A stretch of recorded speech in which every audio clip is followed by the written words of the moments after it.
Today, in Audiobooks for Me, we are going to listen to Jane Eyre, an autobiography by Charlotte Brontë. This book is divided in 5 videos. This is Part 3. We hope you enjoy it. Chapter 15. Mr. Rochester did, on a future occasion, explain it. It was one afternoon when he chanced to meet me and Adele in the grounds, and while she played with Pilot and her shuttlecock, he asked me to walk up and down a long beach avenue within sight of her. He then said that she was the daughter of a French opera dancer, Céline Varens, towards whom he had once cherished what he called a grande passion. This passion Céline had professed to return with even superior ardour. He thought himself her idol, ugly as he was. He believed, as he said, that she preferred his tile d'athlète to the elegance of the Apollo Belvedere. And Miss Eyre, so much was I flattered by this preference of the Gallic sylph for her British gnome, that I installed her in an hotel, gave her a complete establishment of servants, a carriage, cashmeres, diamonds, dentelles, etc. In short, I began the process of ruining myself in the received style, like any other spoonie. I had not, it seems, the originality to chalk out a new road to shame and destruction, but trode the old track with stupid exactness, not to deviate an inch from the beaten centre. I had, as I deserved to have, the fate of all other spoonies. Happening to call one evening when Céline did not expect me, I found her out. But it was a warm night, and I was tired with strolling through Paris, so I sat down in her boudoir, happy to breathe the air consecrated so lately by her presence. No, I exaggerate. I never thought there was any consecrating virtue about her. It was rather a sort of pastille perfume she had left, a scent of musk and amber than an odour of sanctity. I was just beginning to stifle with the fumes of conservatory flowers and sprinkled essences when I bethought myself to open the window and step out onto the balcony. It was moonlight and gaslight besides, and very still and serene. The balcony was furnished with a chair or two. I sat down and took out a cigar. I will take one now, if you will excuse me. Here ensued a pause, filled up by the producing and lighting of a cigar. Having placed it to his lips and breathed a trail of Havana incense on the freezing and sunless air, he went on. I liked bonbons too in those days, Miss Eyre, and I was croquant, overlook the barbarism, croquant chocolate comfits, and smoking alternately, watching meantime the equipages that rolled along the fashionable streets towards the neighbouring opera house, when in an elegant close carriage drawn by a beautiful pair of English horses, and distinctly seen in the brilliant city night, I recognised the voiture I had given Céline. She was returning. Of course my heart thumped with impatience against the iron rails I leant upon. The carriage stopped, as I had expected, at the hotel door. My flame, that is the very word for an opera inamorata, alighted. Though muffed in a cloak, an unnecessary encumbrance, by the by on so warm a June evening, I knew her instantly by her little foot, seen peeping from the skirt of her dress as she skipped from the carriage step. Bending over the balcony, I was about to murmur, "Mon ange," in a tone, of course, which should be audible to the ear of love alone, when a figure jumped from the carriage after her, cloaked also, but that was a spurred heel which had rung on the pavement, and that was a hatted head which now passed under the arched porte-cochere of the hotel. You never felt jealousy, did you, Miss Eyre? Of course not. I need not ask you. Because you never felt love. You have both sentiments yet to experience. Your soul sleeps. The shock is yet to be given, which shall waken it.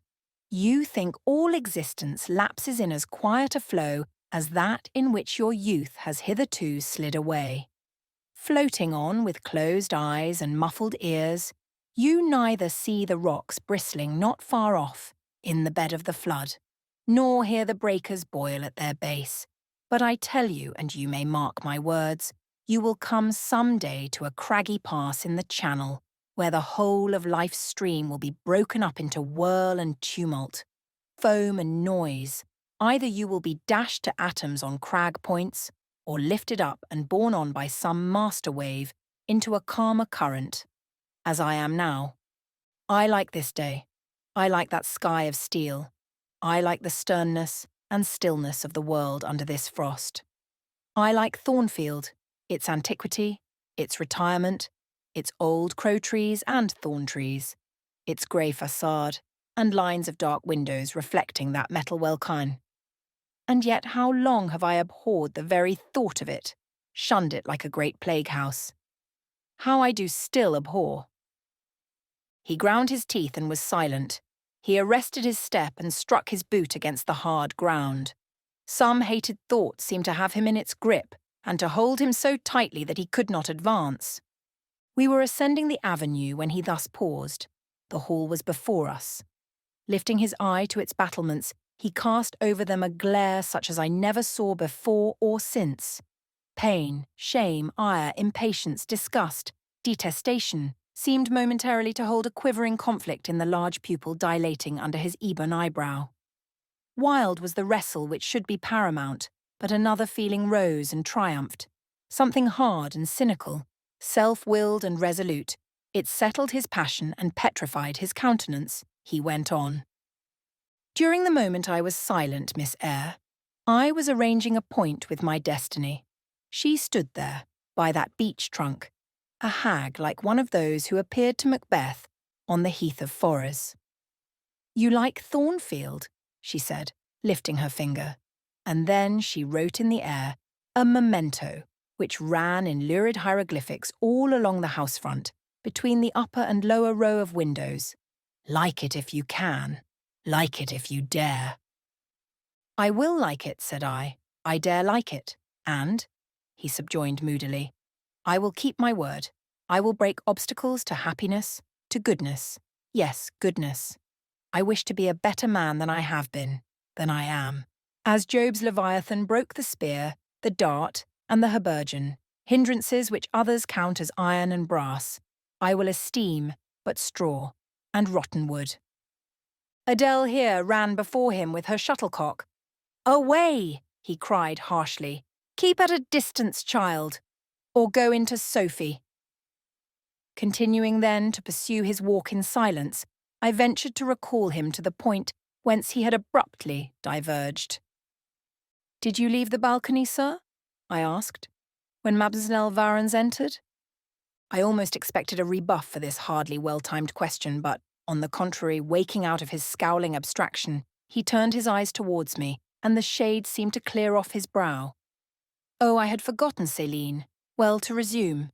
When I saw my charmer thus come in accompanied by a cavalier, I seemed to hear a hiss, and the green snake of jealousy, rising on undulating coils from the moonlit balcony, glided within my waistcoat, and ate its way in 2 minutes to my heart's core.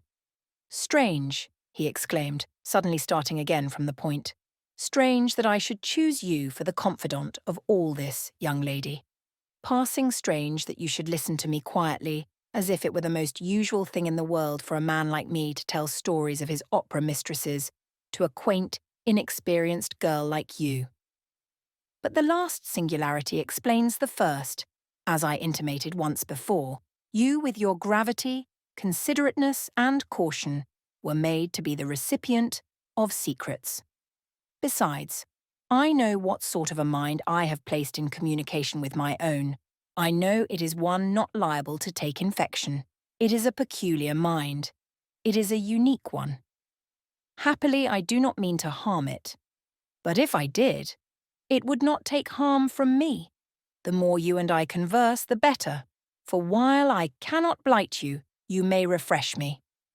After this digression, he proceeded.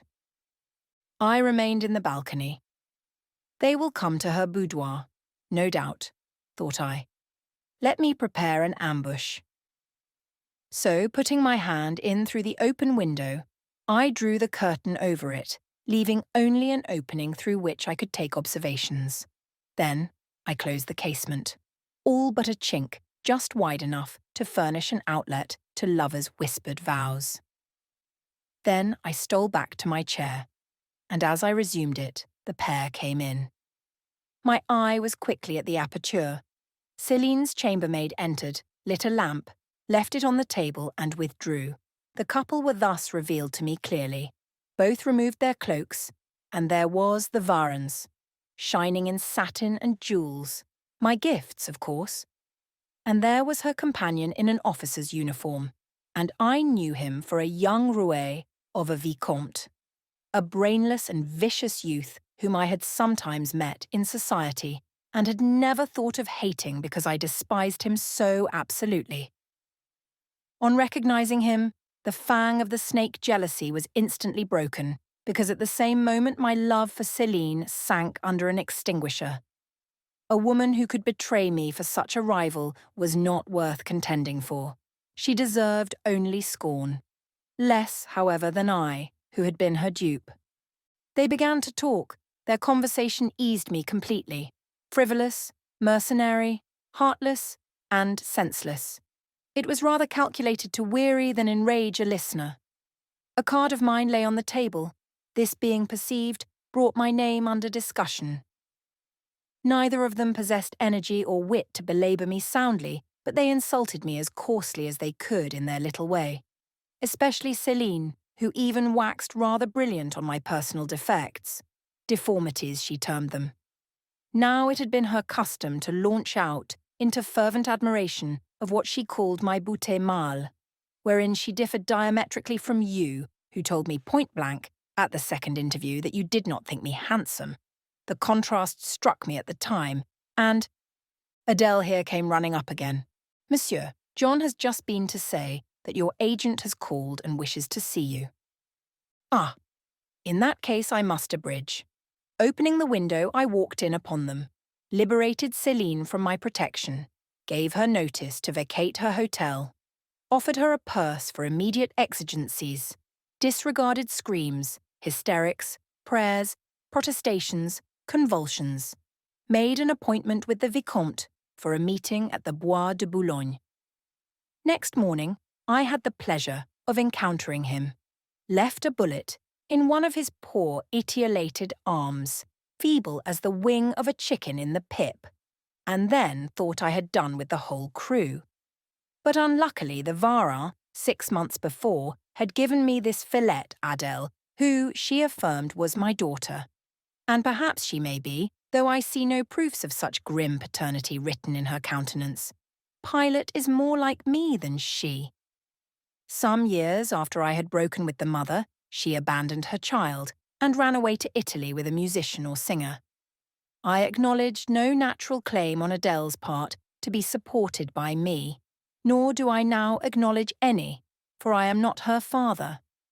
But hearing that she was quite destitute, I e'en took the poor thing out of the slime and mud of Paris and transplanted it here to grow up clean in the wholesome soil of an English country garden.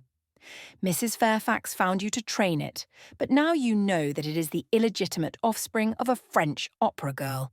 You will perhaps think differently of your post and protégé. You will be coming to me some day with notice that you have found another place, that you beg me to look out for a new governess, etc. Eh? No. Adele is not answerable for either her mother's faults or yours.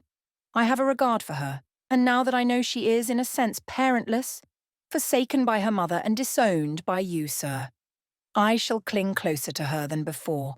How could I possibly prefer the spoilt pet of a wealthy family who would hate her governess as a nuisance to a lonely little orphan who leans towards her as a friend? Oh, that is the light in which you view it. Well, I must go in now. And you too. It darkens. But I stayed out a few minutes longer with Adele and Pilot, ran a race with her, and played a game of battledore and shuttlecock.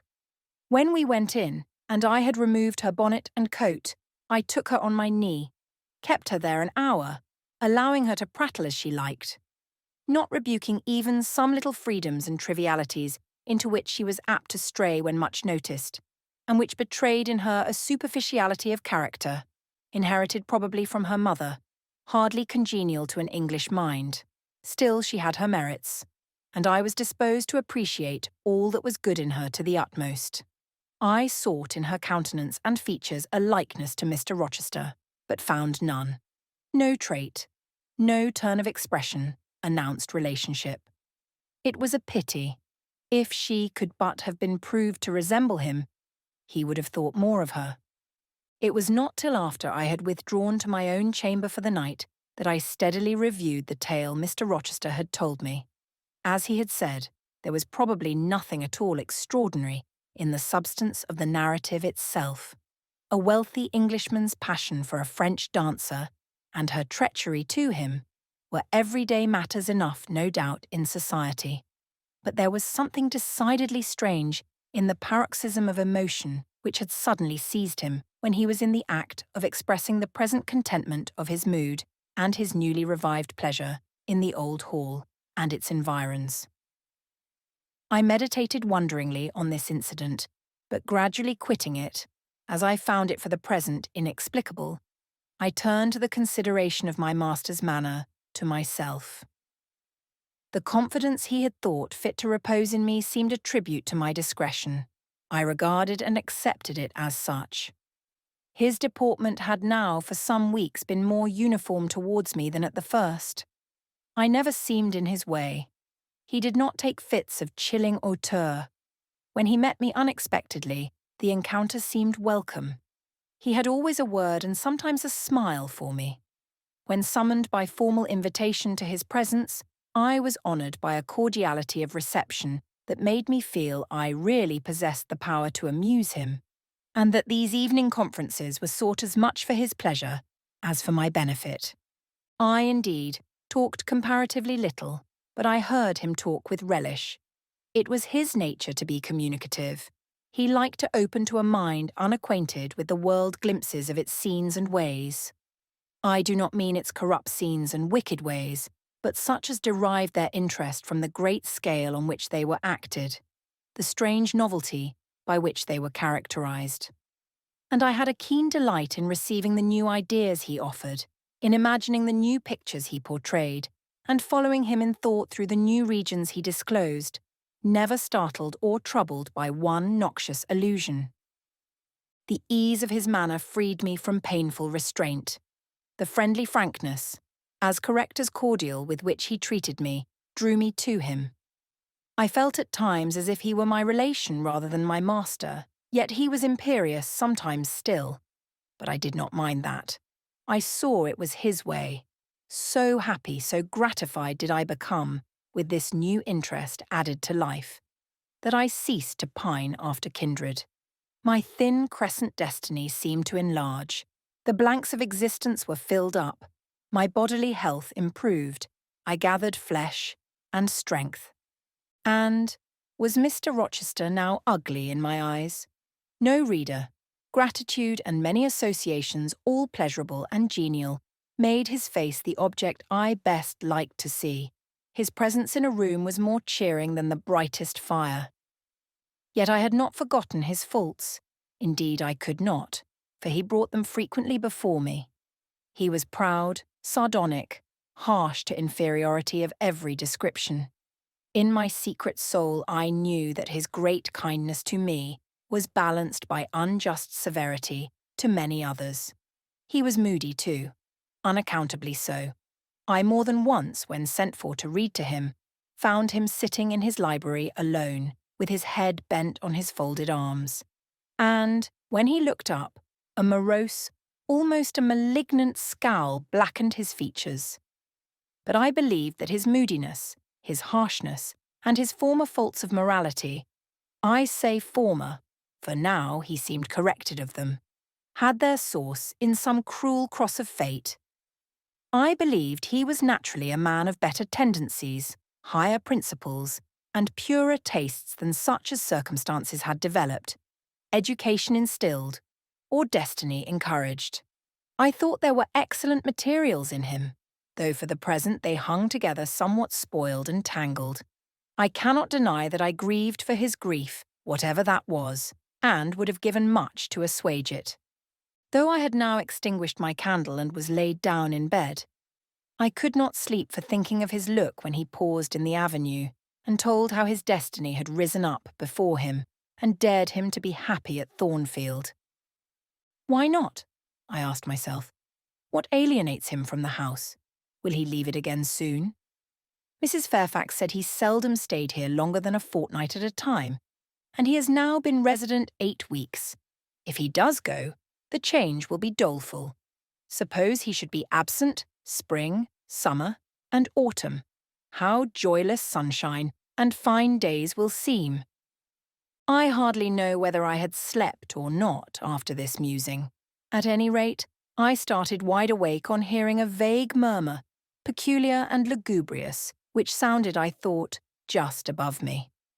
I wished I had kept my candle burning. The night was drearily dark, my spirits were depressed. I rose and sat up in bed, listening. The sound was hushed. I tried again to sleep, but my heart beat anxiously. My inward tranquillity was broken. The clock far down in the hall struck 2. Just then it seemed my chamber door was touched, as if fingers had swept the panels in groping away along the dark gallery outside. I said, "Who is there?" Nothing answered. I was chilled with fear. All at once I remembered that it might be Pilot, who, when the kitchen door chanced to be left open, not unfrequently found his way up to the threshold of Mr. Rochester's chamber. I had seen him lying there myself in the mornings. The idea calmed me somewhat. I lay down. Silence composes the nerves, and as an unbroken hush now reigned again through the whole house, I began to feel the return of slumber. But it was not fated that I should sleep that night. A dream had scarcely approached my ear when it fled affrighted, scared by a marrow-freezing incident enough. This was a demoniac laugh, low, suppressed and deep, uttered, as it seemed, at the very keyhole of my chamber door. The head of my bed was near the door, and I thought at first the goblin laugher stood at my bedside, or rather crouched by my pillow, but I rose, looked round, and could see nothing, while, as I still gazed, the unnatural sound was reiterated. And I knew it came from behind the panels. My first impulse was to rise and fasten the bolt. My next, again to cry out, "Who is there?" Something gurgled and moaned. Ere long, steps retreated up the gallery towards the 3rd-story staircase. A door had lately been made to shut in that staircase. I heard it open and close, and all was still. Was that Grace Poole? And is she possessed with a devil? Thought I. Impossible now to remain longer by myself. I must go to Mrs. Fairfax. I hurried on my frock and a shawl. I withdrew the bolt and opened the door with a trembling hand. There was a candle burning just outside and on the matting in the gallery. I was surprised at this circumstance, but still more was I amazed to perceive the air quite dim, as if filled with smoke, and, while looking to the right hand and left to find whence these blue wreaths issued, I became further aware of a strong smell of burning. Something creaked.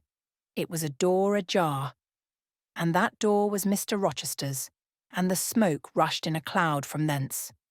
I thought no more of Mrs. Fairfax. I thought no more of Grace Poole, or the laugh. In an instant, I was within the chamber. Tongues of flame darted round the bed. The curtains were on fire. In the midst of blaze and vapour, Mr. Rochester lay stretched motionless, in deep sleep. "Wake! Wake!" I cried. I shook him, but he only murmured and turned. The smoke had stupefied him. Not a moment could be lost. The very sheets were kindling. I rushed to his basin and ewer. Fortunately, one was wide and the other deep, and both were filled with water. I heaved them up, deluged the bed and its occupant, flew back to my own room, brought my own water jug, baptized the couch afresh, and, by God's aid, succeeded in extinguishing the flames which were devouring it. The hiss of the quenched element, the breakage of a pitcher which I flung from my hand when I had emptied it, and, above all, the splash of the shower bath I had liberally bestowed, roused Mr. Rochester at last. Though it was now dark, I knew he was awake, because I heard him fulminating strange anathemas at finding himself lying in a pool of water. "Is there a flood?" he cried. "No, sir," I answered, but there has been a fire. Get up, do. You are quenched now. I will fetch you a candle. In the name of all the elves in Christendom, is that Jane Eyre? He demanded. What have you done with me, witch sorceress? Who is in the room besides you? Have you plotted to drown me? I will fetch you a candle, sir, and in heaven's name get up. Somebody has plotted something. You cannot too soon find out who and what it is. There. I am up now, but at your peril you fetch a candle yet. Wait 2 minutes till I get into some dry garments, if any dry there be. Yes, here is my dressing gown. Now run. I did run. I brought the candle which still remained in the gallery. He took it from my hand, held it up, and surveyed the bed, all blackened and scorched, the sheets drenched, the carpet round swimming in water. What is it, and who did it? He asked. I briefly related to him what had transpired, the strange laugh I had heard in the gallery, the step ascending to the 3rd story, the smoke, the smell of fire which had conducted me to his room, in what state I had found matters there, and how I had deluged him with all the water I could lay hands on. What is it, and who did it? He asked. He listened very gravely. His face, as I went on, expressed more concern than astonishment. He did not immediately speak when I had concluded. Shall I call Mrs. Fairfax? I asked. Mrs. Fairfax? No. What the deuce would you call her for? What can she do? Let her sleep unmolested. Then I will fetch Lear and wake John and his wife. Not at all, just be still. You have a shawl on. If you are not warm enough, you may take my cloak yonder. Wrap it about you, and sit down in the armchair. There, I will put it on. Now place your feet on the stool to keep them out of the wet. I am going to leave you a few minutes. I shall take the candle. Remain where you are till I return. Be as still as a mouse. I must pay a visit to the 2nd story. Don't move, remember, or call anyone. He went. I watched the light withdraw. He passed up the gallery very softly, unclosed the staircase door with as little noise as possible, shut it after him, and the last ray vanished. I was left in total darkness. I listened for some noise but heard nothing. A very long time elapsed. I grew weary. It was cold in spite of the cloak, and then I did not see the use of staying, as I was not to rouse the house. I was on the point of risking Mr. Rochester's displeasure by disobeying his orders, when the light once more gleamed dimly on the gallery wall, and I heard his unshod feet tread the matting. I hope it is he, thought I, and not something worse. He re-entered, pale and very gloomy. I have found it all out, said he, setting his candle down on the washstand. It is as I thought. How, sir? He made no reply but stood with his arms folded, looking on the ground. At the end of a few minutes he inquired in rather a peculiar tone. I forget whether you said you saw anything when you opened your chamber door. No, sir, only the candlestick on the ground. But you heard an odd laugh. You have heard that laugh before, I should think, or something like it. Yes, sir. There is a woman who sews here called Grace Poole. She laughs in that way. She is a singular person. Just so. Grace Poole, you have guessed it. She is, as you say, singular. Very. Well, I shall reflect on the subject. Meantime, I am glad that you are the only person, besides myself, acquainted with the precise details of tonight's incident. You are no talking fool. Say nothing about it. I will account for this state of affairs, pointing to the bed. And now return to your own room. I shall do very well on the sofa in the library for the rest of the night. It is near 4. In 2 hours the servants will be up. Good night then, sir, said I, departing. He seemed surprised, very inconsistently so, as he had just told me to go. What? He exclaimed. Are you quitting me already, and in that way? You said I might go, sir. But not without taking leave, not without a word or two of acknowledgement and goodwill, not, in short, in that brief, dry fashion. Why, you have saved my life, snatched me from a horrible and excruciating death.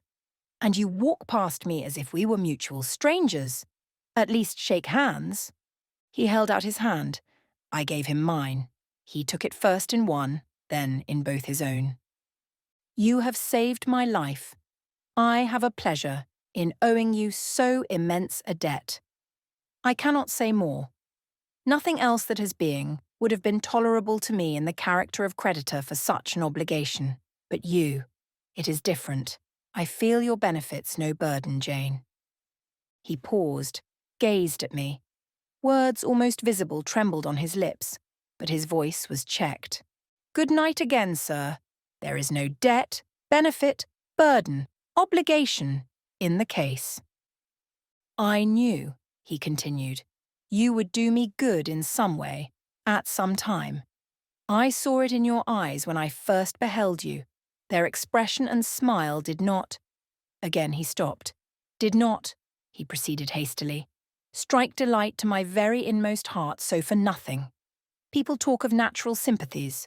I have heard of good genii. There are grains of truth in the wildest fable. My cherished preserver. Good night." Strange energy was in his voice, strange fire in his look. "I am glad I happened to be awake," I said, and then I was going. "What? You will go?" "I am cold, sir." "Cold?" "Yes, and standing in a pool. Go then, Jane, go." But he still retained my hand, and I could not free it. I bethought myself of an expedient. "I think I hear Mrs. Fairfax move, sir," said I. "Well, leave me." He relaxed his fingers and I was gone. I regained my couch, but never thought of sleep. Till morning dawned, I was tossed on a buoyant but unquiet sea, where billows of trouble rolled under surges of joy. I thought sometimes I saw beyond its wild waters a shore, sweet as the hills of Beulah, and now and then a freshening gale, wakened by hope, bore my spirit triumphantly towards the bourne. But I could not reach it, even in fancy. A counteracting breeze blew off land and continually drove me back. Sense would resist delirium, judgment would warn passion. Too feverish to rest, I rose as soon as day dawned. Chapter 16. I both wished and feared to see Mr. Rochester on the day which followed this sleepless night. I wanted to hear his voice again, yet feared to meet his eye. During the early part of the morning, I momentarily expected his coming. He was not in the frequent habit of entering the schoolroom, but he did step in for a few minutes sometimes, and I had the impression that he was sure to visit it that day. But the morning passed just as usual. Nothing happened to interrupt the quiet course of Adele's studies. Only soon after breakfast, I heard some bustle in the neighbourhood of Mr. Rochester's chamber, Mrs. Fairfax's voice, and Leah's, and the cook's, that is, John's wife, and even John's own gruff tones. There were exclamations of, "What a mercy master was not burnt in his bed!" It is always dangerous to keep a candle lit at night. How providential that he had presence of mind to think of the water jug. I wonder he waked nobody. It is to be hoped he will not take cold with sleeping on the library sofa, etc. To much confabulation succeeded a sound of scrubbing and setting to rights, and when I passed the room, in going downstairs to dinner, I saw through the open door that all was again restored to complete order. Only the bed was stripped of its hangings. Leah stood up in the window seat, rubbing the panes of glass dimmed with smoke. I was about to address her, for I wished to know what account had been given of the affair, but, on advancing, I saw a second person in the chamber, a woman sitting on a chair by the bedside and sewing rings to new curtains. That woman was no other than Grace Poole. There she sat, staid and taciturn-looking as usual, in her brown stuff gown, her check apron, white handkerchief, and cap. She was intent on her work, in which her whole thoughts seemed absorbed. On her hard forehead, and in her commonplace features, was nothing either of the paleness or desperation one would have expected to see marking the countenance of a woman who had attempted murder, and whose intended victim had followed her last night to her lair, and, as I believed, charged her with the crime she wished to perpetrate. I was amazed, confounded. She looked up while I still gazed at her. No start, no increase or failure of colour betrayed emotion, consciousness of guilt, or fear of detection. She said, "Good morning, miss," in her usual phlegmatic and brief manner, and taking up another ring and more tape, went on with her sewing. I will put her to some test, thought I. Such absolute impenetrability is past comprehension. "Good morning, Grace," I said. "Has anything happened here? I thought I heard the servants all talking together a while ago." "Only Master had been reading in his bed last night. He fell asleep with his candle lit, and the curtains got on fire. But fortunately, he awoke before the bedclothes or the woodwork caught, and contrived to quench the flames with the water in the ewer." "A strange affair," I said in a low voice. Then, looking at her fixedly, "Did Mr. Rochester wake nobody? Did no one hear him move?" She again raised her eyes to me, and this time there was something of consciousness in their expression. She seemed to examine me warily. Then she answered, "The servants sleep so far off, you know, miss. They would not be likely to hear. Mrs. Fairfax's room and yours are the nearest to Master's, but Mrs. Fairfax said she heard nothing. When people get elderly, they often sleep heavy." She paused and then added with a sort of assumed indifference, but still in a marked and significant tone, "But you are young, miss, and I should say a light sleeper. Perhaps you may have heard a noise." "I did," said I, dropping my voice, so that Leah, who was still polishing the panes, could not hear me. "And at first I thought it was Pilot. But Pilot cannot laugh, and I am certain I heard a laugh, and a strange one." She took a new needleful of thread, waxed it carefully, threaded her needle with a steady hand, and then observed, with perfect composure, "It is hardly likely Master would laugh, I should think, miss, when he was in such danger. You must have been dreaming." "I was not dreaming," I said, with some warmth, for her brazen coolness provoked me. Again she looked at me, and with the same scrutinizing and conscious eye. "Have you told Master that you heard a laugh?" she inquired. "I have not had the opportunity of speaking to him this morning." "You did not think of opening your door and looking out into the gallery?" she further asked. She appeared to be cross-questioning me, attempting to draw from me information unawares. The idea struck me that if she discovered I knew or suspected her guilt, she would be playing of some of her malignant pranks on me. I thought it advisable to be on my guard. "On the contrary," said I bolted my door." "Then you are not in the habit of bolting your door every night before you get into bed?" "Fiend! She wants to know my habits, that she may lay her plans accordingly." Indignation again prevailed over prudence. I replied sharply, "Hitherto I have often omitted to fasten the bolt. I did not think it necessary. I was not aware any danger or annoyance was to be dreaded at Thornfield Hall. But, in future," and I laid marked stress on the words, "I shall take good care to make all secure before I venture to lie down." "It will be wise so to do," was her answer. "This neighbourhood is as quiet as any I know, and I never heard of the hall being attempted by robbers since it was a house, though there are hundreds of pounds worth of plate in the plate closet, as is well known. And you see, for such a large house, there are very few servants, because Master has never lived here much, and when he does come, being a bachelor, he needs little waiting on. But I always think it best to err on the safe side. A door is soon fastened, and it is as well to have a drawn bolt between one and any mischief that may be about. A deal of people, miss, are for trusting all to Providence. But I say Providence will not dispense with the means, though he often blesses them when they are used discreetly." And here she closed her harangue, a long one for her, and uttered with the demureness of a Quakeress. I still stood absolutely dumbfounded at what appeared to me her miraculous self-possession and most inscrutable hypocrisy, when the cook entered. "Mrs. Poole," said she, addressing Grace, "the servants' dinner will soon be ready. Will you come down? No, just put my pint of porter and bit of pudding on a tray and I'll carry it upstairs. You'll have some meat? Just a morsel and a taste of cheese, that's all. And the sago? Never mind it at present. I shall be coming down before tea time. I'll make it myself. The cook here turned to me, saying that Mrs. Fairfax was waiting for me, so I departed. I hardly heard Mrs. Fairfax's account of the curtain conflagration during dinner.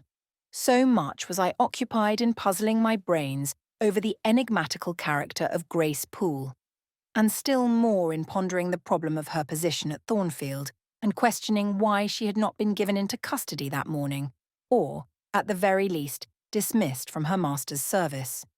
He had almost as much as declared his conviction of her criminality last night. What mysterious cause withheld him from accusing her?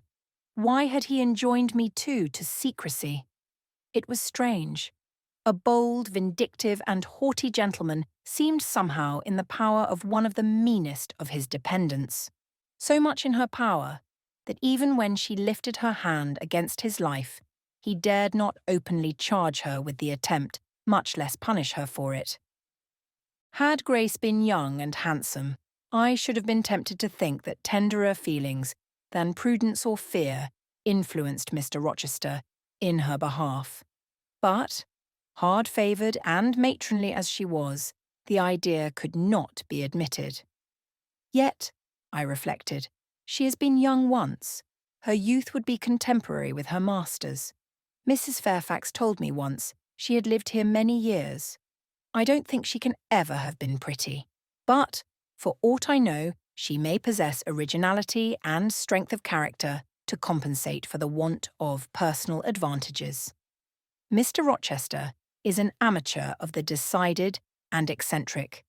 Grace is eccentric at least.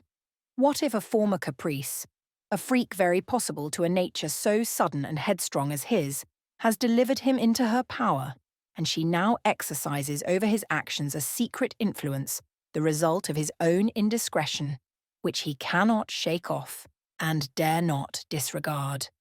But having reached this point of conjecture, Mrs. Poole's square, flat figure and uncomely, dry, even coarse face recurred so distinctly to my mind's eye that I thought, no, impossible. My supposition cannot be correct. Yet, suggested the secret voice which talks to us in our own hearts, you are not beautiful either, and perhaps Mr. Rochester approves you. At any rate, you have often felt as if he did, and last night, remember his words, remember his look, remember his voice. I well remembered all. Language, glance, and tone seemed at the moment vividly renewed. I was now in the schoolroom. Adele was drawing. I bent over her and directed her pencil. She looked up with a sort of start. "Qu'avez-vous, mademoiselle?" said she. "Vos doigts tremblent comme la feuille, et vos joues sont rouges, mais rouges comme des cerises." "I am hot, Adele, with stooping." She went on sketching. I went on thinking. I hastened to drive from my mind the hateful notion I had been conceiving respecting Grace Poole. It disgusted me. I compared myself with her, and found we were different. Bessie Leaven had said I was quite a lady, and she spoke truth. I was a lady. And now I looked much better than I did when Bessie saw me. I had more colour and more flesh, more life, more vivacity, because I had brighter hopes and keener enjoyments. "Evening approaches," said I as I looked towards the window. "I have never heard Mr. Rochester's voice or step in the house today, but surely I shall see him before night. I feared the meeting in the morning. Now I desire it, because expectation has been so long baffled that it is grown impatient." When dusk actually closed, and when Adele left me to go and play in the nursery with Sophie, I did most keenly desire it. I listened for the bell to ring below. I listened for Leah coming up with a message. I fancied sometimes I heard Mr. Rochester's own tread, and I turned to the door, expecting it to open and admit him. The door remained shut. Darkness only came in through the window. Still, it was not late.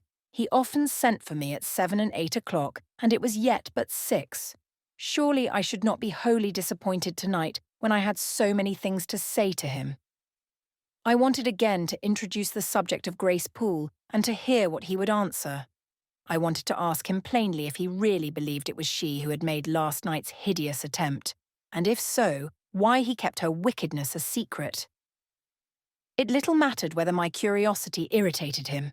I knew the pleasure of vexing and soothing him by turns. It was one I chiefly delighted in, and a sure instinct always prevented me from going too far. Beyond the verge of provocation, I never ventured. On the extreme brink, I liked well to try my skill. Retaining every minute form of respect, every propriety of my station, I could still meet him in argument without fear or uneasy restraint. This suited both him and me. A tread creaked on the stairs at last. Leah made her appearance, but it was only to intimate that tea was ready in Mrs. Fairfax's room. Thither I repaired, glad at least to go downstairs, for that brought me, I imagined, nearer to Mr. Rochester's presence. "You must want your tea," said the good lady as I joined her. "You ate so little at dinner. I am afraid," she continued, "you are not well today. You look flushed and feverish." "Oh, quite well. I never felt better." "Then you must prove it by evincing a good appetite.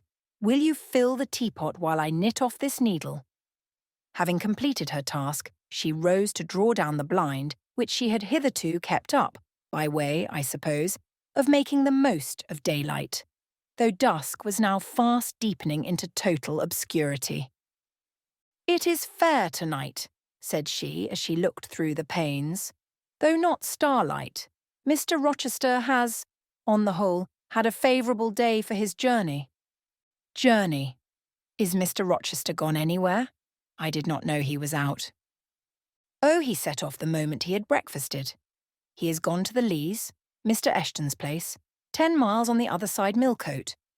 I believe there is quite a party assembled there, Lord Ingram, Sir George Lynn, Colonel Dent, and others." "Do you expect him back tonight?" "No, nor tomorrow either. I should think he is very likely to stay a week or more. When these fine, fashionable people get together, they are so surrounded by elegance and gaiety, so well provided with all that can please and entertain, they are in no hurry to separate. Gentlemen especially are often in request on such occasions, and Mr. Rochester is so talented and so lively in society that I believe he is a general favourite. The ladies are very fond of him, though you would not think his appearance calculated to recommend him particularly in their eyes. But I suppose his acquirements and abilities, perhaps his wealth and good blood, make amends for any little fault of look. Are there ladies at the Leas? There are Mrs. Eshton and her 3 daughters, very elegant young ladies indeed. And there are the Honourable Blanche and Mary Ingram, most beautiful women, I suppose. Indeed, I have seen Blanche 6 or 7 years since when she was a girl of 18. She came here to a Christmas ball and party Mr. Rochester gave. You should have seen the dining room that day. How richly it was decorated, how brilliantly lit up. I should think there were 50 ladies and gentlemen present, all of the first county families, and Miss Ingram was considered the belle of the evening. You saw her, you say, Mrs. Fairfax. What was she like? Yes, I saw her. The dining-room doors were thrown open, and as it was Christmas time, the servants were allowed to assemble in the hall to hear some of the ladies sing and play.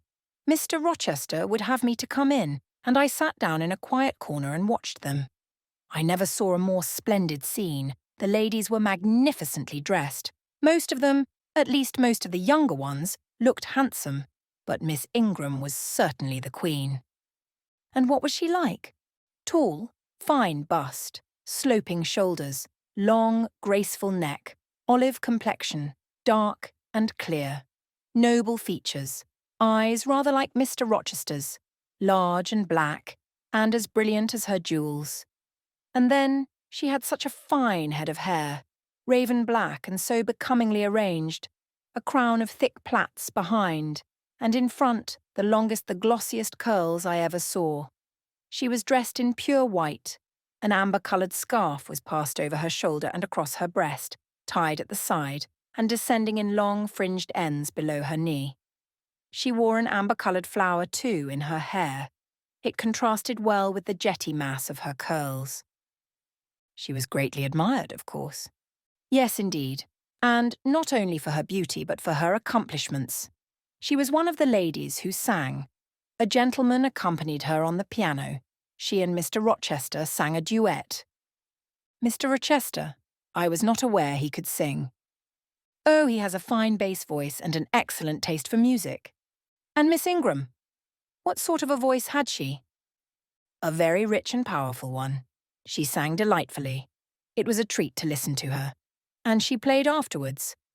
I am no judge of music, but Mr. Rochester is, and I heard him say her execution was remarkably good. And this beautiful and accomplished lady, she is not yet married. It appears not. I fancy neither she nor her sister have very large fortunes. Old Lord Ingram's estates were chiefly entailed, and the eldest son came in for everything almost. But I wonder no wealthy nobleman, or gentleman, has taken a fancy to her. Mr. Rochester, for instance. He is rich, is he not? Oh, yes, but you see there is a considerable difference in age. Mr. Rochester is nearly 40. She is but 25.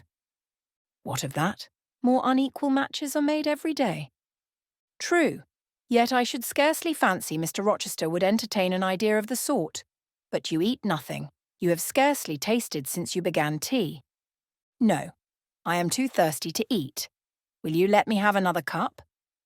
I was about again to revert to the probability of a union between Mr. Rochester and the beautiful Blanche, but Adele came in, and the conversation was turned into another channel. When once more alone, I reviewed the information I had got, looked into my heart, examined its thoughts and feelings, and endeavoured to bring back with a strict hand such as had been straying through imagination's boundless and trackless waste into the safe fold of common sense. Arraigned at my own bar, memory having given her evidence of the hopes, wishes, sentiments I had been cherishing since last night, of the general state of mind in which I had indulged for nearly a fortnight past, reason having come forward and told, in her own quiet way, a plain, unvarnished tale showing how I had rejected the real and rabidly devoured the ideal, I pronounced judgment to this effect: that a greater fool than Jane Eyre had never breathed the breath of life, that a more fantastic idiot had never surfeited herself on sweet lies and swallowed poison as if it were nectar. You, I said, a favourite with Mr. Rochester? You gifted with the power of pleasing him? You of importance to him in any way? Go. Your folly sickens me. And you have derived pleasure from occasional tokens of preference, equivocal tokens shown by a gentleman of family and a man of the world to a dependent and a novice. How dared you, poor stupid dupe, could not even self-interest make you wiser? You repeated to yourself this morning the brief scene of last night. Cover your face and be ashamed. He said something in praise of your eyes, did he? Blind puppy. Open their bleared lids and look on your own accursed senselessness. It does good to no woman to be flattered by her superior who cannot possibly intend to marry her, and it is madness in all women to let a secret love kindle within them, which, if unreturned and unknown, must devour the life that feeds it, and, if discovered and responded to, must lead, ignis fatuus-like, into miry wilds, whence there is no extrication. Listen then, Jane Eyre, to your sentence. Tomorrow, place the glass before you, and draw in chalk your own picture, faithfully, without softening one defect. Omit no harsh line, smooth away no displeasing irregularity, write under it, portrait of a governess, disconnected, poor, and plain. Afterwards, take a piece of smooth ivory. You have one prepared in your drawing box. Take your palette, mix your freshest, finest, clearest tints. Choose your most delicate camel hair pencils. Delineate carefully the loveliest face you can imagine. Paint it in your softest shades and sweetest lines. according to the description given by Mrs. Fairfax of Blanche Ingram. Remember the raven ringlets, the oriental eye. What? You revert to Mr. Rochester as a model. Order. No snivel, no sentiment, no regret. I will endure only sense and resolution. Recall the august yet harmonious lineaments, the Grecian neck and bust. Let the round and dazzling arm be visible, and the delicate hand. Omit neither diamond ring nor gold bracelet. Portray faithfully the attire, aerial lace and glistening satin, graceful scarf and golden rose. Call it Blanche, an accomplished lady of rank. Whenever in future you should chance to fancy Mr. Rochester thinks well of you, take out these two pictures and compare them. Say, Mr. Rochester might probably win that noble lady's love if he chose to strive for it. Is it likely he would waste a serious thought on this indigent and insignificant plebeian? I'll do it, I resolved, and having framed this determination, I grew calm and fell asleep. I kept my word. An hour or two sufficed to sketch my own portrait in crayons, and in less than a fortnight, I had completed an ivory miniature of an imaginary Blanche Ingram. It looked a lovely face enough, and when compared with the real head in chalk, the contrast was as great as self-control could desire. I derived benefit from the task. It had kept my head and hands employed, and had given force and fixedness to the new impressions I wished to stamp indelibly on my heart. Ere long, I had reason to congratulate myself on the course of wholesome discipline to which I had thus forced my feelings to submit. Thanks to it, I was able to meet subsequent occurrences with a decent calm, which, had they found me unprepared, I should probably have been unequal to maintain, even externally. Chapter 17. A week passed, and no news arrived of Mr. Rochester. 10 days, and still he did not come. Mrs. Fairfax said she should not be surprised if he were to go straight from the Lias to London, and thence to the Continent, and not show his face again at Thornfield for a year to come. He had not unfrequently quitted it in a manner quite as abrupt and unexpected. When I heard this, I was beginning to feel a strange chill and failing at the heart. I was actually permitting myself to experience a sickening sense of disappointment, but rallying my wits and recollecting my principles, I at once called my sensations to order. And it was wonderful how I got over the temporary blunder, how I cleared up the mistake of supposing Mr. Rochester's movements a matter in which I had any cause to take a vital interest. Not that I humbled myself by a slavish notion of inferiority. On the contrary, I just said, "You have nothing to do with the master of Thornfield, further than to receive the salary he gives you for teaching his protégé, and to be grateful for such respectful and kind treatment as, if you do your duty, you have a right to expect at his hands. Be sure that is the only tie he seriously acknowledges between you and him. So don't make him the object of your fine feelings, your raptures, agonies, and so forth. He is not of your order.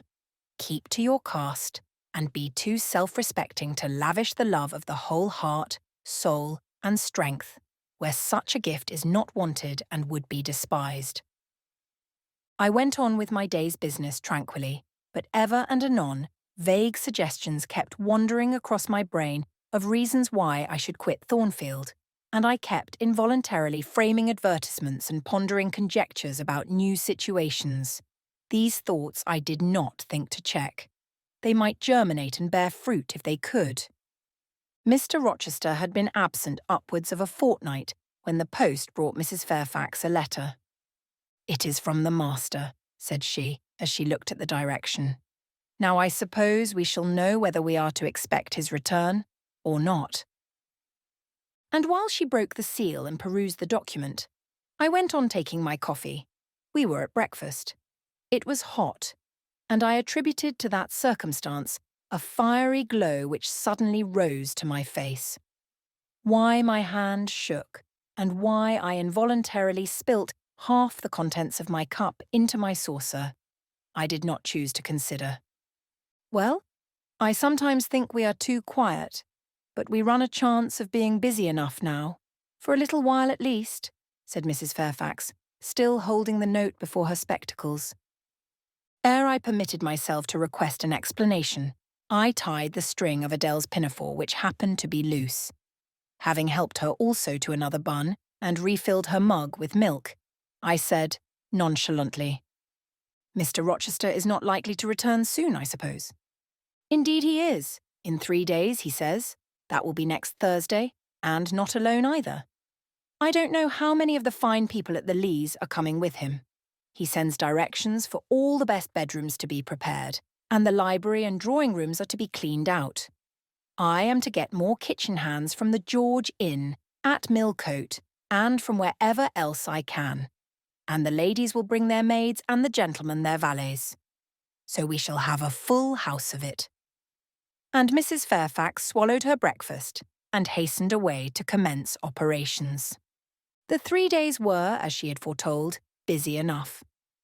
I had thought all the rooms at Thornfield beautifully clean and well arranged, but it appears I was mistaken. 3 women were got to help.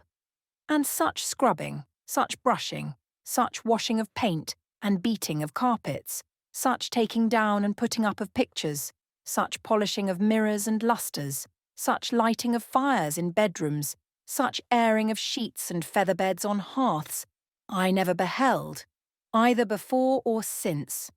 Adele ran quite wild in the midst of it. The preparations for company and the prospect of their arrival seemed to throw her into ecstasies. She would have Sophie to look over all her toilettes, as she called frocks, to furbish up any that were passés, and to air and arrange the new. For herself, she did nothing but caper about in the front chambers, jump on and off the bedsteads, and lie on the mattresses and piled up bolsters and pillows before the enormous fires roaring in the chimneys. From school duties she was exonerated. Mrs. Fairfax had pressed me into her service, and I was all day in the storeroom, helping or hindering her and the cook, learning to make custards and cheesecakes and French pastry, to truss game and garnish dessert dishes. The party were expected to arrive on Thursday afternoon, in time for dinner at 6. During the intervening period, I had no time to nurse chimeras, and I believe I was as active and gay as anybody, Adele excepted. Still, now and then, I received a damping check to my cheerfulness, and was, in spite of myself, thrown back on the region of doubts and portents, and dark conjectures. This was when I chanced to see the 3rd-storey staircase door, which of late had always been kept locked, open slowly, and give passage to the form of Grace Poole, in prim cap, white apron, and handkerchief. When I watched her glide along the gallery, her quiet tread muffled in a list slipper. When I saw her look into the bustling, topsy-turvy bedrooms, just say a word, perhaps, to the charwoman about the proper way to polish a grate, or clean a marble mantelpiece, or take stains from papered walls, and then pass on. She would thus descend to the kitchen once a day, eat her dinner, smoke a moderate pipe on the hearth, and go back, carrying her pot of porter with her, for her private solace, in her own gloomy upper haunt. Only 1 hour in the 24 did she pass with her fellow servants below. All the rest of her time was spent in some low-ceiled oaken chamber of the 2nd story. There she sat and sewed, and probably laughed drearily to herself, as companionless as a prisoner in his dungeon. The strangest thing of all was that not a soul in the house except me noticed her habits or seemed to marvel at them. No one discussed her position or employment. No one pitied her solitude or isolation. I once, indeed, overheard part of a dialogue between Leah and one of the charwomen, of which Grace formed the subject.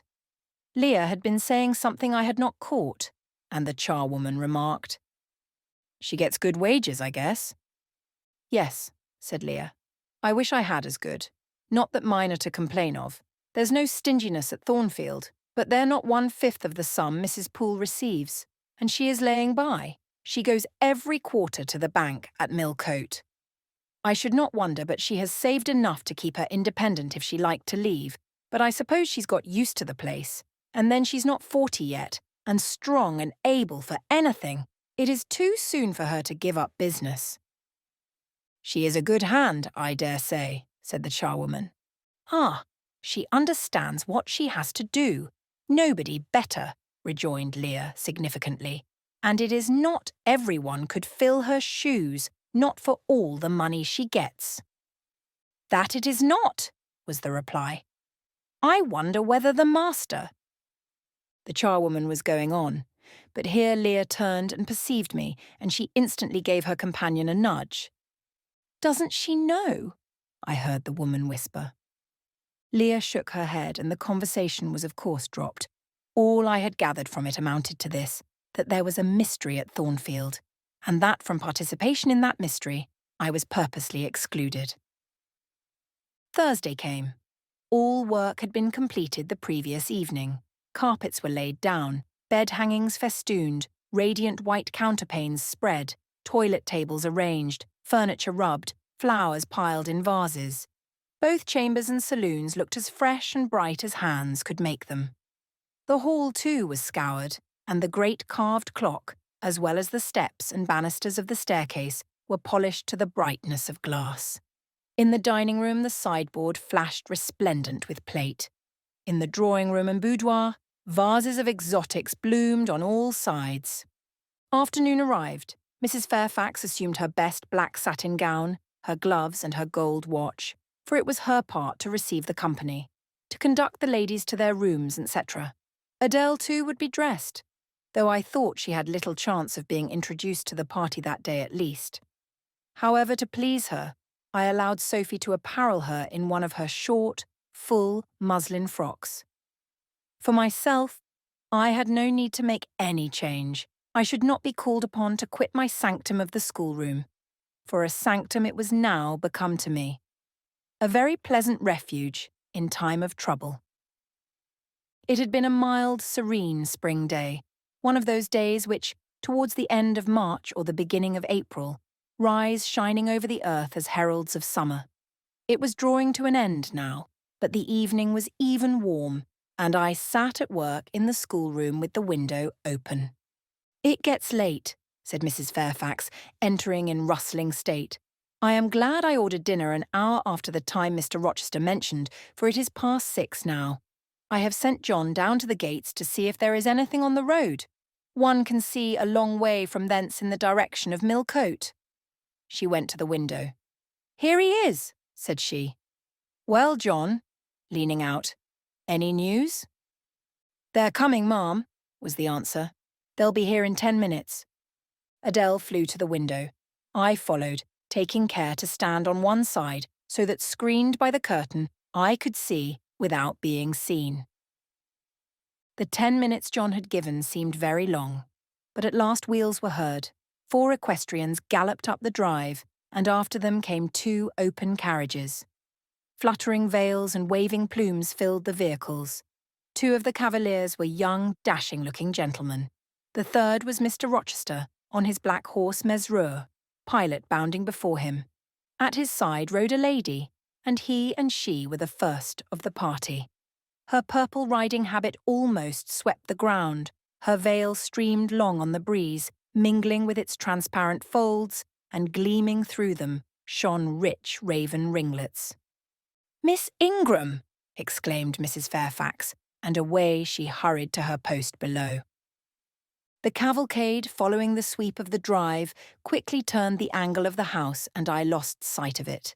Adele now petitioned to go down, but I took her on my knee and gave her to understand that she must not, on any account, think of venturing in sight of the ladies, either now or at any other time, unless expressly sent for, that Mr. Rochester would be very angry, etc.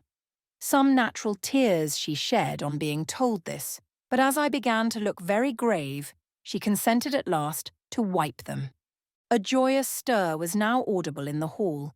Gentlemen's deep tones and ladies' silvery accents blent harmoniously together, and distinguishable above all, though not loud, was the sonorous voice of the master of Thornfield Hall, welcoming his fair and gallant guests under its roof.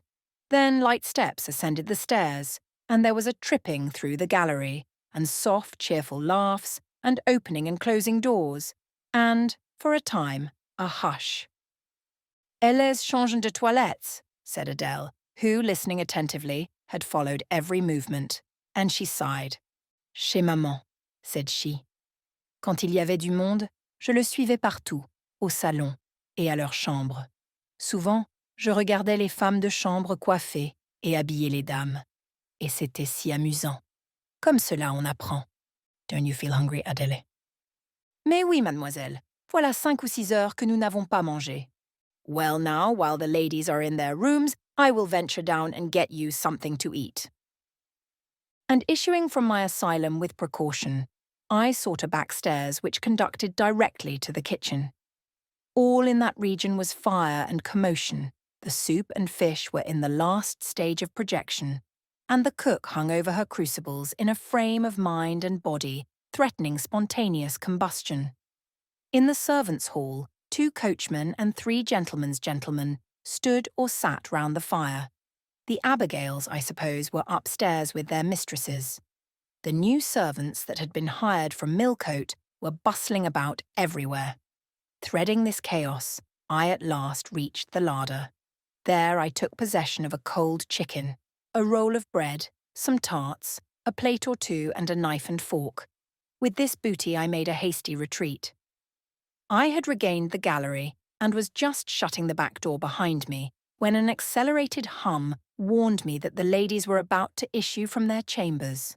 I could not proceed to the schoolroom without passing some of their doors and running the risk of being surprised with my cargo of victuallage.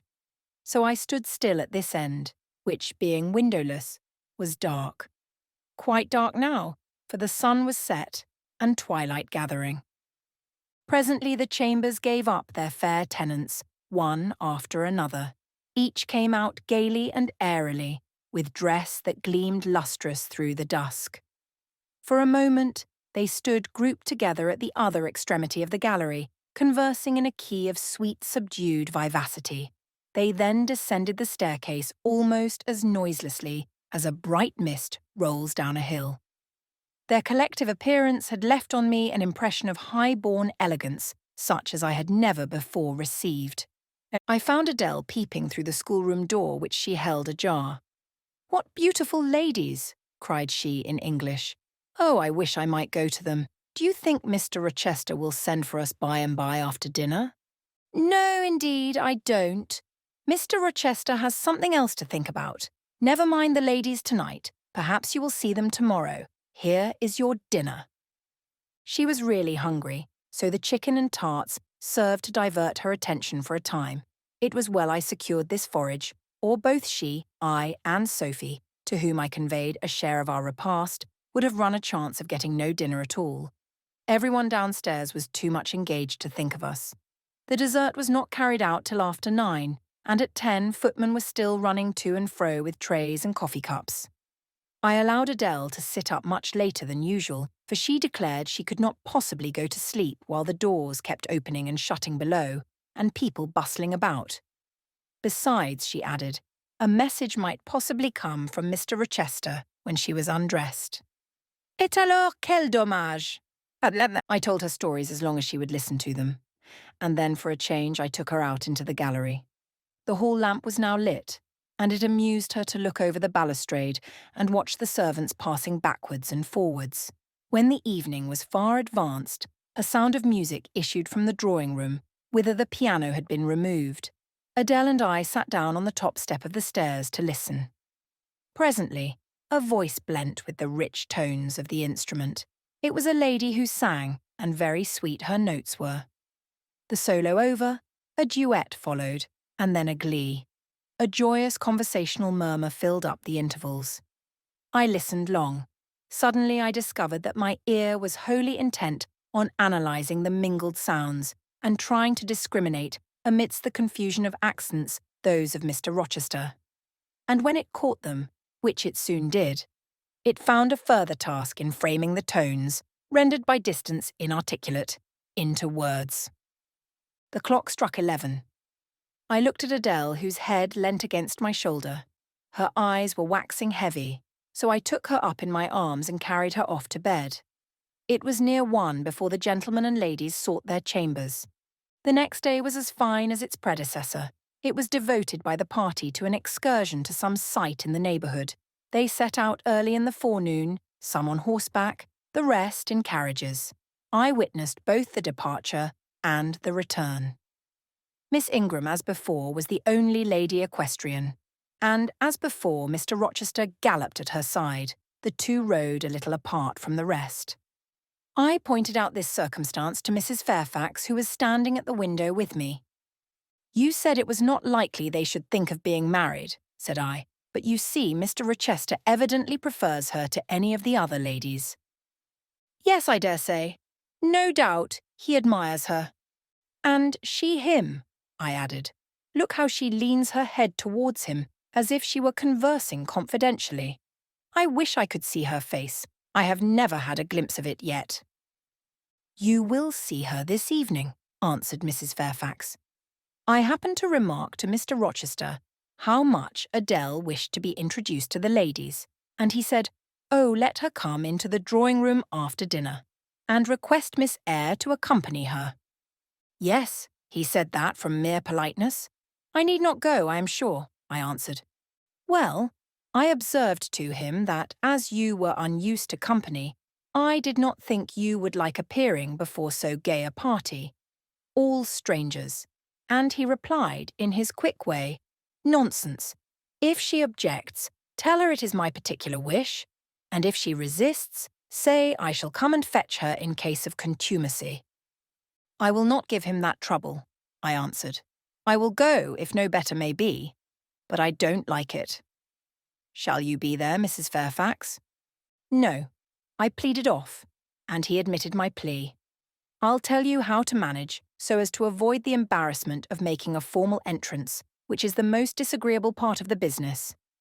You must go into the drawing-room while it is empty, before the ladies leave the dinner table. Choose your seat in any quiet nook you like. You need not stay long after the gentlemen come in, unless you please. Just let Mr. Rochester see you are there and then slip away. Nobody will notice you." Will these people remain long, do you think? Perhaps 2 or 3 weeks, certainly not more.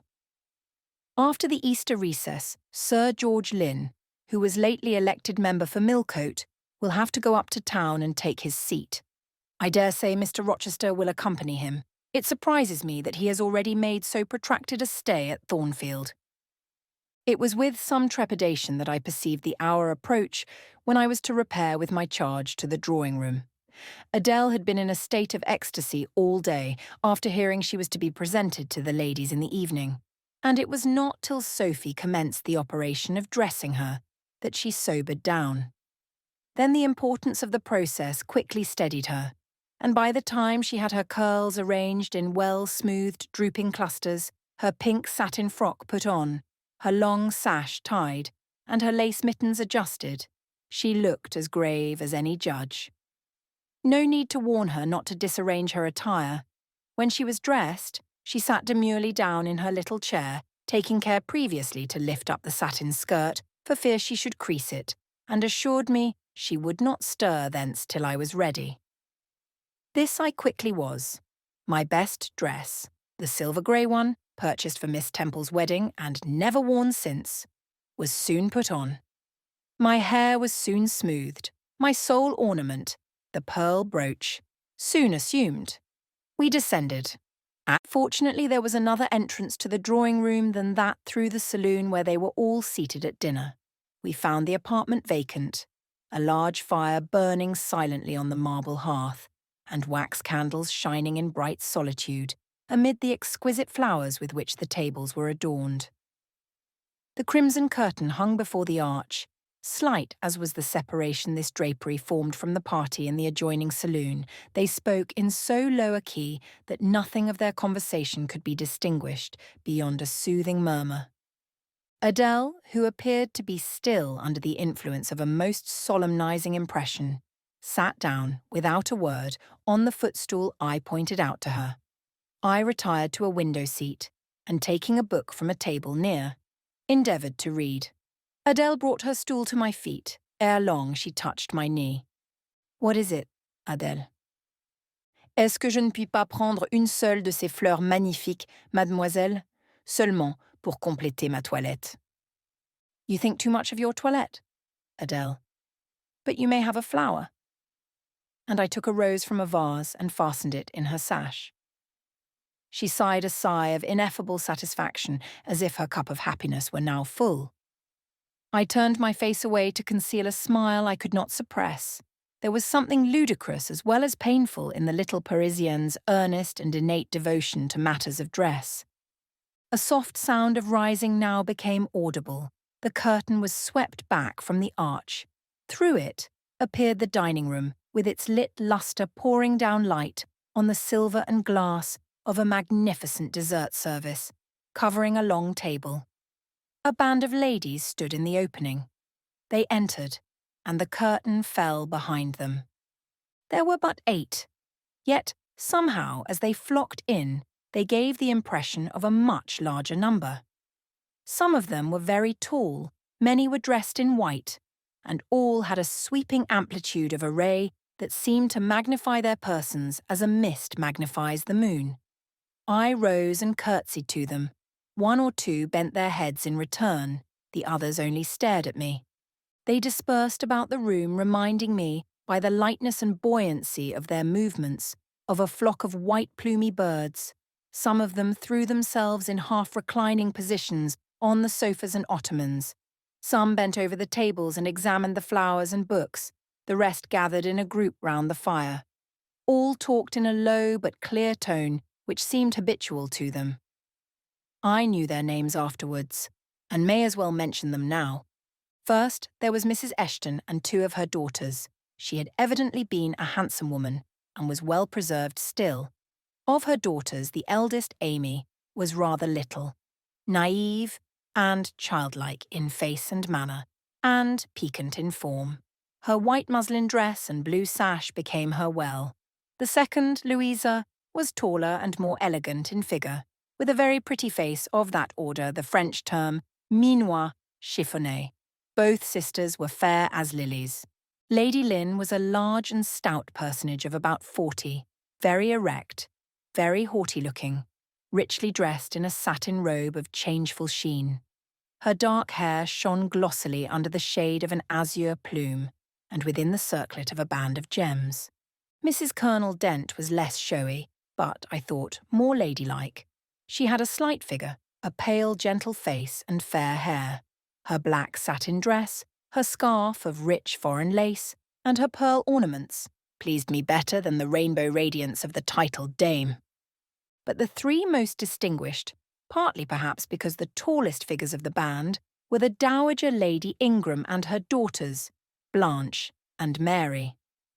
They were all 3 of the loftiest stature of women. The Dowager might be between 40 and 50. Her shape was still fine, her hair, by candlelight at least, still black. Her teeth, too, were still apparently perfect. Most people would have termed her a splendid woman of her age, and so she was, no doubt, physically speaking. But then there was an expression of almost insupportable haughtiness in her bearing and countenance. She had Roman features and a double chin, disappearing into a throat like a pillar. These features appeared to me not only inflated and darkened, but even furrowed with pride, and the chin was sustained by the same principle in a position of almost preternatural erectness. She had, likewise, a fierce and a hard eye. It reminded me of Mrs. Reed's. She mouthed her words in speaking.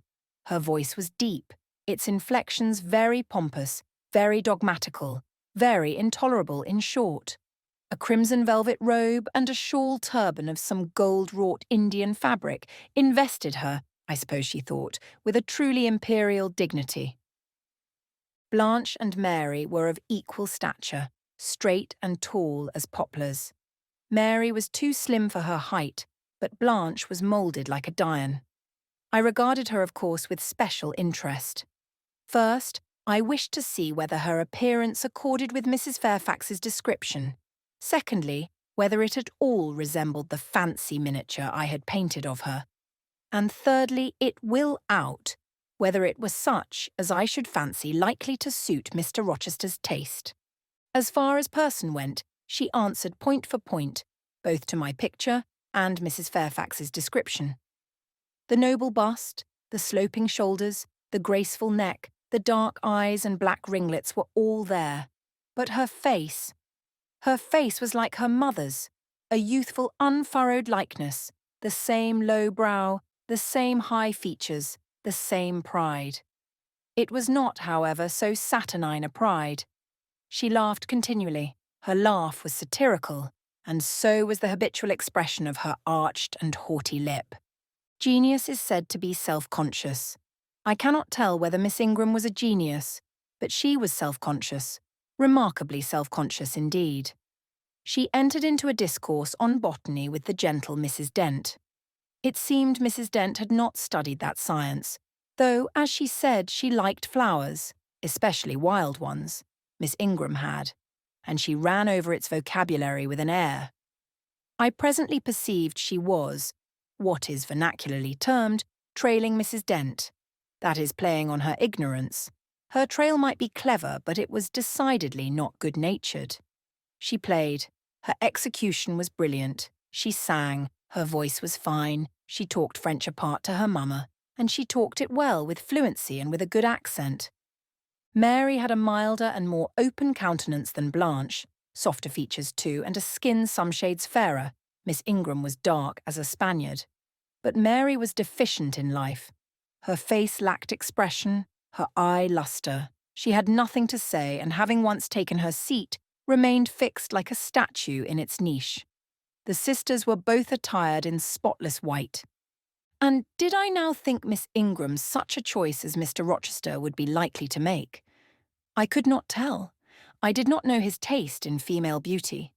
If he liked the majestic, she was the very type of majesty. Then she was accomplished, sprightly. Most gentlemen would admire her, I thought, and that he did admire her, I already seemed to have obtained proof. To remove the last shade of doubt, it remained but to see them together. You are not to suppose, reader, that Adele has all this time been sitting motionless on the stool at my feet. No, when the ladies entered, she rose, advanced to meet them, made a stately reverence, and said with gravity, "Bonjour, mesdames." And Miss Ingram had looked down at her with a mocking air, and exclaimed, "Oh, what a little puppet." Lady Lynn had remarked, "It is Mr. Rochester's ward, I suppose, the little French girl he was speaking of." Mrs. Dent had kindly taken her hand and given her a kiss. Amy and Louisa Eshton had cried out simultaneously, "What a love of a child!" And then they had called her to a sofa, where she now sat, ensconced between them, chattering alternately in French and broken English, absorbing not only the young lady's attention, but that of Mrs. Eshton and Lady Lynn, and getting spoilt to her heart's content. At last coffee is brought in, and the gentlemen are summoned. I sit in the shade, if any shade there be in this brilliantly lit apartment. The window curtain half hides me. Again the arch yawns.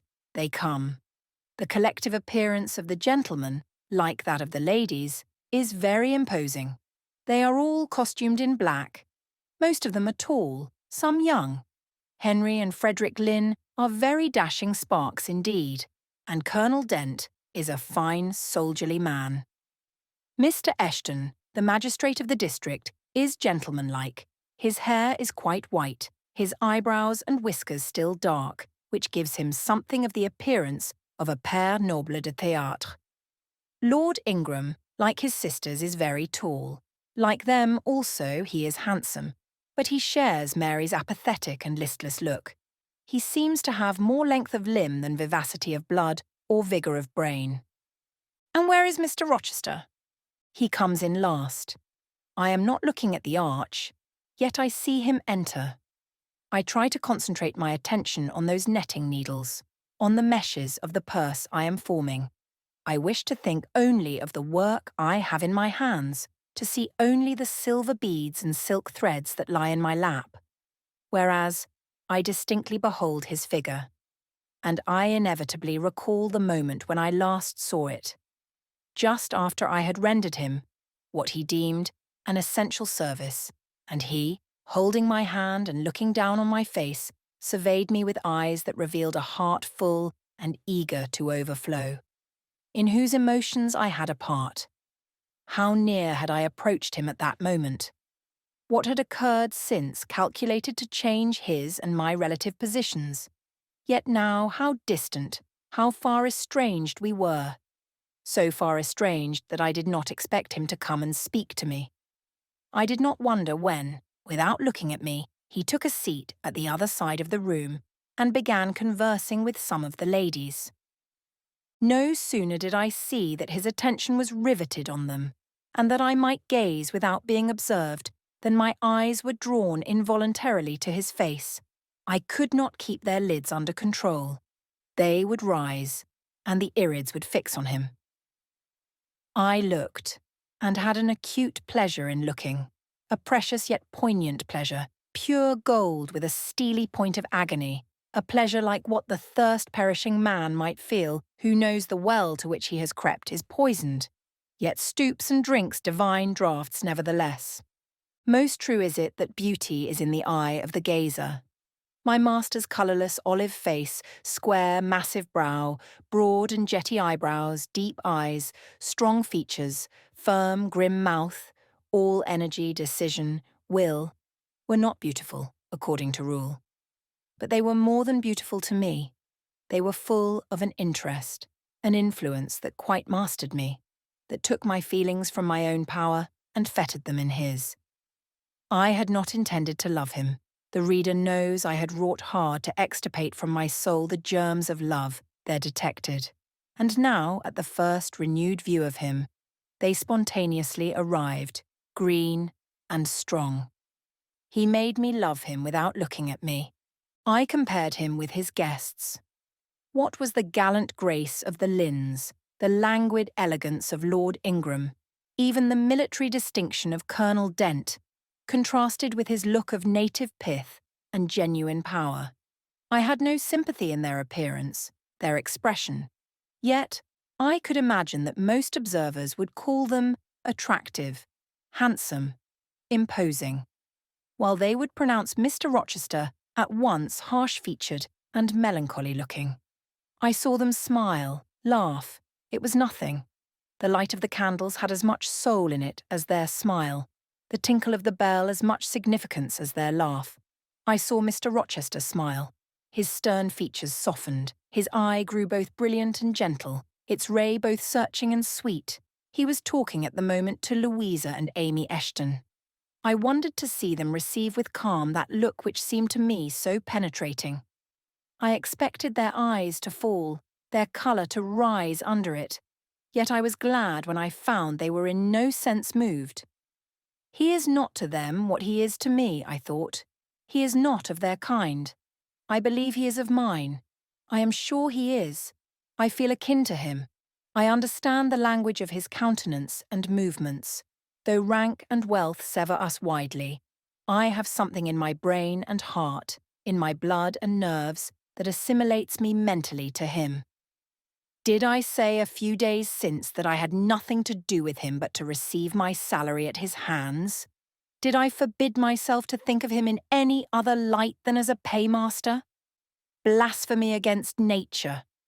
Every good, true, vigorous feeling I have gathers impulsively round him.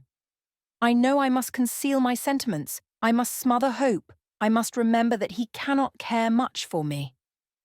For when I say that I am of his kind, I do not mean that I have his force to influence and his spell to attract. I mean only that I have certain tastes and feelings in common with him. I must then repeat continually that we are forever sundered. And yet, while I breathe and think, I must love him. Coffee is handed. The ladies, since the gentlemen entered, have become lively as larks. Conversation waxes brisk and merry. Colonel Dent and Mr. Eshton argue on politics. Their wives listen. The two proud dowagers, Lady Lynn and Lady Ingram, confabulate together. Sir George, whom, by the by, I have forgotten to describe, a very big and very fresh-looking country gentleman, stands before their sofa, coffee-cup in hand, and occasionally puts in a word. Mr. Frederick Lynn has taken a seat beside Mary Ingram and is showing her the engravings of a splendid volume. She looks, smiles now and then, but apparently says little. The tall and phlegmatic Lord Ingram leans with folded arms on the chairback of the little and lively Amy Eshton. She glances up at him and chatters like a wren. She likes him better than she does Mr. Rochester. Henry Lynn has taken possession of an ottoman at the feet of Louisa. Adele shares it with him. He is trying to talk French with her, and Louisa laughs at his blunders. With whom will Blanche Ingram pair? She is standing alone at the table, bending gracefully over an album. She seems waiting to be sought, but she will not wait too long. She herself selects a mate. Mr. Rochester, having quitted the Eshtons, stands on the hearth as solitary as she stands by the table. She confronts him, taking her station on the opposite side of the mantelpiece. Mr. Rochester, I thought you were not fond of children. Nor am I. Then what induced you to take charge of such a little doll as that? Pointing to Adele. Where did you pick her up? I did not pick her up, she was left on my hands. You should have sent her to school. I could not afford it. Schools are so dear. Why, I suppose you have a governess for her. I saw a person with her just now. Is she gone? Oh, no. There she is still behind the window curtain. You pay her, of course. I should think it quite as expensive. More so, for you have them both to keep in addition. I feared, or should I say hoped, the allusion to me would make Mr. Rochester glance my way, and I involuntarily shrank farther into the shade, but he never turned his eyes. I have not considered the subject, said he indifferently, looking straight before him. No, you men never do consider economy and common sense. You should hear Mamma on the chapter of governesses. Mary and I have had, I should think, a dozen at least in our day. Half of them detestable and the rest ridiculous, and all incubi. Were they not, Mamma? Did you speak, my own? The young lady thus claimed as the dowager's special property reiterated her question with an explanation. My dearest, don't mention governesses.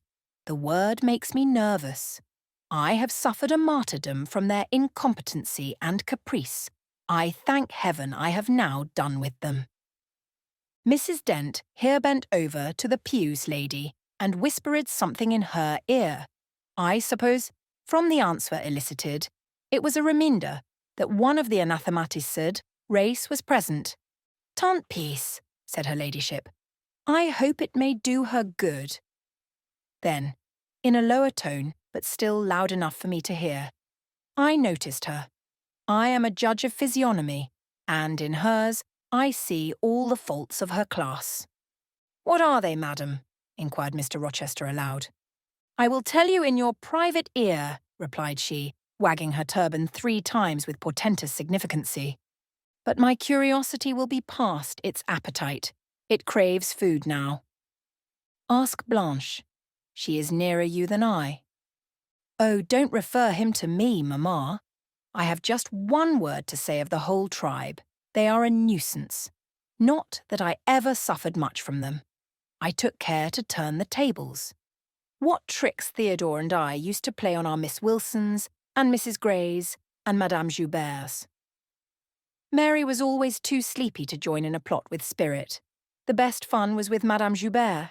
Miss Wilson was a poor sickly thing, lachrymose and low-spirited, not worth the trouble of vanquishing, in short. And Mrs. Grey was coarse and insensible. No blow took effect on her. But poor Madame Joubert, I see her yet in her raging passions when we had driven her to extremities, spilt our tea, crumbled our bread and butter, tossed our books up to the ceiling, and played a charivari with the ruler and desk, the fender and fire-irons. Theodore, do you remember those merry days? Yes, to be sure I do, drawled Lord Ingram. And the poor old stick used to cry out, Oh, you villain's childs. And then we sermonized her on the presumption of attempting to teach such clever blades as we were when she was herself so ignorant. We did, and, Tedu, you know, I helped you in prosecuting, or persecuting, your tutor, Whey-faced Mr. Vining, the parson in the pip, as we used to call him. He and Miss Wilson took the liberty of falling in love with each other. At least Teddo and I thought so. We surprised sundry tender glances and sighs, which we interpreted as tokens of la belle passion. And I promise you the public soon had the benefit of our discovery.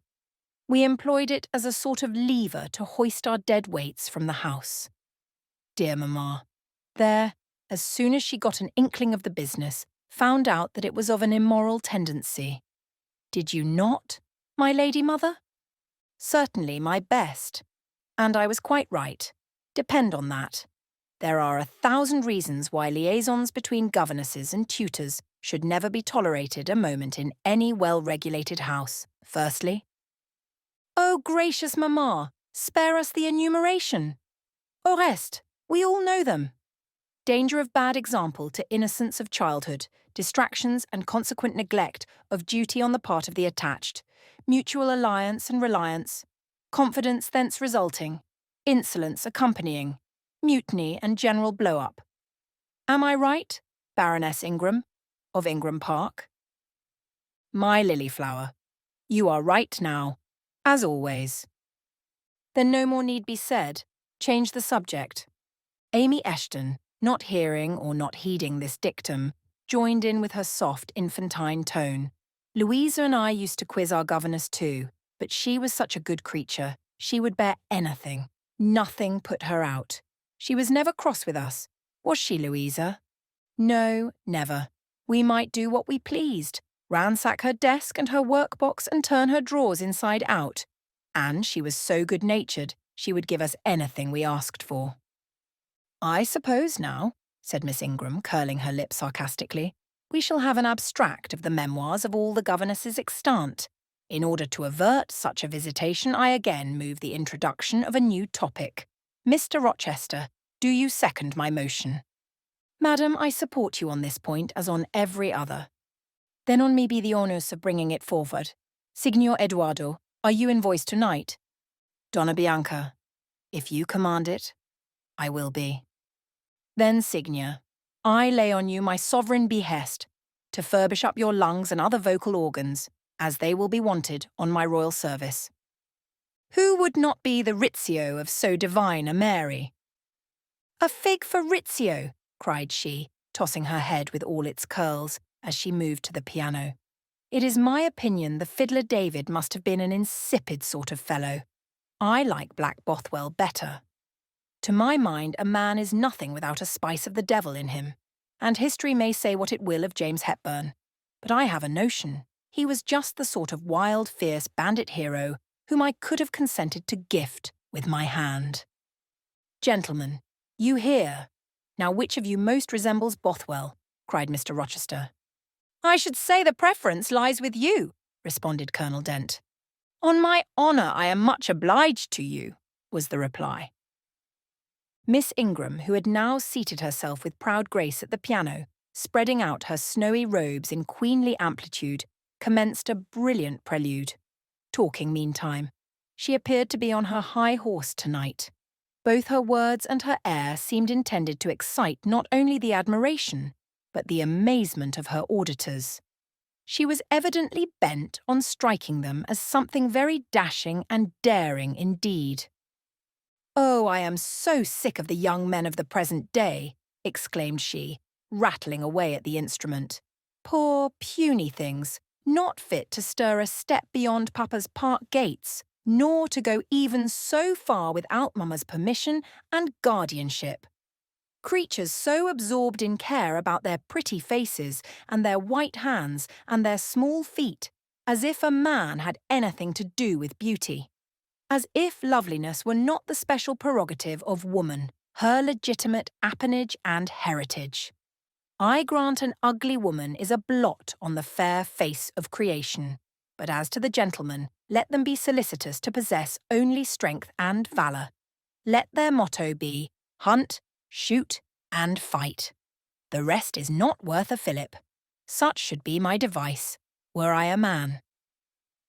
Whenever I marry, she continued after a pause which none interrupted, I am resolved my husband shall not be a rival, but a foil to me. I will suffer no competitor near the throne. I shall exact an undivided homage. His devotions shall not be shared between me and the shape he sees in his mirror. Mr. Rochester, now sing, and I will play for you." "I am all obedience," was the response. "Here, then, is a corsair song. Know that I dote on corsairs, and for that reason, sing it, con spirito." Commands from Miss Ingram's lips would put spirit into a mug of milk and water. "Take care, then. If you don't please me, I will shame you by showing how such things should be done." That is offering a premium on incapacity. I shall now endeavour to fail. Gardez-vous en bien. If you err wilfully, I shall devise a proportionate punishment. Miss Ingram ought to be clement, for she has it in her power to inflict a chastisement beyond mortal endurance. "Ha! Explain," commanded the lady. "Pardon me, madam. No need of explanation. Your own fine sense must inform you that one of your frowns would be a sufficient substitute for capital punishment." "Sing," said she, and again touching the piano she commenced an accompaniment in spirited style. Now is my time to slip away, thought I. But the tones that then severed the air arrested me. Mrs. Fairfax had said Mr. Rochester possessed a fine voice. He did. A mellow, powerful bass, into which he threw his own feeling, his own force, finding a way through the ear to the heart, and there waking sensations strangely. I waited till the last deep and full vibration had expired, till the tide of talk, checked an instant, had resumed its flow. I then quitted my sheltered corner and made my exit by the side door, which was fortunately near. Thence a narrow passage led into the hall. In crossing it, I perceived my sandal was loose. I stopped to tie it, kneeling down for that purpose on the mat at the foot of the staircase. I heard the dining-room door unclose. A gentleman came out. Rising hastily, I stood face to face with him. It was Mr. Rochester. "How do you do?" he asked. "I am very well, sir." "Why did you not come and speak to me in the room?" I thought I might have retorted the question on him who put it, but I would not take that freedom. I answered, "I did not wish to disturb you, as you seemed engaged, sir." "What have you been doing during my absence?" "Nothing particular, teaching Adele as usual." "And getting a good deal paler than you were, as I saw at first sight. What is the matter?" "Nothing at all, sir."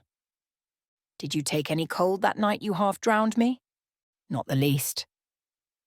"Return to the drawing-room. You are deserting too early." "I am tired, sir." He looked at me for a minute. "And a little depressed," he said. "What about? Tell me." Nothing, sir. I am not depressed. But I affirm that you are. So much depressed that a few more words would bring tears to your eyes. Indeed, they are there now, shining and swimming, and a bead has slipped from the lash and fallen onto the flag. If I had time, and was not in mortal dread of some prating prig of a servant passing, I would know what all this means. Well, tonight I excuse you, but understand that so long as my visitors stay, I expect you to appear in the drawing-room every evening. It is my wish. Don't neglect it. Now go and send Sophie for Adele. Good night, my—" He stopped, bit his lip, and abruptly left me. Chapter 18. Merry days were these at Thornfield Hall, and busy days too. How different from the first 3 months of stillness, monotony, and solitude I had passed beneath its roof.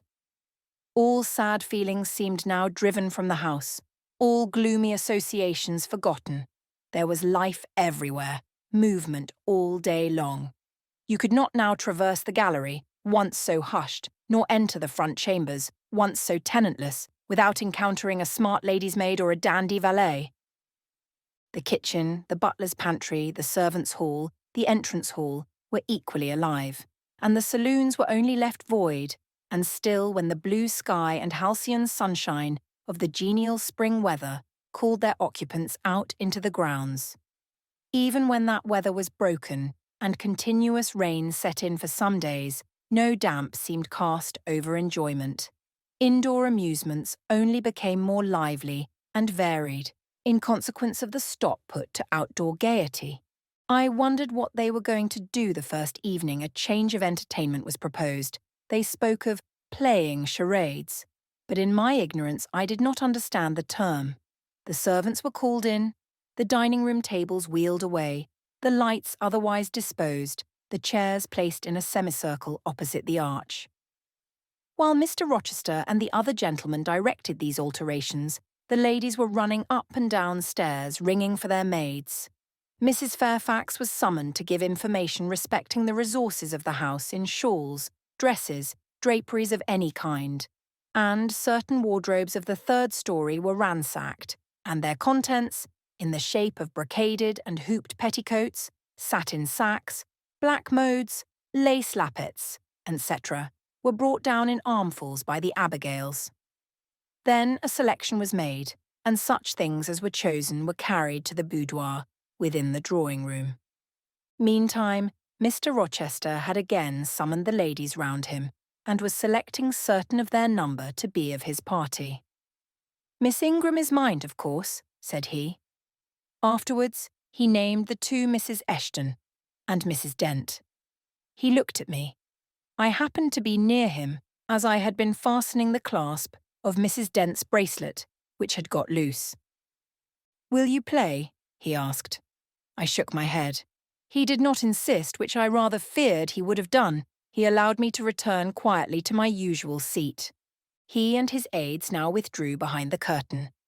The other party, which was headed by Colonel Dent, sat down on the crescent of chairs. One of the gentlemen, Mr. Eshton, observing me, seemed to propose that I should be asked to join them, but Lady Ingram instantly negatived the notion. "No," I heard her say. "She looks too stupid for any game of the sort." Ere long a bell tinkled, and the curtain drew up. Within the arch, the bulky figure of Sir George Lynn, whom Mr. Rochester had likewise chosen, was seen enveloped in a white sheet. Before him, on a table, lay open a large book, and at his side stood Amy Eshton, draped in Mr. Rochester's cloak and holding a book in her hand. Somebody unseen rang the bell merrily. Then Adele, who had insisted on being one of her guardian's party, bounded forward, scattering round her the contents of a basket of flowers she carried on her arm. Then appeared the magnificent figure of Miss Ingram, clad in white, a long veil on her head, and a wreath of roses round her brow. By her side walked Mr. Rochester, and together they drew near the table. They knelt, while Mrs. Dent and Louisa Eshton, dressed also in white, took up their stations behind them. A ceremony followed, in dumb show, in which it was easy to recognise the pantomime of a marriage. At its termination, Colonel Dent and his party consulted in whispers for 2 minutes. Then the Colonel called out, "Bride!" Mr. Rochester bowed, and the curtain fell. A considerable interval elapsed before it again rose. Its second rising displayed a more elaborately prepared scene than the last. The drawing-room, as I have before observed, was raised 2 steps above the dining-room, and on the top of the upper step, placed a yard or 2 back within the room, appeared a large marble basin, which I recognised as an ornament of the conservatory, where it usually stood, surrounded by exotics and tenanted by gold fish, and whence it must have been transported with some trouble on account of its size and weight.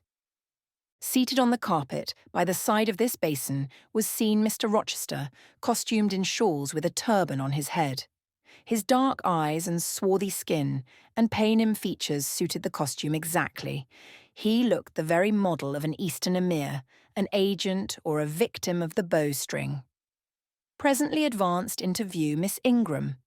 She, too, was attired in Oriental fashion, a crimson scarf tied sash-like round the waist, an embroidered handkerchief knotted about her temples, her beautifully moulded arms bare, one of them upraised in the act of supporting a pitcher, poised gracefully on her head.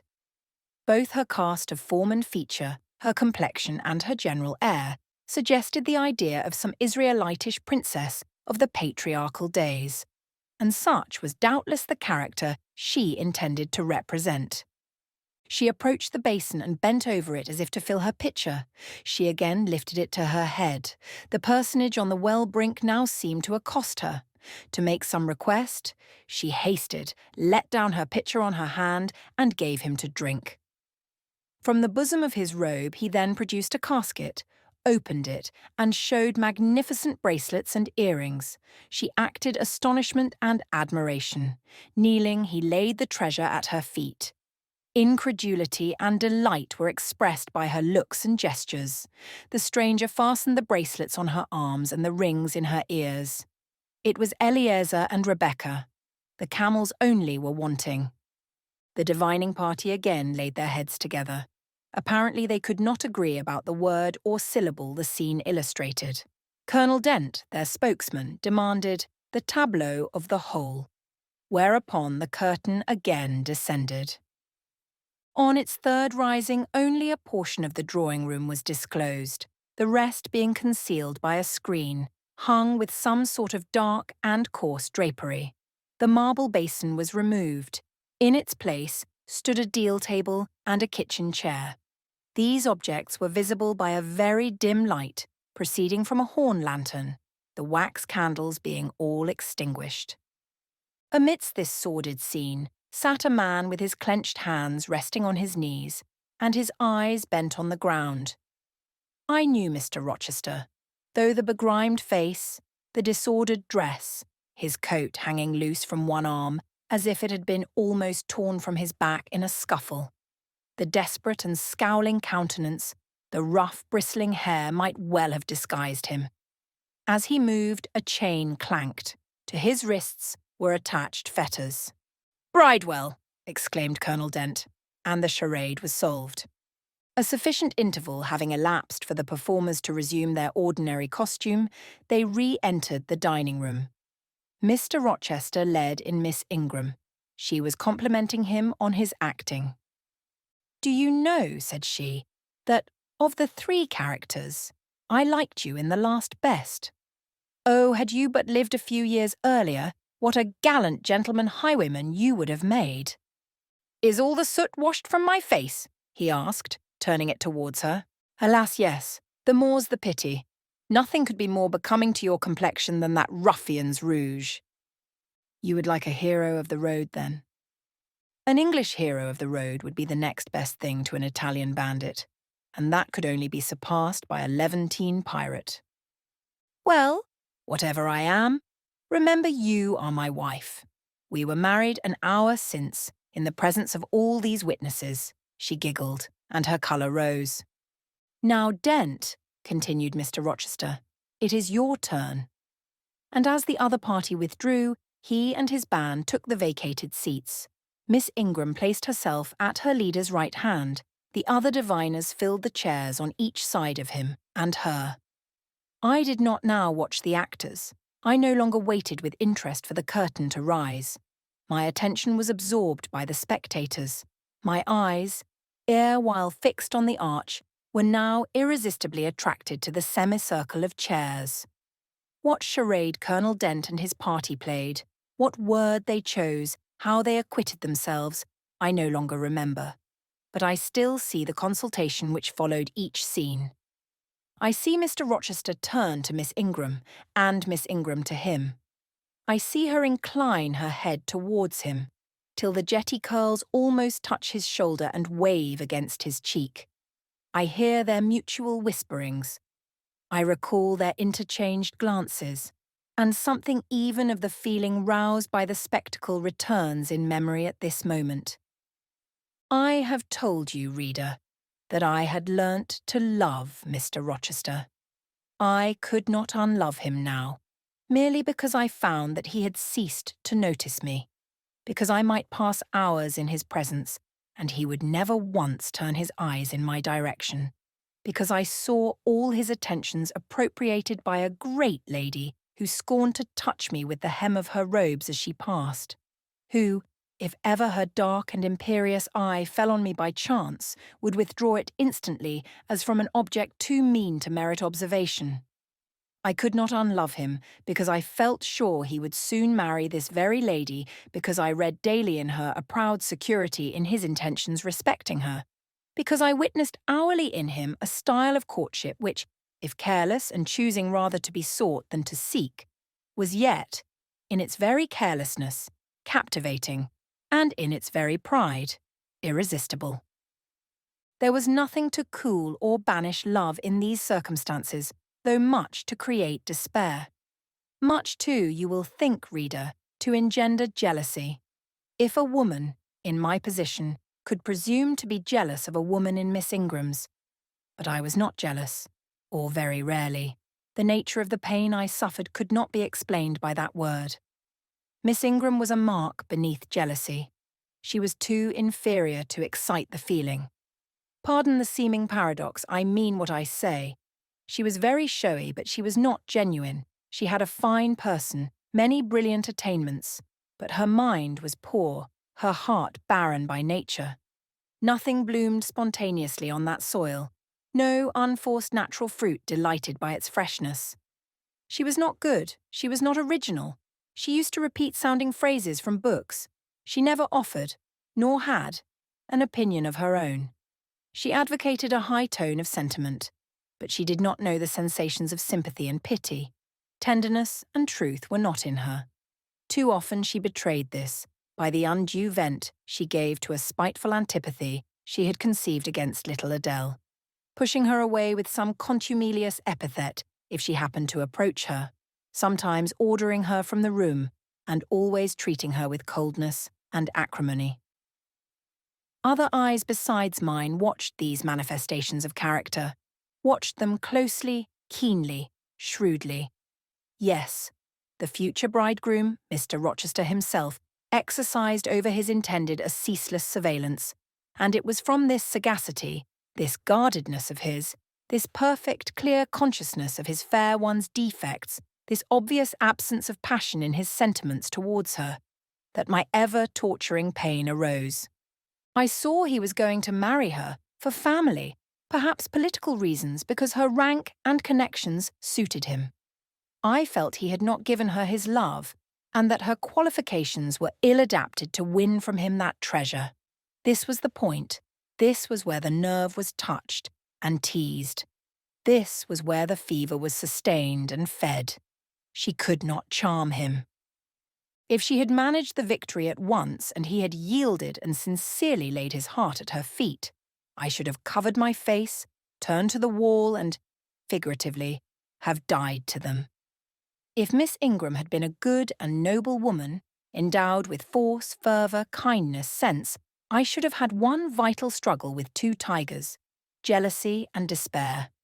Then, my heart torn out and devoured, I should have admired her, acknowledged her excellence, and been quiet for the rest of my days. And the more absolute her superiority, the deeper would have been my admiration, the more truly tranquil my quiescence.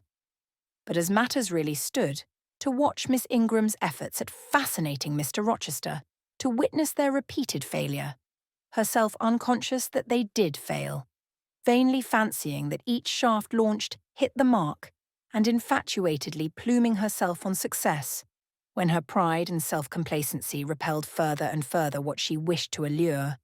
To witness this was to be at once under ceaseless excitation and ruthless restraint. Because when she failed, I saw how she might have succeeded. Arrows that continually glanced off from Mr. Rochester's breast and fell harmless at his feet might, I knew, if shot by a surer hand, have quivered keen in his proud heart, have called love into his stern eye and softness into his sardonic face, or, better still, without weapons a silent conquest might have been won. Why can she not influence him more when she is privileged to draw so near to him? I asked myself. Surely she cannot truly like him, or not like him with true affection. If she did, she need not coin her smiles so lavishly, flash her glances so unremittingly, manufacture airs so elaborate, graces so multitudinous. It seems to me that she might, by merely sitting quietly at his side, saying little and looking less, get nigher his heart. I have seen in his face a far different expression from that which hardens it now, while she is so vivaciously accosting him.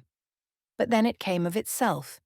It was not elicited by meretricious arts and calculated manoeuvres, and one had but to accept it, to answer what he asked without pretension, to address him when needful without grimace.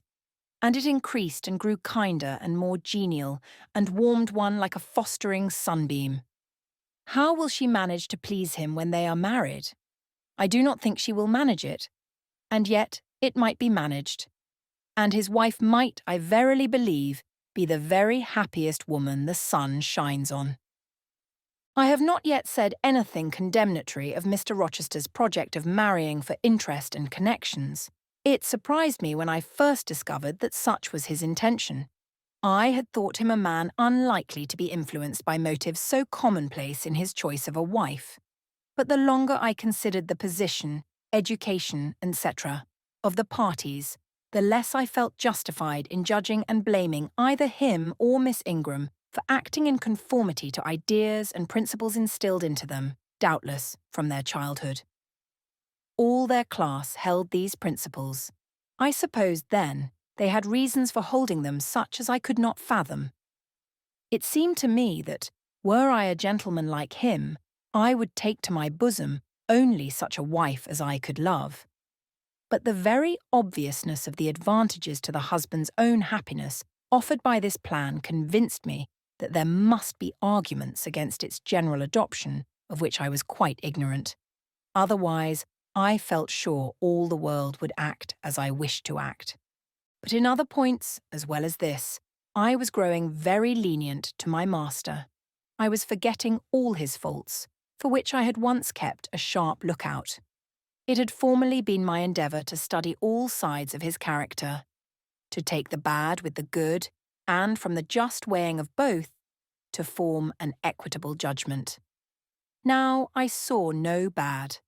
The sarcasm that had repelled, the harshness that had startled me once, were only like keen condiments in a choice dish. Their presence was pungent, but their absence would be felt as comparatively insipid. And as for the vague something, was it a sinister or a sorrowful, a designing or a desponding expression, that opened upon a careful observer, now and then, in his eye, and closed again before one could fathom the strange depth partially disclosed, that something which used to make me fear and shrink, as if I had been wandering amongst volcanic-looking hills and had suddenly felt the ground quiver and seen it gape, that something I, at intervals, beheld still, and with throbbing heart, but not with palsied nerves. Instead of wishing to shun, I longed only to dare, to divine it, and I thought Miss Ingram happy, because one day she might look into the abyss at her leisure, explore its secrets, and analyse their nature. Meantime, while I thought only of my master and his future bride, saw only them, heard only their discourse, and considered only their movements of importance, the rest of the party were occupied with their own separate interests and pleasures. The ladies Lynn and Ingram continued to consort in solemn conferences, where they nodded their 2 turbans at each other, and held up their 4 hands in confronting gestures of surprise, or mystery, or horror, according to the theme on which their gossip ran, like a pair of magnified puppets. Mild Mrs. Dent talked with good-natured Mrs. Eshton, and the 2 sometimes bestowed a courteous word or smile on me. Sir George Lynn, Colonel Dent, and Mr. Eshton discussed politics, or county affairs, or justice business. Lord Ingram flirted with Amy Eshton. Louisa played and sang to and with one of the Messrs. Lynn, and Mary Ingram listened languidly to the gallant speeches of the other. Sometimes all, as with one consent, suspended their byplay to observe and listen to the principal actors. For after all, Mr. Rochester and, because closely connected with him, Miss Ingram were the life and soul of the party. If he was absent from the room an hour, a perceptible dullness seemed to steal over the spirits of his guests, and his re-entrance was sure to give a fresh impulse to the vivacity of conversation. The want of his animating influence appeared to be peculiarly felt one day that he had been summoned to Millcote on business and was not likely to return till late. The afternoon was wet. A walk the party had proposed to take to see a gypsy camp, lately pitched on a common beyond Hay, was consequently deferred. Some of the gentlemen were gone to the stables. The younger ones, together with the younger ladies, were playing billiards in the billiard room. The dowagers Ingram and Lynn sought solace in a quiet game at cards. Blanche Ingram, after having repelled by supercilious taciturnity some efforts of Mrs. Dent and Mrs. Eshton to draw her into conversation, had first murmured over some sentimental tunes and airs on the piano, and then, having fetched a novel from the library, had flung herself in haughty listlessness on a sofa and prepared to beguile, by the spell of fiction, the tedious hours of absence. The room and the house were silent. Only now and then the merriment of the billiard players was heard from above. It was verging on dusk, and the clock had already given warning of the hour to dress for dinner, when little Adele, who knelt by me in the drawing-room window-seat, suddenly exclaimed, "Voilà Monsieur Rochester.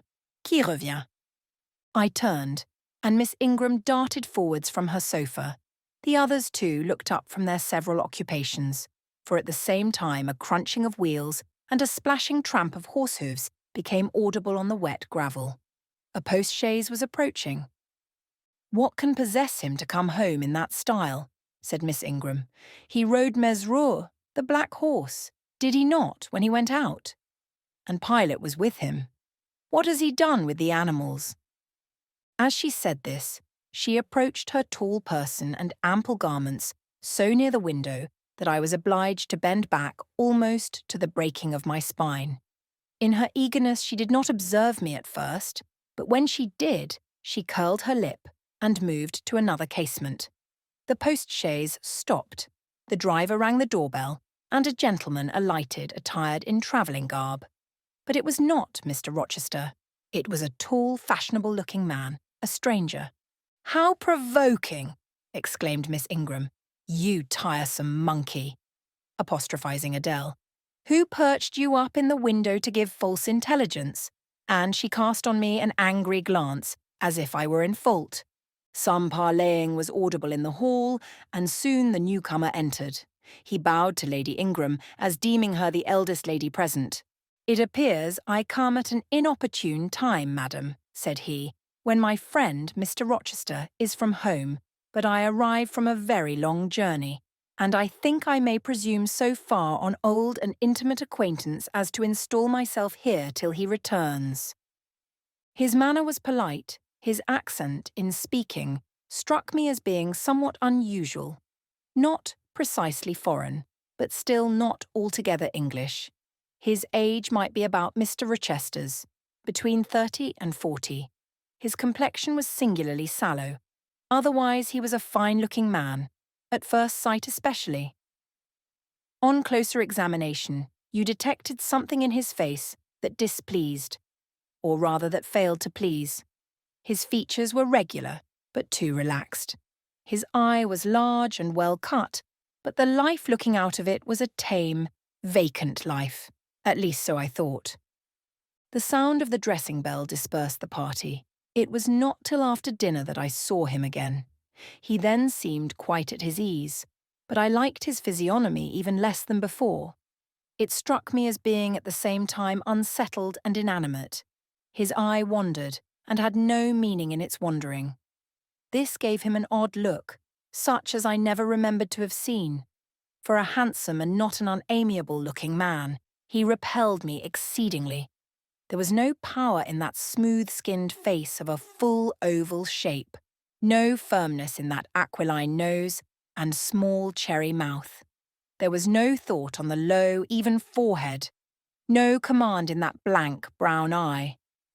As I sat in my usual nook and looked at him with the light of the girandoles on the mantelpiece beaming full over him, for he occupied an armchair drawn close to the fire and kept shrinking still nearer, as if he were cold, I compared him with Mr. Rochester. I think, with deference be it spoken, the contrast could not be much greater between a sleek gander and a fierce falcon.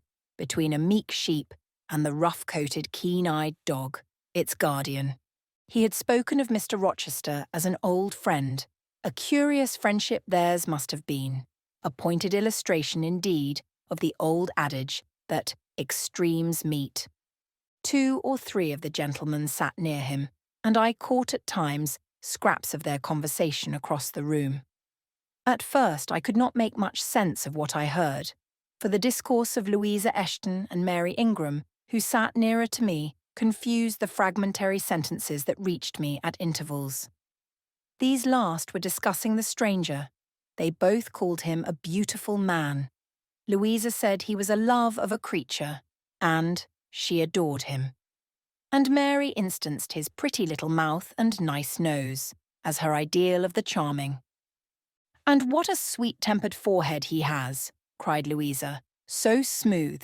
None of those frowning irregularities I dislike so much, and such a placid eye and smile." And then, to my great relief, Mr. Henry Lynn summoned them to the other side of the room to settle some point about the deferred excursion to Hay Common. I was now able to concentrate my attention on the group by the fire, and I presently gathered that the newcomer was called Mr. Mason. Then I learned that he was but just arrived in England, and that he came from some hot country, which was the reason, doubtless, his face was so sallow, and that he sat so near the hearth and wore a surtout in the house. Presently, the words Jamaica, Kingston, Spanish Town indicated the West Indies as his residence, and it was with no little surprise I gathered, ere long, that he had there first seen and become acquainted with Mr. Rochester. He spoke of his friend's dislike of the burning heats, the hurricanes, and rainy seasons of that region. I knew Mr. Rochester had been a traveller, Mrs. Fairfax had said so, but I thought the continent of Europe had bounded his wanderings. Till now I had never heard a hint given of visits to more distant shores. I was pondering these things when an incident, and a somewhat unexpected one, broke the thread of my musings. Mr. Mason, shivering as someone chanced to open the door, asked for more coal to be put on the fire which had burnt out its flame, though its mass of cinder still shone hot and red.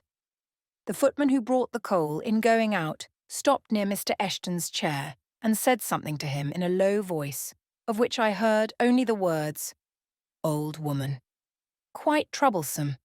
"And tell her she shall be put in the stocks if she does not take herself off," replied the magistrate. "No, stop," interrupted Colonel Dent. "Don't send her away, Eshton. We might turn the thing to account. Better consult the ladies." And speaking aloud, he continued, "Ladies, you talked of going to Hay Common to visit the gypsy camp. Sam here says that one of the old Mother Bunches is in the servants' hall at this moment, and insists upon being brought in before the quality to tell them their fortunes. Would you like to see her?" "Surely, Colonel," cried Lady Ingram, "you would not encourage such a low impostor. Dismiss her by all means, at once." "But I cannot persuade her to go away, my lady," said the footman. "Nor can any of the servants. Mrs. Fairfax is with her just now, entreating her to be gone, but she has taken a chair in the chimney-corner and says nothing shall stir her from it till she gets leave to come in here." "What does she want?" asked Mrs. Eshton. "To tell the gentry their fortunes, she says, ma'am, and she swears she must and will do it." "What is she like?" inquired the Mrs. Eshton in a breath. "A shockingly ugly old creature, miss, almost as black as a crock." "Why, she's a real sorceress," cried Frederick Lynn. "Let us have her in, of course." "To be sure," rejoined his brother. "It would be 1,000 pities to throw away such a chance of fun." "My dear boys, what are you thinking about?" exclaimed Mrs. Lynn. "I cannot possibly countenance any such inconsistent proceeding," chimed in the Dowager Ingram. "Indeed, mamma, but you can, and will," pronounced the haughty voice of Blanche, as she turned round on the piano-stool, where till now she had sat silent, apparently examining sundry sheets of music. "I have a curiosity to hear my fortune told. Therefore, Sam, order the beldame forward. My darling Blanche, recollect, I do. I recollect all you can suggest, and I must have my will. Quick, Sam.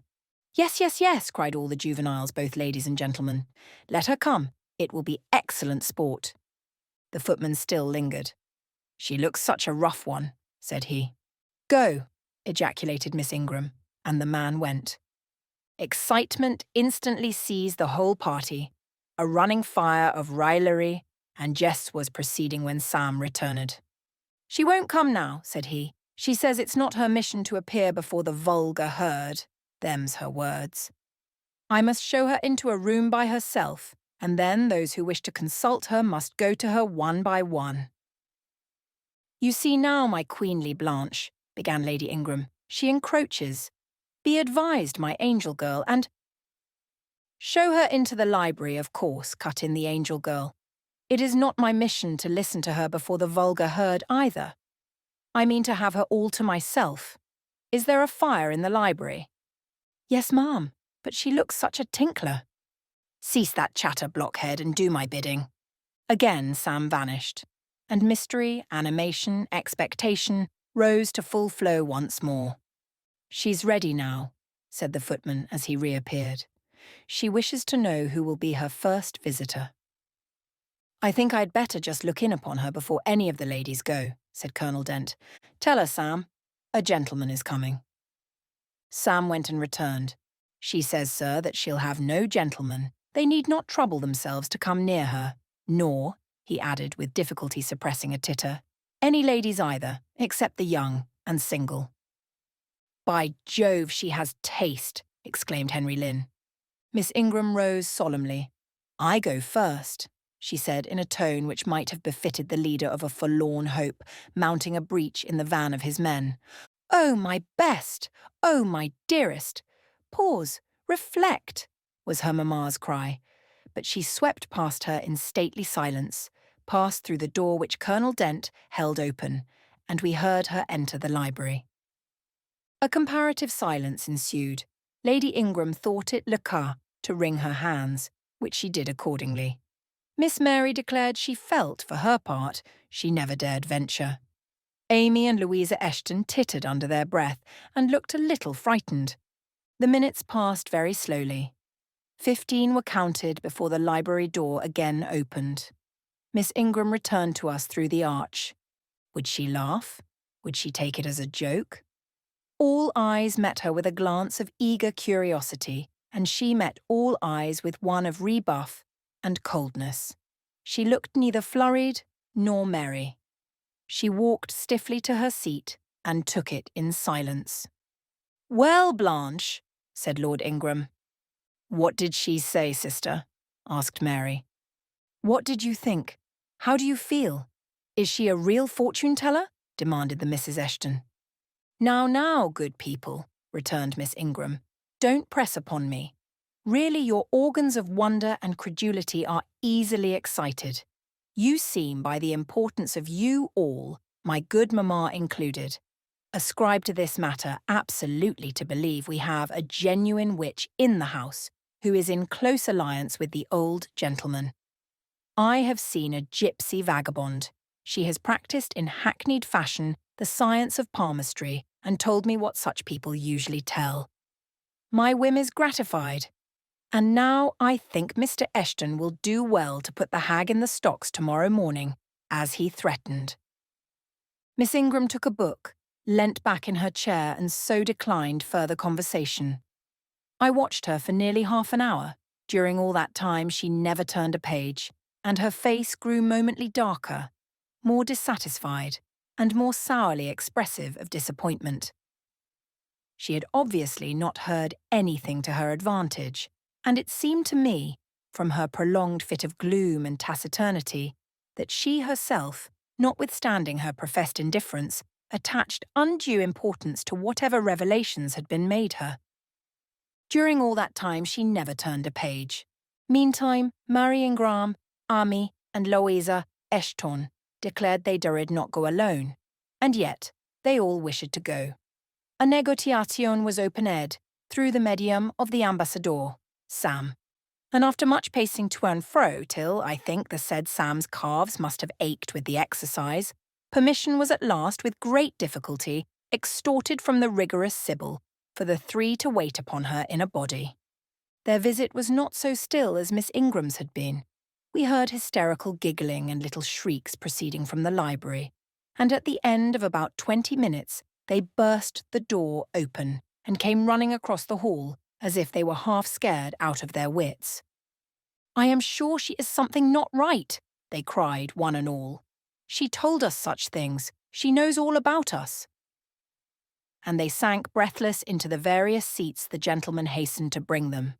Pressed for further explanation, they declared she had told them of things they had said and done when they were mere children, described books and ornaments they had in their boudoir at home, keepsakes that different relations had presented to them. They affirmed that she had even divined their thoughts, and had whispered in the ear of each the name of the person she liked best in the world, and informed them of what they most wished for. Here the gentleman interposed with earnest petitions to be further enlightened on these two last-named points, but they got only blushes, ejaculations, tremors, and titters in return for their importunity. The matrons, meantime, offered vinaigrettes and wielded fans, and again reiterated the expression of their concern that their warning had not been taken in time. And the elder gentleman laughed, and the younger urged their services on the agitated fair ones. In the midst of the tumult, and while my eyes and ears were fully engaged in the scene before me, I heard a hem close at my elbow. I turned, and saw Sam. "If you please, miss, the gypsy declares that there is another young single lady in the room who has not been to her yet, and she swears she will not go till she has seen all. I thought it must be you. There is no one else for it. What shall I tell her?" "Oh, I will go by all means," I answered, and I was glad of the unexpected opportunity to gratify my much-excited curiosity. I slipped out of the room, unobserved by any eye, for the company were gathered in one mass about the trembling trio just returned, and I closed the door quietly behind me. "If you like, miss," said Sam, "I'll wait in the hall for you, and if she frightens you, just call and I'll come in." "No, Sam, return to the kitchen. I am not in the least afraid." Nor was I, but I was a good deal interested and excited. Chapter 19. The library looked tranquil enough as I entered it, and the Sibyl, if Sibyl she were, was seated snugly enough in an easy-chair at the chimney corner. She had on a red cloak and a black bonnet, or rather, a broad-brimmed gypsy hat, tied down with a striped handkerchief under her chin. An extinguished candle stood on the table. She was bending over the fire and seemed reading in a little black book, like a prayer book, by the light of the blaze. She muttered the words to herself, as most old women do, while she read. She did not desist immediately on my entrance. It appeared she wished to finish a paragraph. I stood on the rug and warmed my hands, which were rather cold with sitting at a distance from the drawing-room fire. I felt now as composed as ever I did in my life. There was nothing indeed in the gypsy's appearance to trouble one's calm. She shut her book and slowly looked up. Her hat brim partially shaded her face, yet I could see as she raised it that it was a strange one. It looked all brown and black.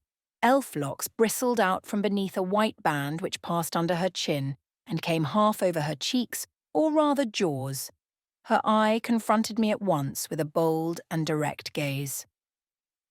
"Well, and you want your fortune told?" she said in a voice as decided as her glance, as harsh as her features. "I don't care about it, Mother. You may please yourself, but I ought to warn you. I have no faith." "It's like your impudence to say so. I expected it of you. I heard it in your step as you crossed the threshold." "Did you? You've a quick ear." "I have, and a quick eye and a quick brain. You need them all in your trade." "I do, especially when I've customers like you to deal with. Why don't you tremble?" "I'm not cold." "Why don't you turn pale?" "I am not sick." "Why don't you consult my art?" "I'm not silly." The old crone nishered, a laugh under her bonnet and bandage. She then drew out a short black pipe, and lighting it began to smoke. Having indulged a while in this sedative, she raised her bent body, took the pipe from her lips, and while gazing steadily at the fire, said very deliberately, "You are cold, you are sick, and you are silly." "Prove it," I rejoined. "I will in few words. You are cold because you are alone. No contact strikes the fire from you that is in you. You are sick because the best of feelings, the highest and the sweetest given to man, keeps far away from you. You are silly because, suffer as you may, you will not beckon it to approach, nor will you stir one step to meet it where it waits you." She again put her short black pipe to her lips and renewed her smoking with vigour. "You might say all that to almost anyone who you knew lived as a solitary dependent in a great house. I might say it to almost anyone. But would it be true of almost anyone? In my circumstances. Yes, just so in your circumstances, but find me another precisely placed as you are. It would be easy to find you thousands. You could scarcely find me one. If you knew it, you are peculiarly situated. Very near happiness? Yes, within reach of it. The materials are all prepared. There only wants a movement to combine them. Chance laid them somewhat apart. Let them be once approached and bliss results. I don't understand enigmas. I never could guess a riddle in my life. If you wish me to speak more plainly, show me your palm. And I must cross it with silver, I suppose? To be sure. I gave her a shilling. She put it into an old stocking foot which she took out of her pocket, and having tied it round and returned it, she told me to hold out my hand. I did. She approached her face to the palm and pored over it without touching it. "It is too fine," said she. "I can make nothing of such a hand as that, almost without lines. Besides, what is in a palm? Destiny is not written there." "I believe you," said I. "No," she continued, "it is in the face, on the forehead, about the eyes, in the lines of the mouth. Kneel, and lift up your head." "Ah, now you are coming to reality," I said, as I obeyed her. "I shall begin to put some faith in you presently." I knelt within half a yard of her. She stirred the fire so that a ripple of light broke from the disturbed coal. The glare, however, as she sat, only threw her face into deeper shadow. Mine, it illumined. "I wonder with what feelings you came to me tonight," she said, when she had examined me a while. "I wonder what thoughts are busy in your heart during all the hours you sit in yonder room with the fine people flitting before you like shapes in a magic lantern. Just as little sympathetic communion passing between you and them, as if they were really mere shadows of human forms and not the actual substance. I feel tired often, sleepy sometimes, but seldom sad. Then you have some secret hope to buoy you up and please you with whispers of the future. Not I. The utmost I hope is to save money enough out of my earnings to set up a school some day in a little house rented by myself. A mean nutriment for the spirit to exist on, and sitting in that window seat, you see I know your habits. You have learned them from the servants. Ah, you think yourself sharp. Well, perhaps I have. To speak truth, I have an acquaintance with one of them, Mrs. Poole. I started to my feet when I heard the name. You have you? Thought I. There is diablerie in the business after all, then. Don't be alarmed, continued the strange being. She's a safe hand, is Mrs. Poole, close and quiet. Anyone may repose confidence in her. But, as I was saying, sitting in that window seat, do you think of nothing but your future school? Have you no present interest in any of the company who occupy the sofas and chairs before you? Is there not one face you study, one figure whose movements you follow with at least curiosity? I like to observe all the faces and all the figures. But do you never single one from the rest, or it may be two? I do frequently. When the gestures or looks of a pair seem telling a tale, it amuses me to watch them. What tale do you like best to hear? Oh, I have not much choice. They generally run on the same theme, courtship, and promise to end in the same catastrophe, marriage. And do you like that monotonous theme? Positively, I don't care about it. It is nothing to me. Nothing to you when a lady, young and full of life and health, charming with beauty and endowed with the gifts of rank and fortune, sits and smiles in the eyes of a gentleman what? You know, and perhaps think well of. I don't know the gentleman here. I have scarcely interchanged a syllable with one of them. And as to thinking well of them, I consider some respectable and stately and middle-aged, and others young, dashing, handsome, and lively. But certainly they are all at liberty to be the recipients of whose smiles they please, without my feeling disposed to consider the transaction of any moment to me. You don't know the gentleman here. You have not exchanged a syllable with one of them. Will you say that of the master of the house? He is not at home. A profound remark, a most ingenious quibble. He went to Millcote this morning, and will be back here tonight or tomorrow. Does that circumstance exclude him from the list of your acquaintance? Blot him, as it were, out of existence? No, but I can scarcely see what Mr. Rochester has to do with the theme you had introduced. I was talking of ladies smiling in the eyes of gentlemen, and of late so many smiles have been shed into Mr. Rochester's eyes that they overflow like 2 cups filled above the brim. Have you never remarked that? Mr. Rochester has a right to enjoy the society of his guests. No question about his right. But have you never observed that, of all the tales told here about matrimony, Mr. Rochester has been favoured with the most lively and the most continuous? The eagerness of a listener quickens the tongue of a narrator.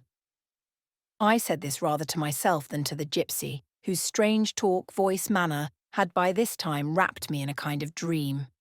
One unexpected sentence came from her lips after another, till I got involved in a web of mystification, and wondered what unseen spirit had been sitting for weeks by my heart, watching its workings and taking record of every pulse.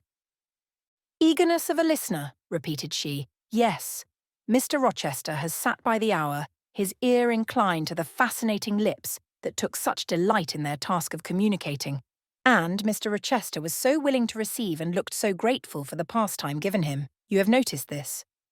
Grateful. I cannot remember detecting gratitude in his face. Detecting. You have analysed, then, and what did you detect, if not gratitude? I said nothing.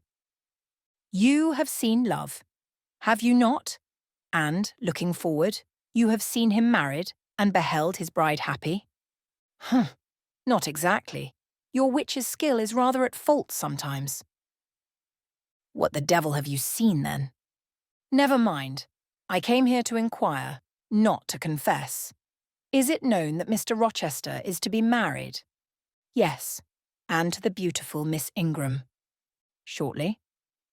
Appearances would warrant that conclusion, and, no doubt, though with an audacity that wants chastising out of you, you seem to question it, they will be a superlatively happy pair.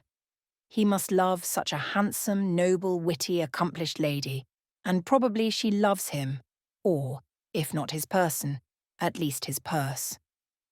I know she considers the Rochester estate eligible to the last degree, though, God pardon me, I told her something on that point about an hour ago which made her look wondrous grave. The corners of her mouth fell half an inch. I would advise her black-avised suitor to look out. If another comes, with a longer or clearer rent roll, he's dished. But, mother, I did not come to hear Mr. Rochester's fortune. I came to hear my own. And you have told me nothing of it. Your fortune is yet doubtful. When I examined your face, one trait contradicted another. Chance has meted you a measure of happiness. That I know. I knew it before I came here this evening. She has laid it carefully on one side for you. I saw her do it.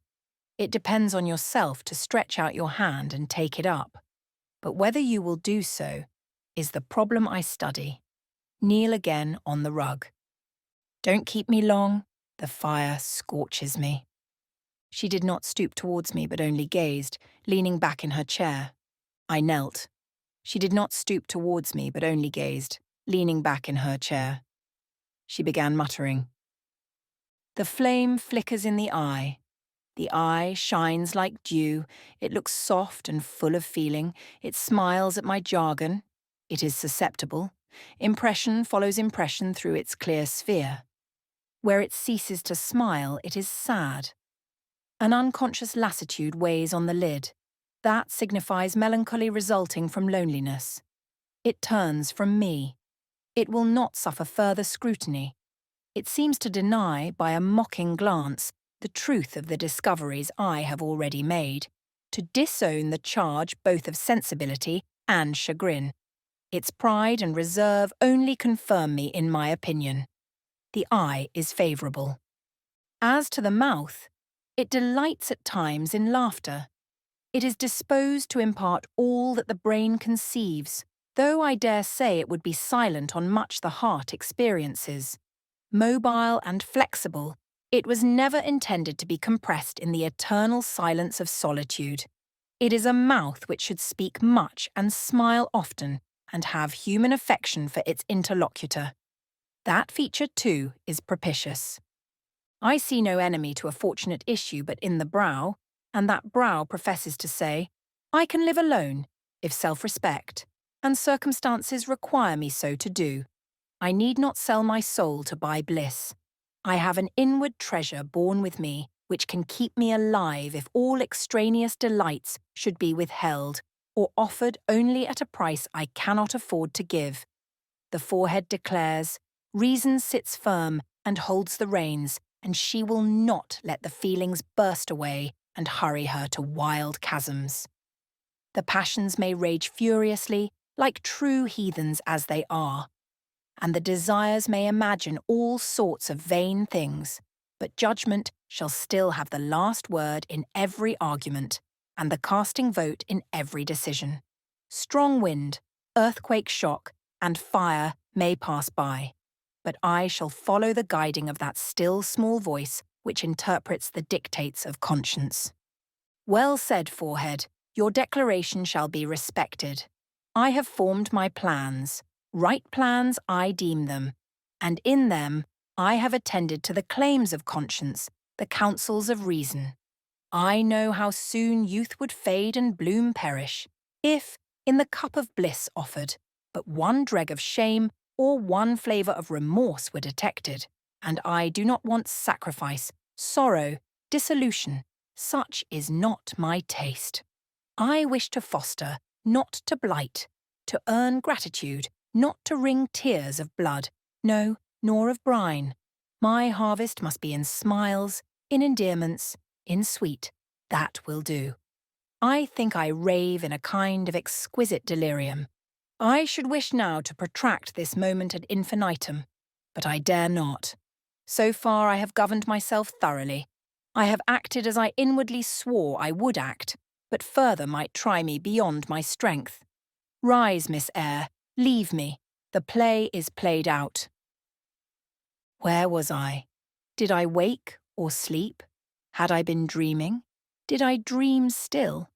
The old woman's voice had changed. Her accent, her gesture, and all were familiar to me as my own face in a glass, as the speech of my own tongue. I got up but did not go. I looked. I stirred the fire, and I looked again. But she drew her bonnet and her bandage closer about her face, and again beckoned me to depart.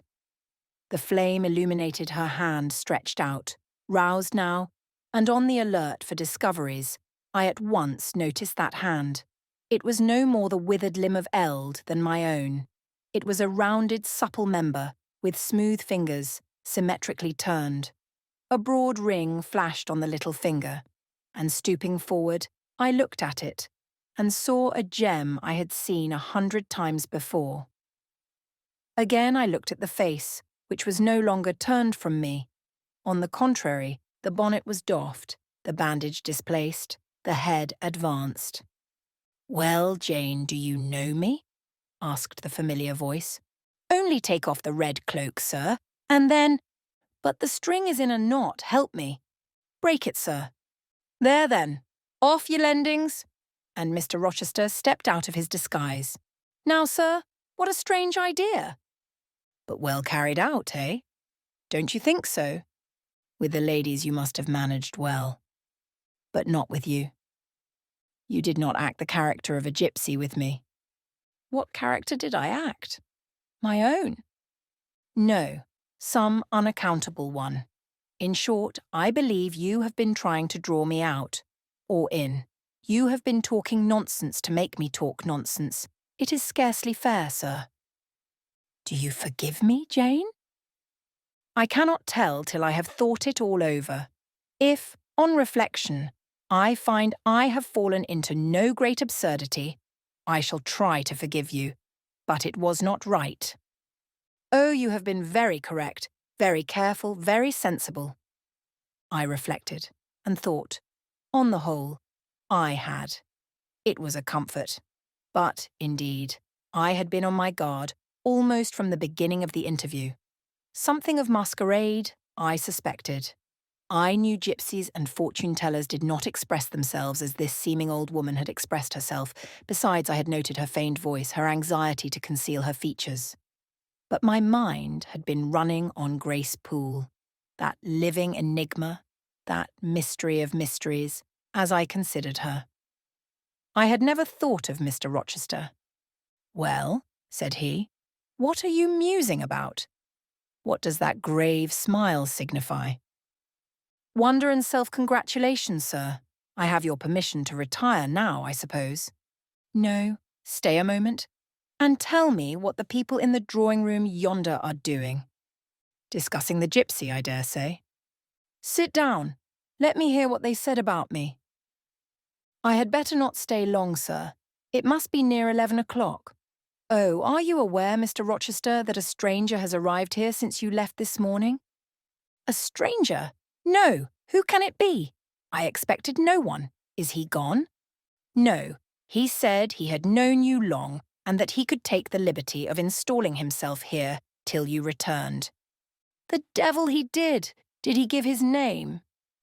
His name is Mason, sir, and he comes from the West Indies, from Spanish Town, in Jamaica, I think. Mr. Rochester was standing near me. He had taken my hand as if to lead me to a chair. As I spoke, he gave my wrist a convulsive grip. The smile on his lips froze. Apparently a spasm caught his breath. Mason, the West Indies, he said, in the tone one might fancy a speaking automaton to announce its single words. Mason, the West Indies, he reiterated, and he went over the syllables 3 times, growing, in the intervals of speaking, whiter than ashes. He hardly seemed to know what he was doing. Do you feel ill, sir? I inquired. Jane, I've got a blow. I've got a blow, Jane. He staggered. Oh, lean on me, sir. Jane, you offered me your shoulder once before. Let me have it now. Yes, sir, yes. And my arm. He sat down and made me sit beside him. Holding my hand in both his own, he chafed it, gazing on me at the same time with the most troubled and dreary look.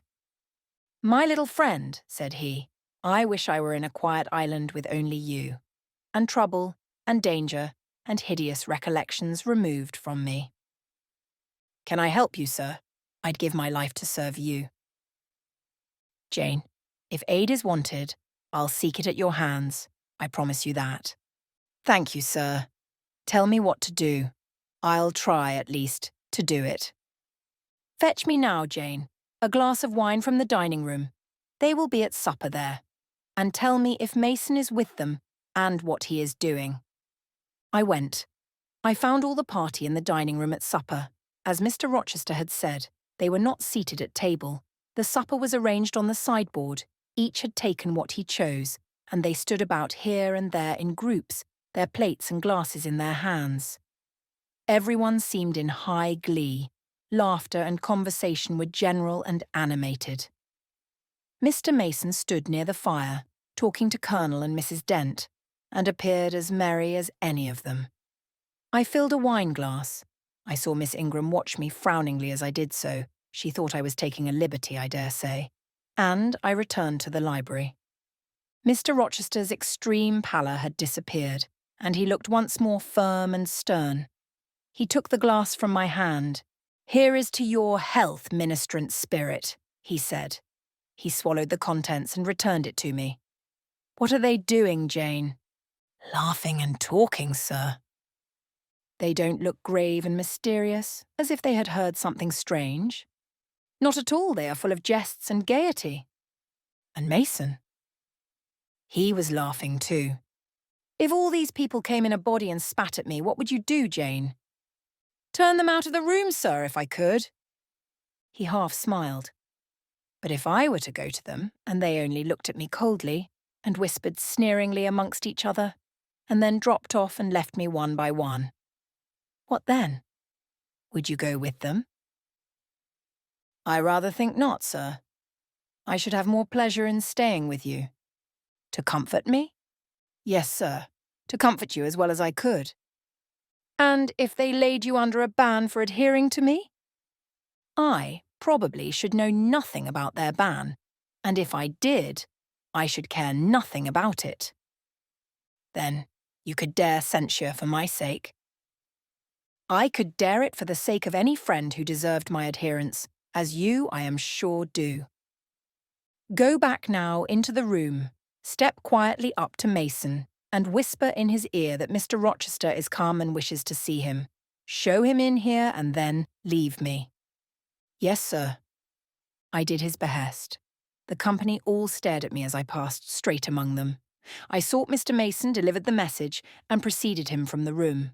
I ushered him into the library, and then I went upstairs. At a late hour, after I had been in bed some time, I heard the visitors repair to their chambers. I distinguished Mr. Rochester's voice and heard him say, "This way, Mason, this is your room." He spoke cheerfully. The gay tones set my heart at ease. I was soon asleep. Chapter 20. I had forgotten to draw my curtain, which I usually did, and also to let down my window blind. The consequence was that when the moon, which was full and bright, for the night was fine, came in her course to that space in the sky opposite my casement, and looked in at me through the unveiled panes, her glorious gaze roused me.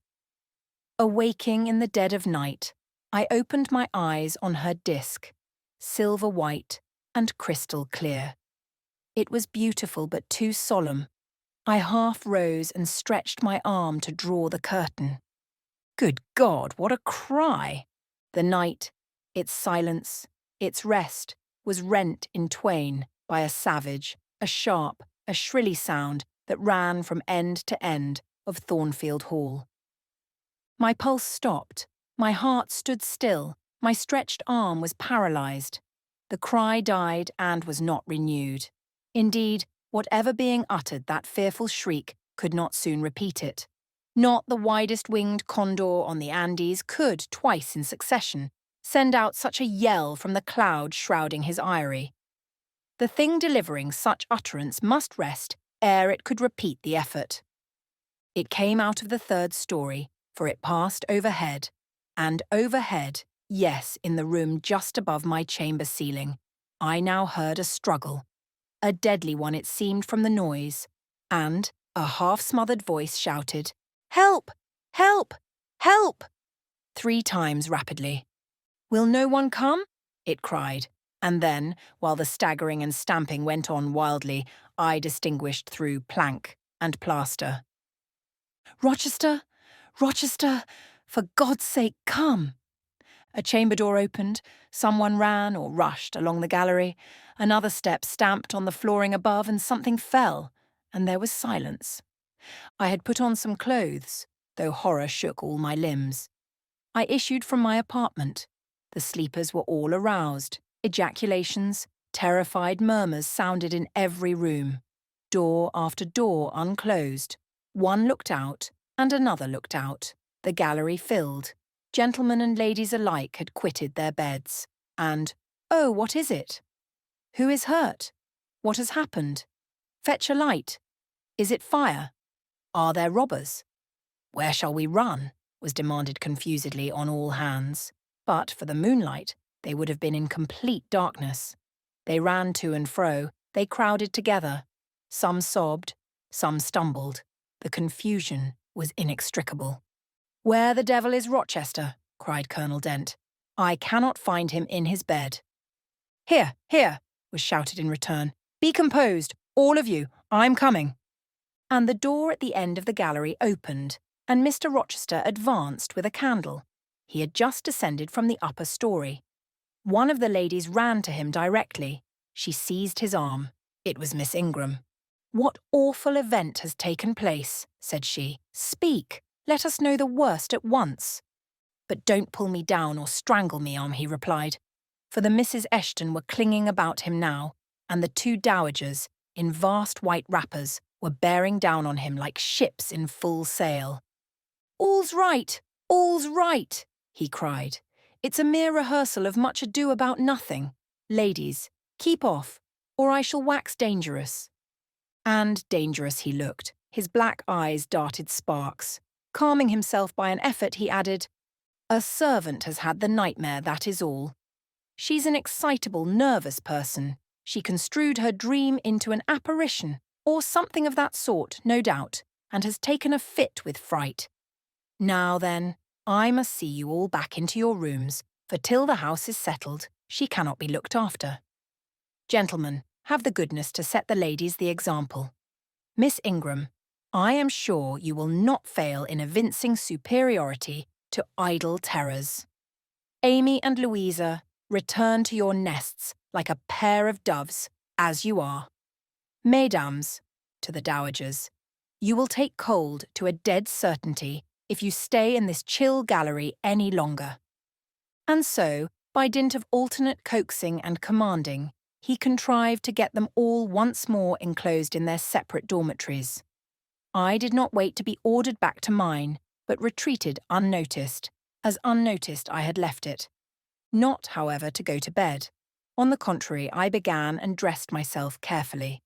The sounds I had heard after the scream, and the words that had been uttered, had probably been heard only by me, for they had proceeded from the room above mine, but they assured me that it was not a servant's dream which had thus struck horror through the house, and that the explanation Mr. Rochester had given was merely an invention framed to pacify his guests. I dressed then to be ready for emergencies. When dressed, I sat a long time by the window, looking out over the silent grounds and silvered fields and waiting for I knew not what. It seemed to me that some event must follow the strange cry, struggle, and call. No, stillness returned. Each murmur and movement ceased gradually, and in about an hour, Thornfield Hall was again as hushed as a desert. It seemed that sleep and night had resumed their empire. Meantime, the moon declined. She was about to set. Not liking to sit in the cold and darkness, I thought I would lie down on my bed, dressed as I was. I left the window and moved with little noise across the carpet. As I stooped to take off my shoes, a cautious hand tapped low at the door. "Am I wanted?" I asked. "Are you up?" asked the voice I expected to hear, viz., my master's. "Yes, sir." "And dressed?" "Yes." "Come out, then, quietly." I obeyed. Mr. Rochester stood in the gallery holding a light. "I want you," he said. "Come this way, take your time, and make no noise." My slippers were thin. I could walk the matted floor as softly as a cat. He glided up the gallery and up the stairs, and stopped in the dark, low corridor of the fateful third story. I had followed, and stood at his side. "Have you a sponge in your room?" he asked in a whisper. "Yes, sir." "Have you any salts?" "Volatile salts?" "Yes." "Go back and fetch both." I returned, sought the sponge on the washstand, the salts in my drawer, and once more retraced my steps. He still waited. He held a key in his hand. Approaching one of the small black doors, he put it in the lock. He paused and addressed me again. "You don't turn sick at the sight of blood?" "I think I shall not. I have never been tried yet." I felt a thrill while I answered him, but no coldness and no faintness. "Just give me your hand," he said. "It will not do to risk a fainting fit." I put my fingers into his.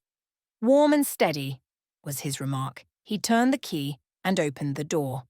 I saw a room I remembered to have seen before, the day Mrs. Fairfax showed me over the house. It was hung with tapestry, but the tapestry was now looped up in one part, and there was a door apparent, which had then been concealed. This door was open. A light shone out of the room within. I heard thence a snarling, snatching sound, almost like a dog quarrelling. Mr. Rochester, putting down his candle, said to me, "Wait a minute," and he went forward to the inner apartment. A shout of laughter greeted his entrance, noisy at first, and terminating in Grace Poole's own goblin ha. Ha! She then was there.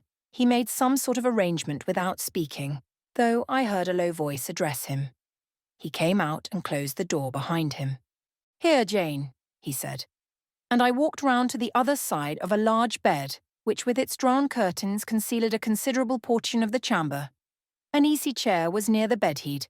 A man sat in it, dressed with the exception of his coat. He was still, his head leant back. His eyes were closed. Mr. Rochester held the candle over him. I recognised in his pale and seemingly lifeless face the stranger, Mason.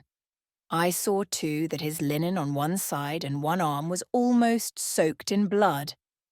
"Hold the candle," said Mr. Rochester, and I took it. He fetched a basin of water from the washstand. "Hold that," said he. I obeyed. He took the sponge, dipped it in, and moistened the corpse-like face. He asked for my smelling bottle and applied it to the nostrils. Mr. Mason shortly unclosed his eyes. He groaned. Mr. Rochester opened the shirt of the wounded man, whose arm and shoulder were bandaged. He sponged away blood, trickling fast down. "Is there immediate danger?" murmured Mr. Mason. "Pooh, no, a mere scratch. Don't be so overcome, man. Bear up. I'll fetch a surgeon for you now, myself. You'll be able to be removed by morning, I hope. Jane," he continued. "Sir, I shall have to leave you in this room with this gentleman for an hour, or perhaps 2 hours. You will sponge the blood as I do when it returns. If he feels faint, you will put the glass of water on that stand to his lips, and your salts to his nose. You will not speak to him on any pretext. And, Richard, it will be at the peril of your life if you speak to her.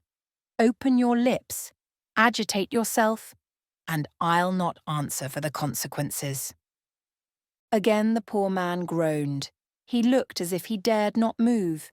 Fear either of death or of something else appeared almost to paralyse him. Mr. Rochester put the now bloody sponge into my hand, and I proceeded to use it as he had done. He watched me a second, then saying, "Remember, no conversation," he left the room. I experienced a strange feeling as the key grated in the lock, and the sound of his retreating steps ceased to be heard.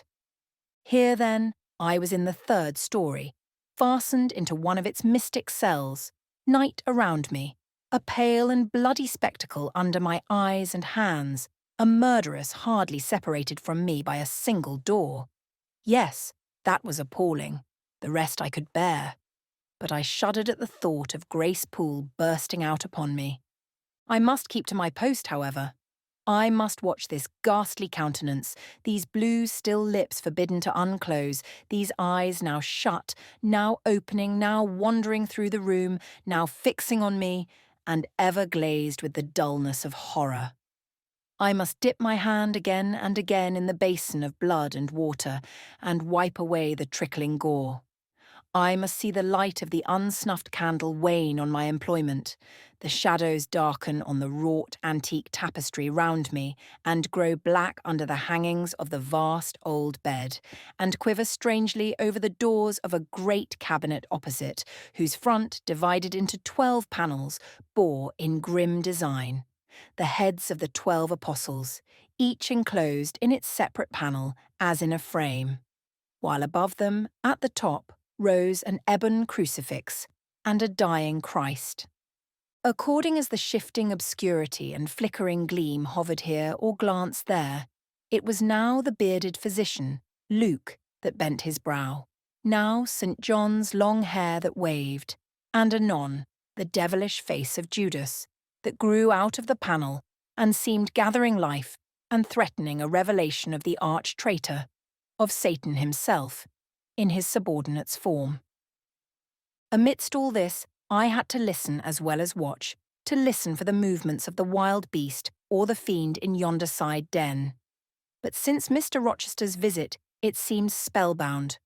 All the night I heard but 3 sounds at 3 long intervals: a step creak, a momentary renewal of the snarling canine noise, and a deep human groan. Then my own thoughts worried me. What crime was this that lived incarnate in this sequestered mansion and could neither be expelled nor subdued by the owner? What mystery that broke out now in fire and now in blood, at the deadest hours of night? What creature was it that, masked in an ordinary woman's face and shape, uttered the voice, now of a mocking demon, and anon of a carrion-seeking bird of prey? And this man I bent over, this commonplace, quiet stranger, how had he become involved in the web of horror? And why had the fury flown at him?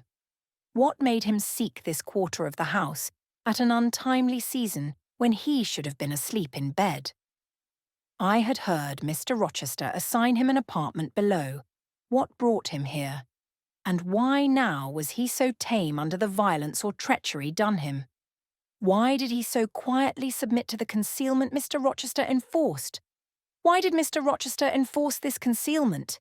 His guest had been outraged, his own life on a former occasion had been hideously plotted against, and both attempts he smothered in secrecy and sank in oblivion. Lastly, I saw Mr. Mason was submissive to Mr. Rochester, that the impetuous will of the latter held complete sway over the inertness of the former. The few words which had passed between them assured me of this. It was evident that in their former intercourse, the passive disposition of the one had been habitually influenced by the active energy of the other. Whence then had arisen Mr. Rochester's dismay when he heard of Mr. Mason's arrival? Why had the mere name of this unresisting individual, whom his word now sufficed to control like a child, fallen on him, a few hours since, as a thunderbolt might fall on an oak? Oh, I could not forget his look and his paleness when he whispered, "Jane, I have got a blow. I have got a blow, Jane." I could not forget how the arm had trembled which he rested on my shoulder, and it was no light matter which could thus bow the resolute spirit and thrill the vigorous frame of Fairfax Rochester. "When will he come? When will he come?" I cried inwardly, as the night lingered and lingered, as my bleeding patient drooped, moaned, sickened, and neither day nor aid arrived. I had, again and again, held the water to Mason's white lips, again and again offered him the stimulating salts. My efforts seemed ineffectual. Either bodily or mental suffering or loss of blood, or all 3 combined, were fast prostrating his strength. He moaned so and looked so weak, wild, and lost. I feared he was dying, and I might not even speak to him. The candle wasted at last went out.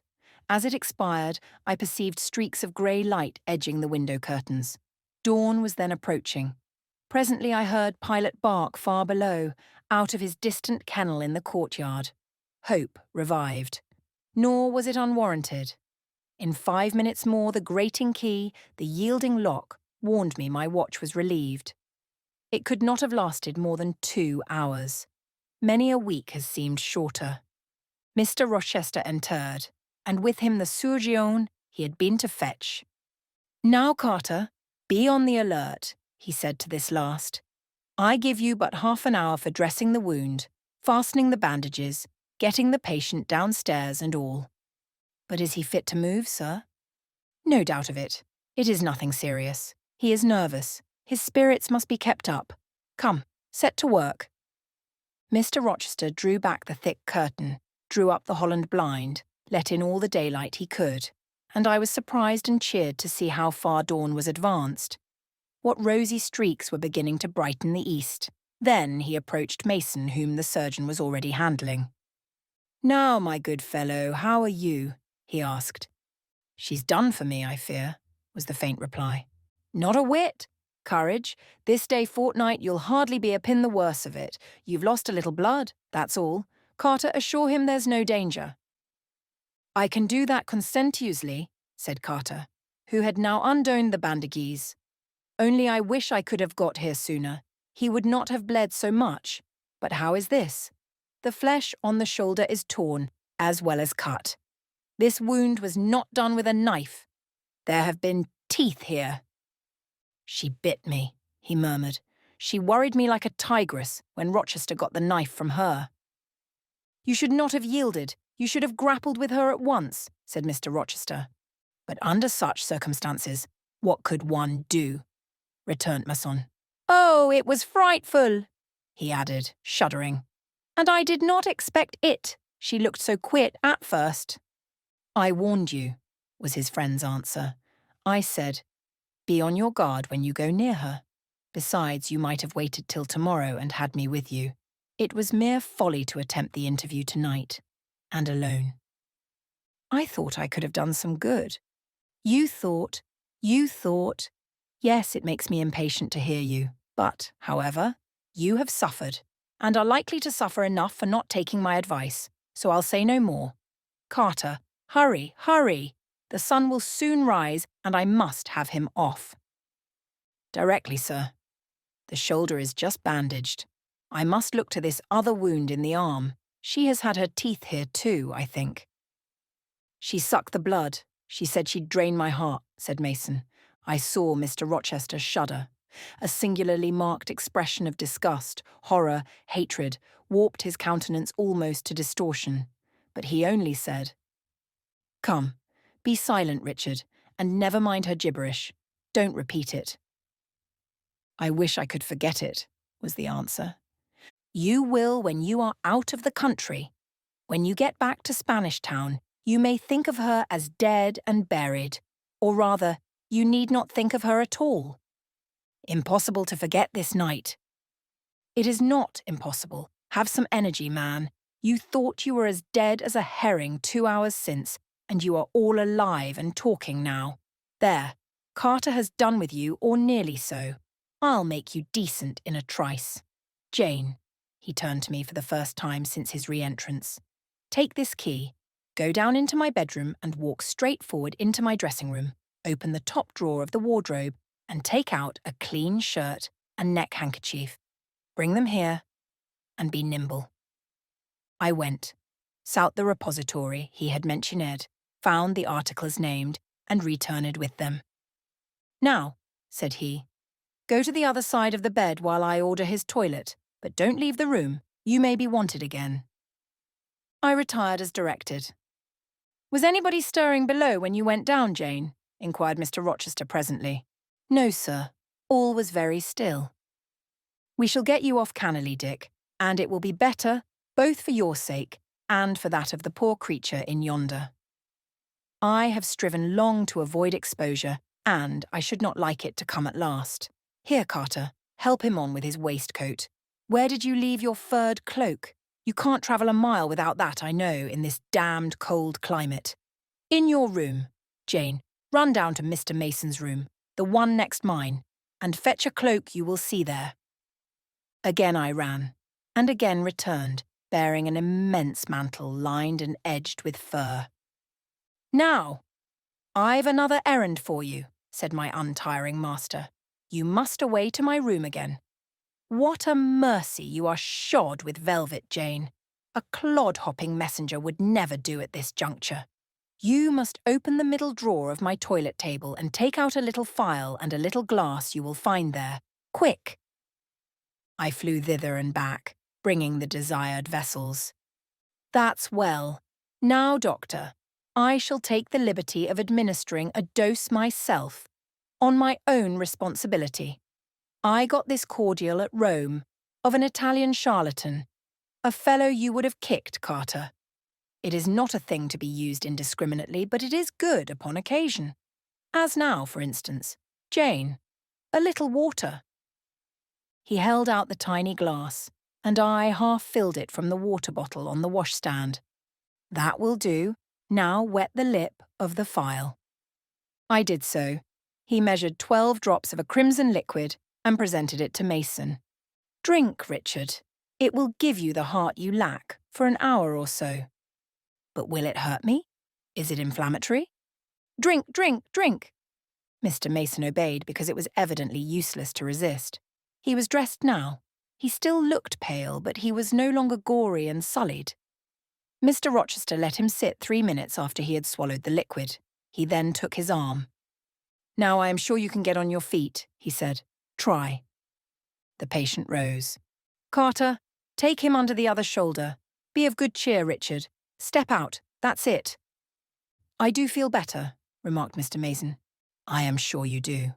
Now, Jane, trip on before us away to the back stairs, unbolt the side passage door, and tell the driver of the post-chaise you will see in the yard, or just outside, for I told him not to drive his rattling wheels over the pavement. To be ready, we are coming. And Jane, if anyone is about, come to the foot of the stairs and hem." It was by this time 5:30, and the sun was on the point of rising.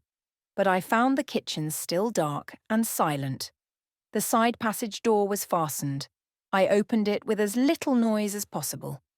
All the yard was quiet, but the gates stood wide open, and there was a post-chaise with horses ready harnessed and driver seated on the box, stationed outside. I approached him and said the gentlemen were coming. He nodded. Then I looked carefully round and listened. The stillness of early morning slumbered everywhere. The curtains were yet drawn over the servants' chamber windows. Little birds were just twittering in the blossom-blanched orchard trees, whose boughs drooped like white garlands over the wall enclosing one side of the yard. The carriage horses stamped from time to time in their closed stables. All else was still. The gentleman now appeared. Mason, supported by Mr. Rochester and the surgeon, seemed to walk with tolerable ease. They assisted him into the chaise. Carter followed. "Take care of him," said Mr. Rochester to the latter, "and keep him at your house till he is quite well. I shall ride over in a day or two to see how he gets on. Richard, how is it with you?" "The fresh air revives me, Fairfax." "Leave the window open on his side, Carter. There is no wind. Goodbye, Dick." "Fairfax." "Well, what is it?" "Let her be taken care of. Let her be treated as tenderly as may be. Let her—" He stopped and burst into tears. "I do my best, and have done it, and will do it," was the answer. He shut up the chaise door, and the vehicle drove away. "Yet would to God there was an end of all this," added Mr. Rochester, as he closed and barred the heavy yard gates. This done, he moved with slow step and abstracted air towards a door in the wall bordering the orchard. I, supposing he had done with me, prepared to return to the house. Again, however, I heard him call Jane.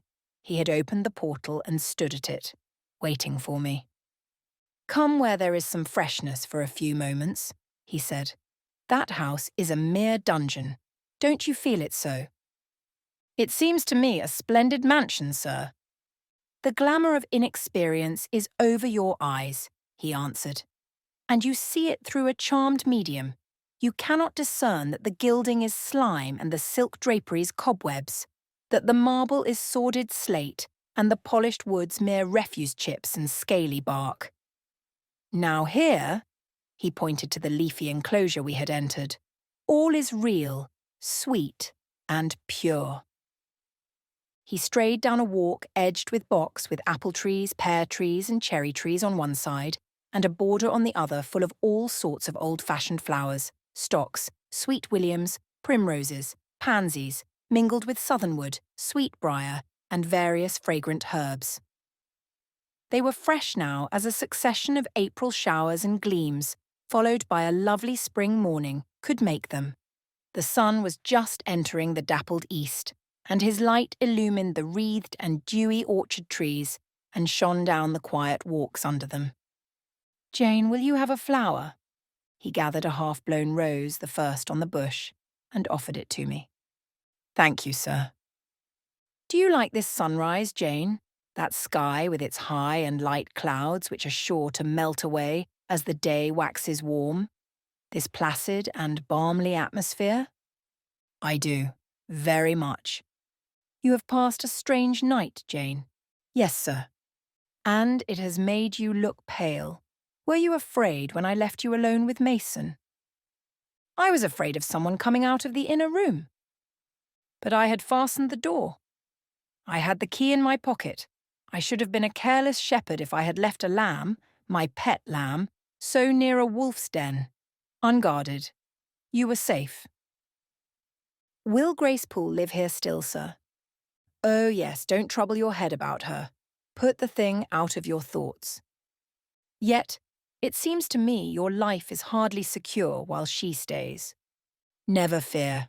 I will take care of myself. Is the danger you apprehended last night gone by now, sir? I cannot vouch for that till Mason is out of England, nor even then.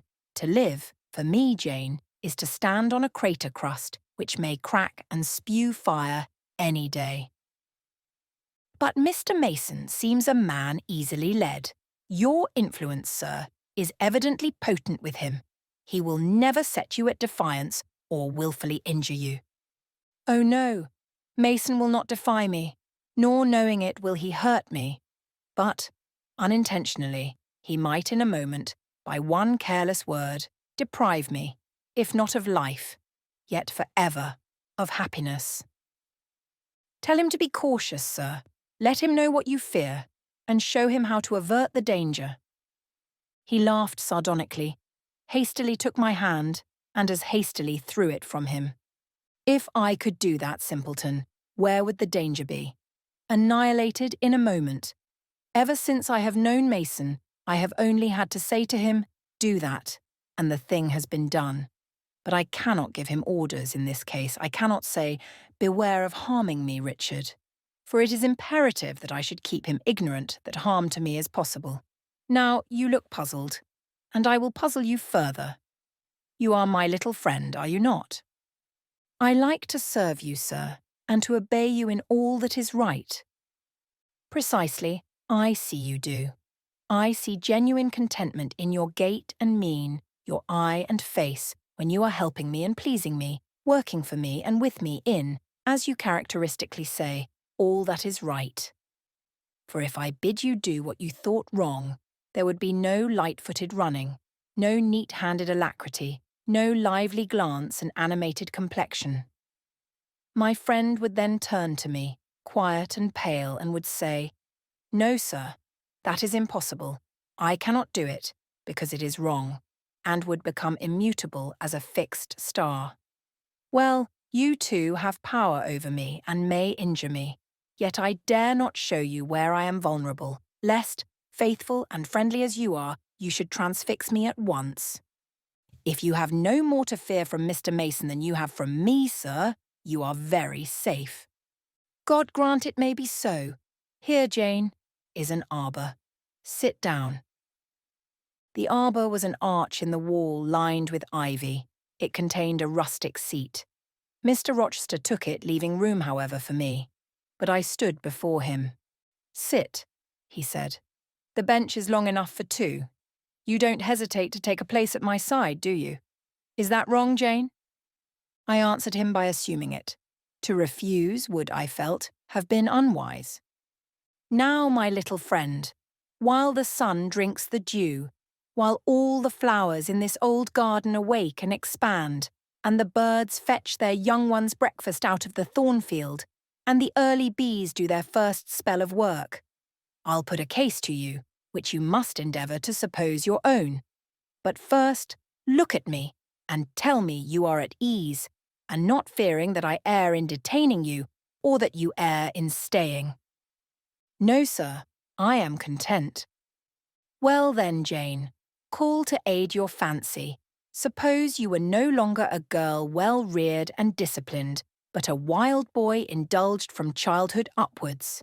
Imagine yourself in a remote foreign land. Conceive that you there commit a capital error, no matter of what nature or from what motives, but one whose consequences must follow you through life and taint all your existence. Mind, I don't say a crime. I am not speaking of shedding of blood or any other guilty act which might make the perpetrator amenable to the law. My word is error. The results of what you have done become in time to you utterly insupportable. You take measures to obtain relief, unusual measures, but neither unlawful nor culpable. Still you are miserable, for hope has quitted you on the very confines of life. Your sun at noon darkens in an eclipse, which you feel will not leave it till the time of setting. Bitter and base associations have become the sole food of your memory. You wander here and there, seeking rest in exile, happiness in pleasure. I mean in heartless, sensual pleasure, such as dulls intellect and blights feeling. Heart-weary and soul-withered, you come home after years of voluntary banishment. You make a new acquaintance, how or where no matter. You find in this stranger much of the good and bright qualities which you have sought for 20 years and never before encountered. And they are all fresh, healthy, without soil and without taint. Such society revives, regenerates. You feel better days come back, higher wishes, purer feelings. You desire to recommence your life and to spend what remains to you of days in a way more worthy of an immortal being. To attain this end, are you justified in overleaping an obstacle of custom, a mere conventional impediment which neither your conscience sanctifies nor your judgment approves? He paused for an answer, and what was I to say? Oh, for some good spirit to suggest a judicious and satisfactory response. Vain aspiration. The west wind whispered in the ivy round me, but no gentle Ariel borrowed its breath as a medium of speech. The birds sang in the treetops, but their song, however sweet, was inarticulate. Again Mr. Rochester propounded his query. Is the wandering and sinful, but now rest-seeking and repentant, man justified in daring the world's opinion, in order to attach to him for ever this gentle, gracious, genial stranger, thereby securing his own peace of mind and regeneration of life? Sir, I answered, a wanderer's repose or a sinner's reformation should never depend on a fellow creature. Men and women die, philosophers falter in wisdom, and Christians in goodness. If anyone you know has suffered and erred, let him look higher than his equals for strength to amend and solace to heal. But the instrument, God who does the work, ordains the instrument. I have myself, I tell it you without parable, been a worldly, dissipated, restless man, and I believe I have found the instrument for my cure in— He paused. The birds went on carolling, the leaves lightly rustling. I almost wondered they did not check their songs and whispers to catch the suspended revelation. But they would have had to wait many minutes, so long was the silence protracted. At last I looked up at the tardy speaker. He was looking eagerly at me. "Little friend," said he, in quite a changed tone, while his face changed too, losing all its softness and gravity and becoming harsh and sarcastic. "You have noticed my tender penchant for Miss Ingram. Don't you think if I married her she would regenerate me with a vengeance?" He got up instantly, went quite to the other end of the walk, and when he came back he was humming a tune. "Jane, Jane," said he, stopping before me, "you are quite pale with your vigils. Don't you curse me for disturbing your rest?" "Curse you? No, sir." "Shake hands in confirmation of the word. What cold fingers! They were warmer last night when I touched them at the door of the mysterious chamber. Jane, when will you watch with me again?" "Whenever I can be useful, sir. For instance, the night before I am married. I am sure I shall not be able to sleep. Will you promise to sit up with me to bear me company? To you I can talk of my lovely one, for now you have seen her and know her." "Yes, sir." "She's a rare one, is she not, Jane?" "Yes, sir." "A strapper, a real strapper, Jane. Big, brown and buxom, with hair just such as the ladies of Carthage must have had. Bless me, there's Dent and Lynn in the stables. Go in by the shrubbery through that wicket." As I went one way, he went another, and I heard him in the yard saying cheerfully, "Mason got the start of you all this morning. He was gone before sunrise. I rose at 4 to see him off." Chapter 21. Presentiments are strange things, and so are sympathies, and so are signs, and the three combined make one mystery to which humanity has not yet found the key. I never laughed at presentiments in my life, because I have had strange ones of my own. Sympathies, I believe, exist, for instance, between far distant, long absent, wholly estranged relatives, asserting, notwithstanding their alienation, the unity of the source to which each traces his origin, whose workings baffle mortal comprehension. And signs, for aught we know, may be but the sympathies of nature with man. When I was a little girl, only 6 years old, I one night heard Bessie Leaven say to Martha Abbott that she had been dreaming about a little child, and that to dream of children was a sure sign of trouble, either to oneself or one's kin. The saying might have worn out of my memory had not a circumstance immediately followed which served indelibly to fix it there. The next day, Bessie was sent for home to the deathbed of her little sister. Of late I had often recalled this saying and this incident, for during the past week scarcely a night had gone over my couch that had not brought with it a dream of an infant, which I sometimes hushed in my arms, sometimes dandled on my knee, sometimes watched playing with daisies on a lawn, or again, dabbling its hands in running water. It was a wailing child this night, and a laughing one the next. Now it nestled close to me, and now it ran from me. But whatever mood the apparition evinced, whatever aspect it wore, it failed not for 7 successive nights to meet me the moment I entered the land of slumber.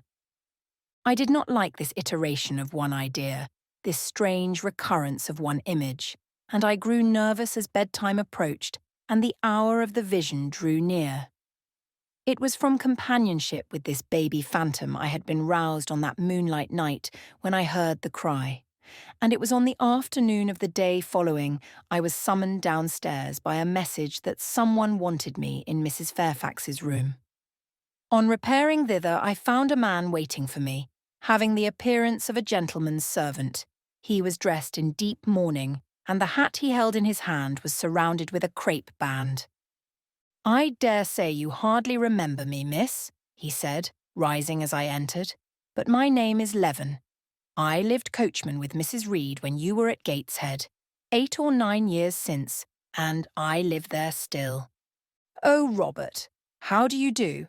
I remember you very well. You used to give me a ride sometimes on Miss Georgiana's bay pony. And how is Bessie? You are married to Bessie?" "Yes, miss. My wife is very hearty, thank you. She brought me another little one about 2 months since. We have 3 now, and both mother and child are thriving." "And are the family well at the house, Robert?" "I am sorry I can't give you better news of them, miss. They are very badly at present, in great trouble." "I hope no one is dead," I said, glancing at his black dress. He too looked down at the crape round his hat and replied, "Mr. John died yesterday was a week, at his chambers in London." "Mr. John?" "Yes." "And how does his mother bear it?" "Why, you see, Miss Eyre, it is not a common mishap. His life has been very wild. These last 3 years he gave himself up to strange ways, and his death was shocking. I heard from Bessie he was not doing well." "Doing well?" "He could not do worse. He ruined his health and his estate amongst the worst men and the worst women.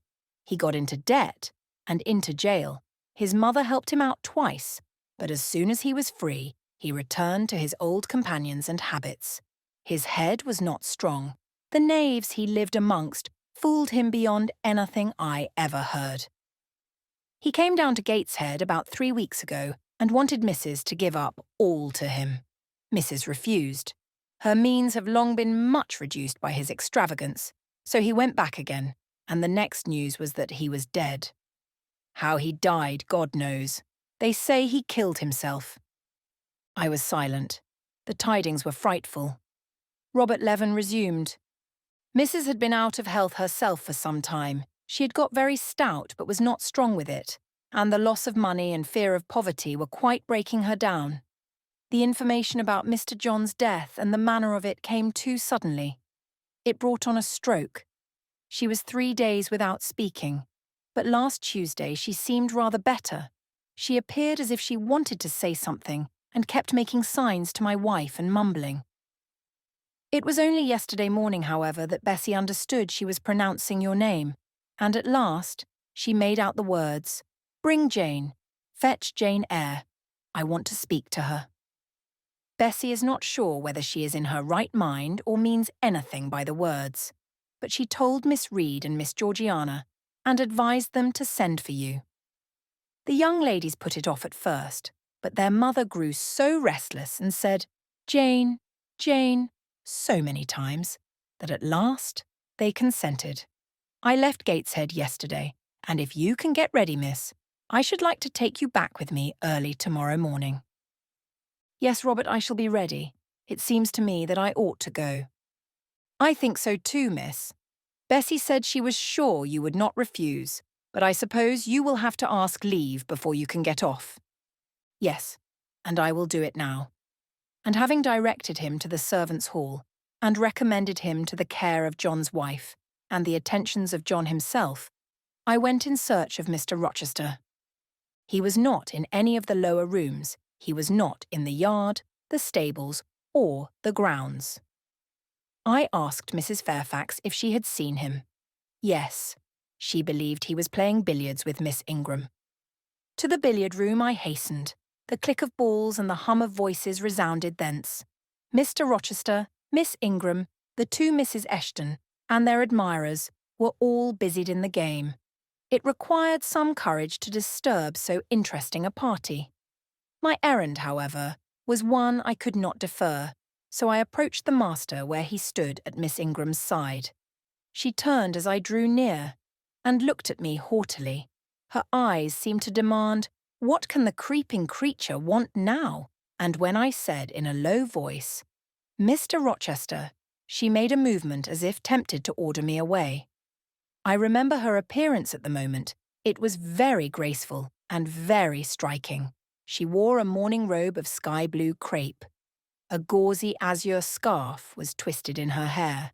She had been all animation with the game, and irritated pride did not lower the expression of her haughty lineaments. "Does that person want you?" she inquired of Mr. Rochester, and Mr. Rochester turned to see who the person was.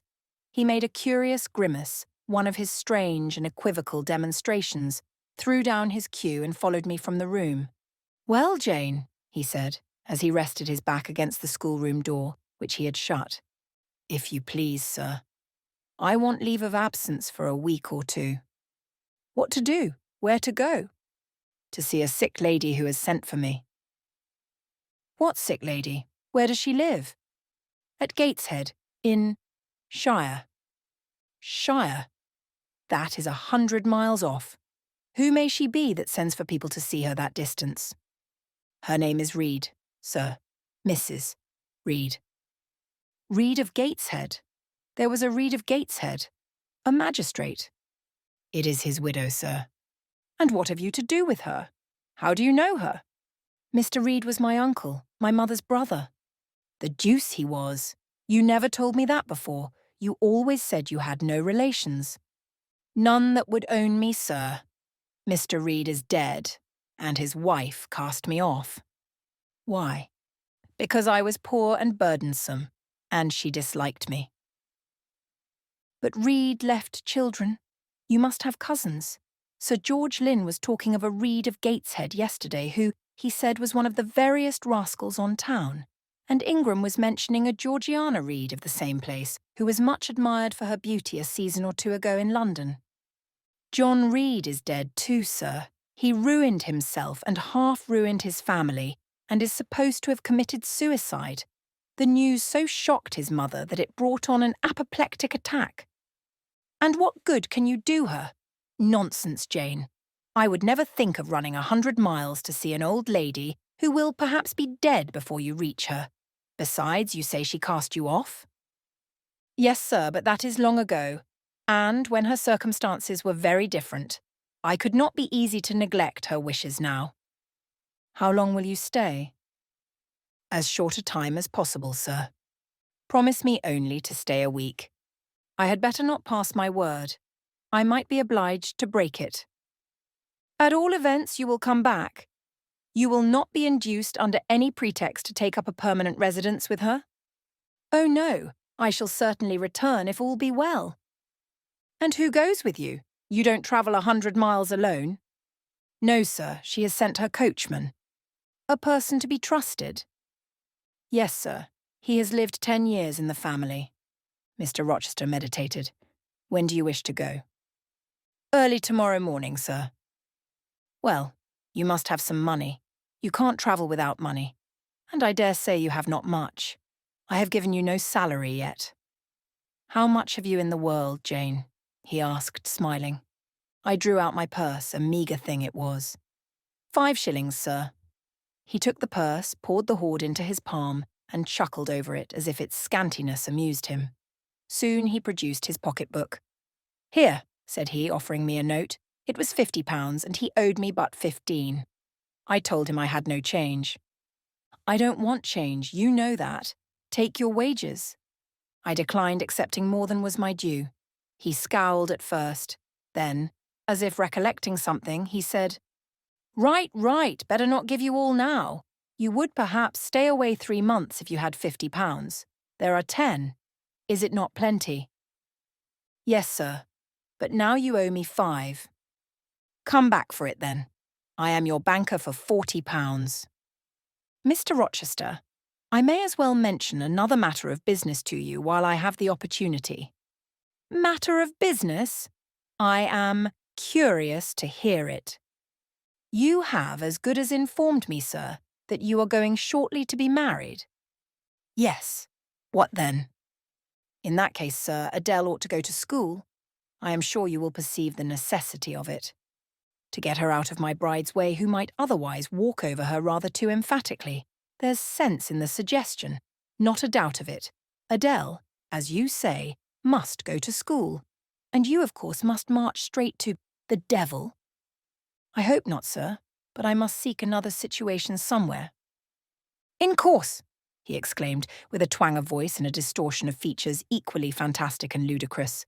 He looked at me some minutes. And old Madam Reed, or the missus, her daughters, will be solicited by you to seek a place, I suppose. No, sir. I am not on such terms with my relatives as would justify me in asking favours of them. But I shall advertise.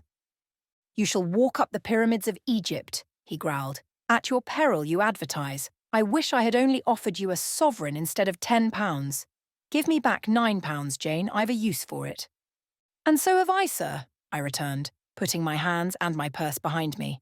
I could not spare the money on any account. Little niggard, said he, refusing me a pecuniary request. Give me £5, Jane. Not 5 shillings, sir, nor 5 pence. Just let me look at the cash. No, sir, you are not to be trusted. Jane.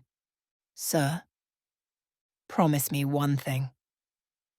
I'll promise you anything, sir, that I think I am likely to perform. Not to advertise, and to trust this quest of a situation to me. I'll find you one in time. I shall be glad so to do, sir, if you, in your turn, will promise that I and Adele shall be both safe out of the house before your bride enters it. Very well, very well. I'll pledge my word on it. You go tomorrow, then. Yes, sir, early. Shall you come down to the drawing-room after dinner? No, sir. I must prepare for the journey. Then you and I must bid goodbye for a little while? I suppose so, sir. And how do people perform that ceremony of parting, Jane? Teach me. I'm not quite up to it. They say farewell or any other form they prefer. Then say it. Farewell, Mr. Rochester, for the present. What must I say? The same if you like, sir. Farewell, Miss Eyre, for the present, is that all? Yes. It seems stingy to my notions, and dry and unfriendly. I should like something else. A little addition to the rite, if one shook hands, for instance. But no, that would not content me either. So you'll do no more than say farewell, Jane? It is enough, sir. As much goodwill may be conveyed in one hearty word as in many. Very likely, but it is blank and cool. Farewell. How long is he going to stand with his back against that door? I asked myself. I want to commence my packing. The dinner bell rang, and suddenly away he bolted, without another syllable. I saw him no more during the day, and was off before he had risen in the morning. I reached the lodge at Gateshead about 5 o'clock in the afternoon of the 1st of May. I stepped in there before going up to the hall. It was very clean and neat. The ornamental windows were hung with little white curtains. The floor was spotless. The grate and fire irons were burnished bright, and the fire burnt clear. Bessie sat on the hearth nursing her last-born, and Robert and his sister played quietly in a corner. "Bless you, I knew you would come," exclaimed Mrs. Leaven as I entered. "Yes, Bessie," said I after I had kissed her. "And I trust I am not too late. How is Mrs. Reed? Alive still, I hope." "Yes, she is alive, and more sensible and collected than she was. The doctor says she may linger a week or two yet, but he hardly thinks she will finally recover." "Has she mentioned me lately?" "She was talking of you only this morning, and wishing you would come, but she is sleeping now, or was 10 minutes ago when I was up at the house. She generally lies in a kind of lethargy all the afternoon, and wakes up about 6 or 7. Will you rest yourself here an hour, miss, and then I will go up with you." Robert here entered, and Bessie laid her sleeping child in the cradle and went to welcome him. Afterwards she insisted on my taking off my bonnet and having some tea, for she said I looked pale and tired. I was glad to accept her hospitality, and I submitted to be relieved of my travelling garb just as passively as I used to let her undress me when a child. Old times crowded fast back on me as I watched her bustling about, setting out the tea tray with her best china, cutting bread and butter, toasting a tea cake, and, between whiles, giving little Robert or Jane an occasional tap or push, just as she used to give me in former days. Bessie had retained her quick temper as well as her light foot and good looks. Tea ready, I was going to approach the table, but she desired me to sit still, quite in her old peremptory tones. "I must be served at the fireside," she said, and she placed before me a little round stand with my cup and a plate of toast, absolutely as she used to accommodate me with some privately purloined dainty on a nursery chair. And I smiled and obeyed her as in bygone days. She wanted to know if I was happy at Thornfield Hall, and what sort of a person the mistress was. And when I told her there was only a master, whether he was a nice gentleman, and if I liked him, I told her he was rather an ugly man but quite a gentleman, and that he treated me kindly, and I was content. Then I went on to describe to her the gay company that had lately been staying at the house, and to these details Bessie listened with interest. They were precisely of the kind she relished. In such conversation an hour was soon gone. Bessie restored to me my bonnet, etc., and, accompanied by her, I quitted the lodge for the hall. It was also accompanied by her that I had, nearly 9 years ago, walked down the path I was now ascending. On a dark, misty, raw morning in January, I had left a hostile roof with a desperate and embittered heart, a sense of outlawry and almost of reprobation, to seek the chilly harbourage of Lowood, that bourne so far away and unexplored.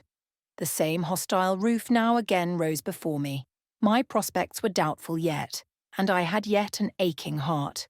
I still felt as a wanderer on the face of the earth, but I experienced firmer trust in myself and my own powers, and less withering dread of oppression.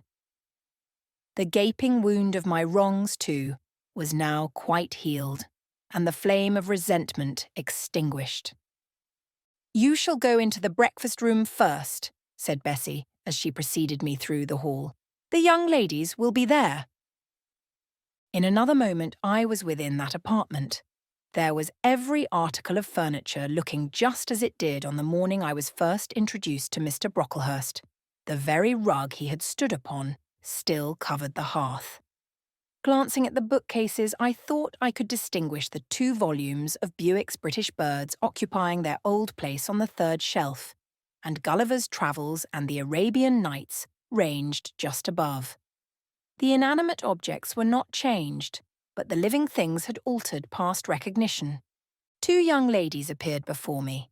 One very tall, almost as tall as Miss Ingram, very thin too, with a sallow face and severe mien. There was something ascetic in her look, which was augmented by the extreme plainness of a straight-skirted black stuff dress, a starched linen collar, hair combed away from the temples, and the nun-like ornament of a string of ebony beads and a crucifix. This I felt sure was Eliza, though I could trace little resemblance to her former self in that elongated and colourless visage. The other was as certainly Georgiana, but not the Georgiana I remembered, the slim and fairy-like girl of 11. This was a full-blown, very plump damsel, fair as waxwork, with handsome and regular features, languishing blue eyes, and ringleted yellow hair. The hue of her dress was black too, but its fashion was so different from her sister's, so much more flowing and becoming.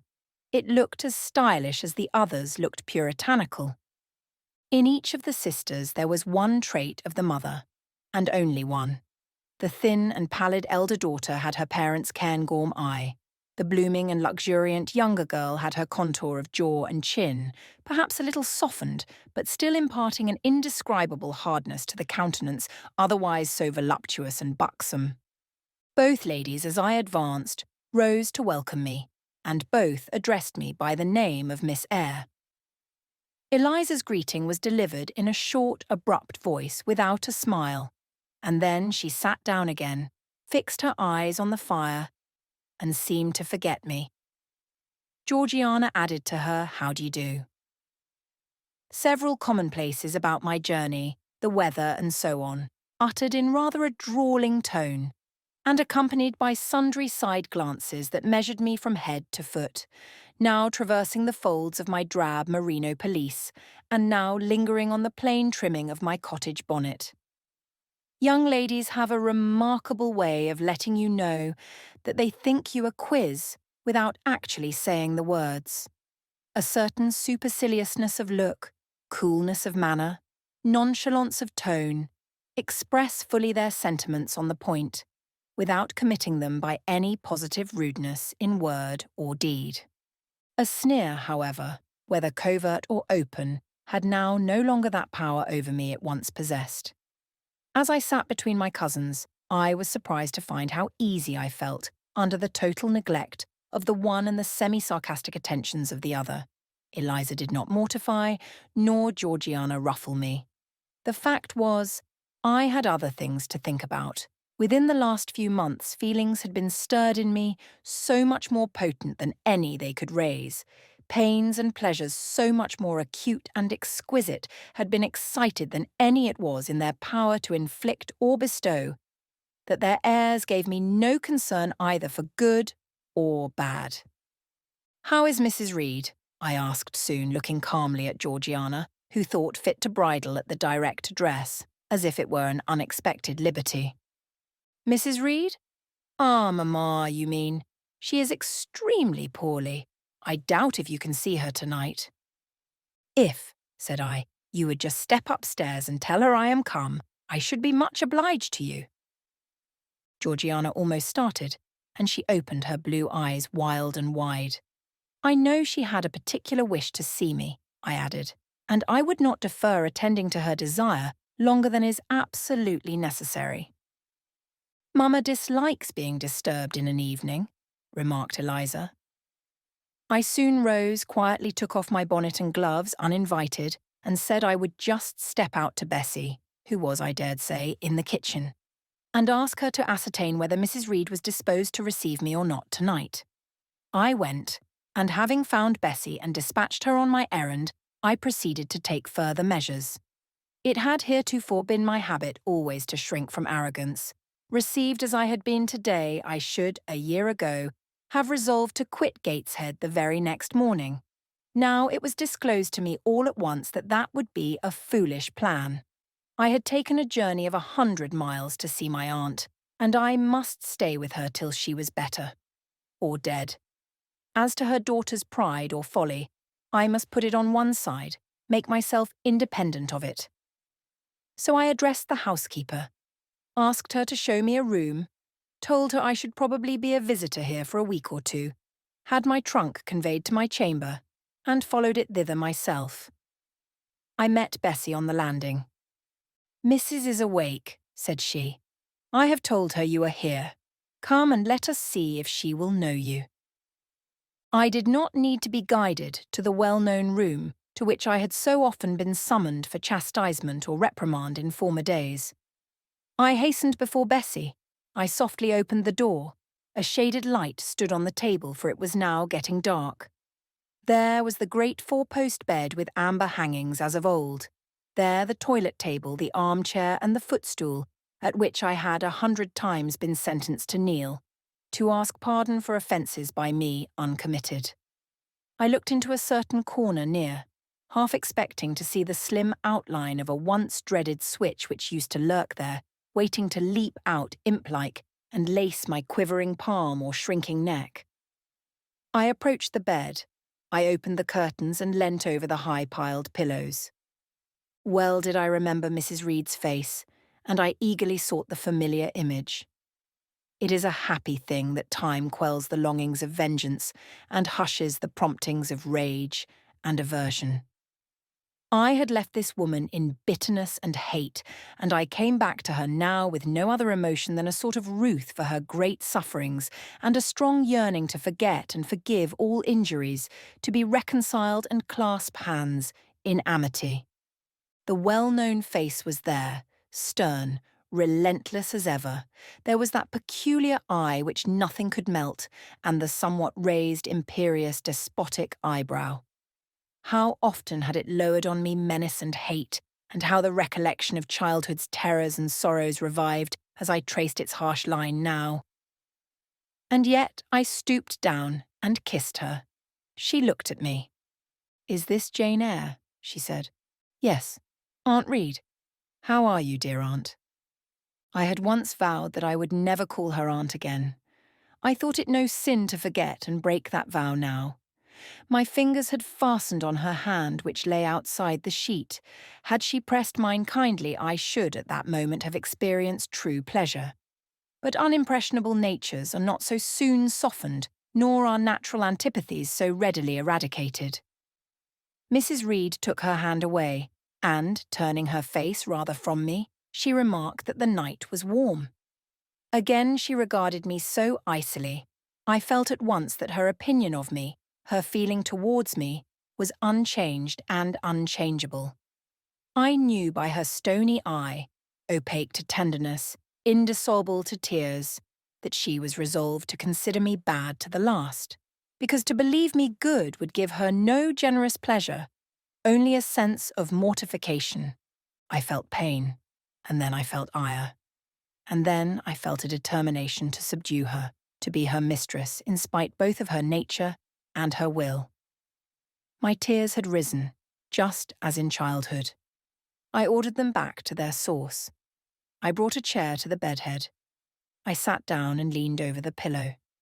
"You sent for me," I said, "and I am here, and it is my intention to stay till I see how you get on." "Oh, of course. You have seen my daughters?" "Yes." "Well, you may tell them I wish you to stay till I can talk some things over with you I have on my mind. Tonight it is too late, and I have a difficulty in recalling them. But there was something I wished to say. Let me see." The wandering look and changed utterance told what wreck had taken place in her once vigorous frame. Turning restlessly, she drew the bedclothes round her. My elbow, resting on a corner of the quilt, fixed it down. She was at once irritated. "Sit up," said she. "Don't annoy me with holding the clothes fast. Are you Jane Eyre?" "I am Jane Eyre." I have had more trouble with that child than anyone would believe. Such a burden to be left on my hands, and so much annoyance as she caused me daily and hourly, with her incomprehensible disposition, and her sudden starts of temper, and her continual, unnatural watchings of one's movements. I declare she talked to me once like something mad, or like a fiend. No child ever spoke or looked as she did. I was glad to get her away from the house. What did they do with her at Lowood? The fever broke out there, and many of the pupils died. She, however, did not die, but I said she did. I wish she had died. A strange wish, Mrs. Reed. Why do you hate her so? I had a dislike to her mother always, for she was my husband's only sister, and a great favourite with him. He opposed the family's disowning her when she made her low marriage, and when news came of her death, he wept like a simpleton. He would send for the baby, though I entreated him rather to put it out to nurse and pay for its maintenance. I hated it the first time I set my eyes on it. A sickly, whining, pining thing. It would wail in its cradle all night long, not screaming heartily like any other child, but whimpering and moaning. Reed pitied it, and he used to nurse it and notice it as if it had been his own. More, indeed, than he ever noticed his own at that age. He would try to make my children friendly to the little beggar. The darlings could not bear it, and he was angry with them when they showed their dislike. In his last illness, he had it brought continually to his bedside, and but an hour before he died, he bound me by vow to keep the creature. I would as soon have been charged with a pauper brat out of a workhouse, but he was weak, naturally weak. John does not at all resemble his father, and I am glad of it. John is like me and like my brothers. He is quite a Gibson. Oh, I wish he would cease tormenting me with letters for money. I have no more money to give him. We are getting poor. I must send away half the servants and shut up part of the house, or let it off. I can never submit to do that. Yet how are we to get on? 2/3 of my income goes in paying the interest of mortgages. John gambles dreadfully and always loses, poor boy. He is beset by sharpers. John is sunk and degraded. His look is frightful. I feel ashamed for him when I see him. She was getting much excited. I think I had better leave her now, said I to Bessie, who stood on the other side of the bed. Perhaps you had, miss, but she often talks in this way towards night. In the morning she is calmer. I rose. Stop, exclaimed Mrs. Reed. There is another thing I wish to say. He threatens me. He continually threatens me with his own death or mine. And I dream sometimes that I see him laid out with a great wound in his throat, or with a swollen and blackened face. I am come to a strange pass. I have heavy troubles. What is to be done? How is the money to be had? Bessie now endeavoured to persuade her to take a sedative draught. She succeeded with difficulty. Soon after, Mrs. Reed grew more composed and sank into a dozing state. I then left her. More than 10 days elapsed before I had again any conversation with her. She continued either delirious or lethargic, and the doctor forbade everything which could painfully excite her. Meantime, I got on as well as I could with Georgiana and Eliza. They were very cold indeed at first. Eliza would sit half the day sewing, reading, or writing, and scarcely utter a word either to me or her sister. Georgiana would chatter nonsense to her canary bird by the hour, and take no notice of me. But I was determined not to seem at a loss for occupation or amusement. I had brought my drawing materials with me, and they served me for both. Provided with a case of pencils and some sheets of paper, I used to take a seat apart from them, near the window, and busy myself in sketching fancy vignettes, representing any scene that happened momentarily to shape itself in the ever-shifting kaleidoscope of imagination. A glimpse of sea between two rocks, the rising moon, and a ship crossing its disk, a group of reeds and water flags, and a naiad's head, crowned with lotus flowers, rising out of them. An elf sitting in a hedge sparrow's nest, under a wreath of hawthorn bloom. One morning I fell to sketching a face. What sort of a face it was to be I did not care or know. I took a soft black pencil, gave it a broad point, and worked away. Soon I had traced on the paper a broad and prominent forehead and a square lower outline of visage. That contour gave me pleasure. My fingers proceeded actively to fill it with features. Strongly marked horizontal eyebrows must be traced under that brow. Then followed naturally a well-defined nose with a straight ridge and full nostrils. Then a flexible-looking mouth, by no means narrow. Then a firm chin, with a decided cleft down the middle of it. Of course, some black whiskers were wanted, and some jetty hair tufted on the temples and waved above the forehead. Now for the eyes. I had left them to the last, because they required the most careful working. I drew them large, I shaped them well. The eyelashes I traced long and sombre, the irids lustrous and large. Good, but not quite the thing, I thought as I surveyed the effect. They want more force and spirit, and I wrought the shades blacker that the lights might flash more brilliantly. A happy touch or two secured success. There I had a friend's face under my gaze, and what did it signify that those young ladies turned their backs on me? I looked at it. I smiled at the speaking likeness. I was absorbed and content. "Is that a portrait of someone you know?" asked Eliza, who had approached me unnoticed. I responded that it was merely a fancy head and hurried it beneath the other sheets. Of course I lied. It was, in fact, a very faithful representation of Mr. Rochester. But what was that to her, or to anyone but myself? Georgiana also advanced to look. The other drawings pleased her much, but she called that an ugly man. They both seemed surprised at my skill. I offered to sketch their portraits, and each, in turn, sat for a pencil outline. Then Georgiana produced her album. I promised to contribute a watercolour drawing. This put her at once into good humour. She proposed a walk in the grounds. Before we had been out 2 hours, we were deep in a confidential conversation. She had favoured me with a description of the brilliant winter she had spent in London 2 seasons ago, of the admiration she had there excited, the attention she had received, and I even got hints of the titled conquest she had made. In the course of the afternoon and evening, these hints were enlarged on.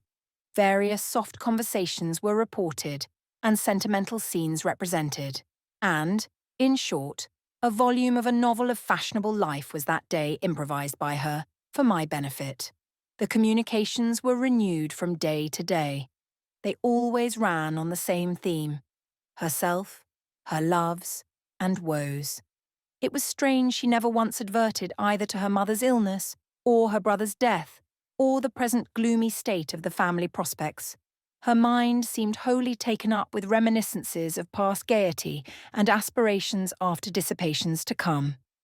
She passed about 5 minutes each day in her mother's sick room, and no more.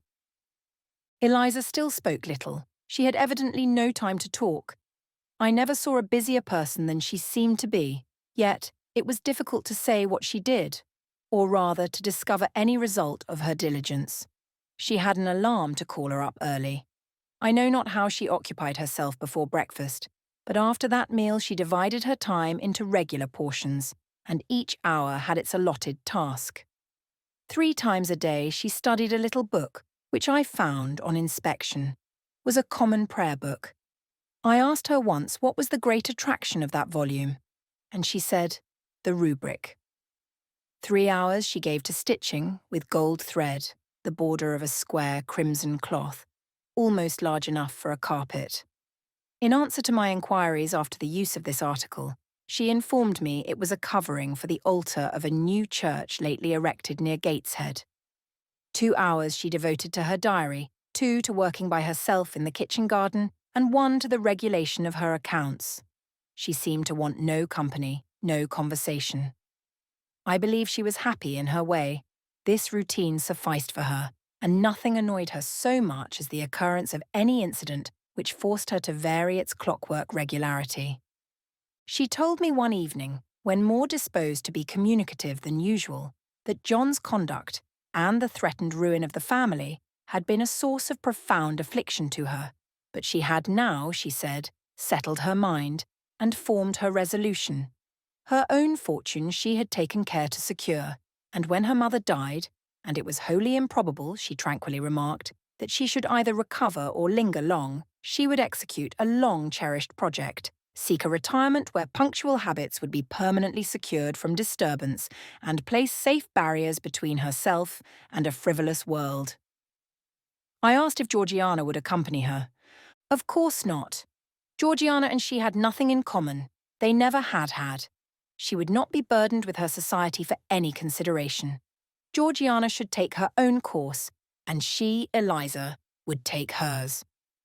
Georgiana, when not unburdening her heart to me, spent most of her time in lying on the sofa, fretting about the dullness of the house, and wishing over and over again that her Aunt Gibson would send her an invitation up to town. It would be so much better, she said, if she could only get out of the way for a month or two till all was over. I did not ask what she meant by all being over, but I suppose she referred to the expected decease of her mother and the gloomy sequel of funeral rites. Eliza generally took no more notice of her sister's indolence and complaints than if no such murmuring, lounging object had been before her. One day, however, as she put away her account book and unfolded her embroidery, she suddenly took her up thus. Georgiana, a more vain and absurd animal than you was certainly never allowed to cumber the earth. You had no right to be born, for you make no use of life. Instead of living for, in and with yourself, as a reasonable being ought, you seek only to fasten your feebleness on some other person's strength. If no one can be found willing to burden her or himself with such a fat, weak, puffy, useless thing, you cry out that you are ill-treated, neglected, miserable. Then, too, existence for you must be a scene of continual change and excitement, or else the world is a dungeon. You must be admired, you must be courted, you must be flattered, you must have music, dancing, and society, or you languish, you die away. Have you no sense to devise a system which will make you independent of all efforts and all wills but your own? Take one day, share it into sections, to each section apportion its task, leave no stray unemployed quarters of an hour, 10 minutes, 5 minutes, include all. Do each piece of business in its turn with method, with rigid regularity. The day will close almost before you are aware it has begun. And you are indebted to no one for helping you to get rid of one vacant moment. You have had to seek no one's company, conversation, sympathy, forbearance. You have lived, in short, as an independent being ought to do. Take this advice, the first and last I shall offer you. Then you will not want me or anyone else, happen what may. Neglect it. Go on as heretofore, craving, whining and idling, and suffer the results of your idiocy, however bad and insufferable they may be. I tell you this plainly, and listen, for though I shall no more repeat what I am now about to say, I shall steadily act on it. After my mother's death, I wash my hands of you. From the day her coffin is carried to the vault in Gateshead Church, you and I will be as separate as if we had never known each other. You need not think that, because we chance to be born of the same parents, I shall suffer you to fasten me down by even the feeblest claim. I can tell you this. If the whole human race, ourselves excepted, were swept away and we two stood alone on the earth, I would leave you in the old world and betake myself to the new. She closed her lips. You might have spared yourself the trouble of delivering that tirade, answered Georgiana. Everybody knows you are the most selfish, heartless creature in existence, and I know your spiteful hatred towards me. I have had a specimen of it before in the trick you played me about Lord Edwin Vere. You could not bear me to be raised above you, to have a title, to be received into circles where you dare not show your face, and so you acted the spy and informer, and ruined my prospects for ever. Georgiana took out her handkerchief and blew her nose for an hour afterwards. Eliza sat cold, impassible, and assiduously industrious. True generous feeling is made small account of by some, but here were two natures rendered, the one intolerably acrid, the other despicably savourless for the want of it. Feeling without judgment is a washy draught indeed, but judgment untempered by feeling is too bitter and husky a morsel for human deglutition. It was a wet and windy afternoon. Georgiana had fallen asleep on the sofa over the perusal of a novel. Eliza was gone to attend a Saint's Day service at the new church, for in matters of religion she was a rigid formalist. No weather ever prevented the punctual discharge of what she considered her devotional duties. Fair or foul, she went to church thrice every Sunday, and as often on weekdays as there were prayers. I bethought myself to go upstairs and see how the dying woman sped, who lay there almost unheeded. The very servants paid her but a remittent attention. The hired nurse, being little looked after, would slip out of the room whenever she could. Bessie was faithful, but she had her own family to mind and could only come occasionally to the hall. I found the sick room unwatched, as I had expected. No nurse was there. The patient lay still and seemingly lethargic, her livid face sunk in the pillows. The fire was dying in the grate. I renewed the fuel, rearranged the bedclothes, gazed a while on her who could not now gaze on me, and then I moved away to the window. The rain beat strongly against the panes.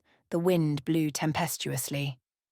One lies there, I thought, who will soon be beyond the war of earthly elements. Whither will that spirit, now struggling to quit its material tenement, flit when at length released? In pondering the great mystery, I thought of Helen Burns, recalled her dying words, her faith, her doctrine of the equality of disembodied souls. I was still listening in thought to her well-remembered tones, still picturing her pale and spiritual aspect, her wasted face and sublime gaze as she lay on her placid deathbed and whispered her longing to be restored to her divine Father's bosom. When a feeble voice murmured from the couch behind, "Who is that?" I knew Mrs. Reed had not spoken for days. Was she reviving? I went up to her. "It is I, Aunt Reed." "Who I?" was her answer. "Who are you?" Looking at me with surprise and a sort of alarm, but still not wildly. "You are quite a stranger to me. Where is Bessie?" "She is at the lodge, Aunt." "Aunt," she repeated. "Who calls me aunt? You are not one of the Gibsons, and yet I know you. That face and the eyes and forehead are quite familiar to me. You are like Jane Eyre." I said nothing. I was afraid of occasioning some shock by declaring my identity. "Yet," said she, "I am afraid it is a mistake. My thoughts deceive me. I wished to see Jane Eyre, and I fancy a likeness where none exists. Besides, in 8 years she must be so changed." I now gently assured her that I was the person she supposed and desired me to be, and seeing that I was understood, and that her senses were quite collected, I explained how Bessie had sent her husband to fetch me from Thornfield. "I am very ill, I know," she said ere long.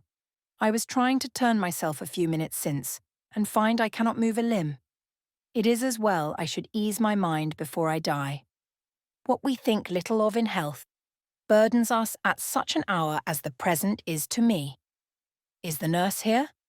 Or is there no one in the room but you?" I assured her we were alone. "Well, I have twice done you a wrong which I regret now.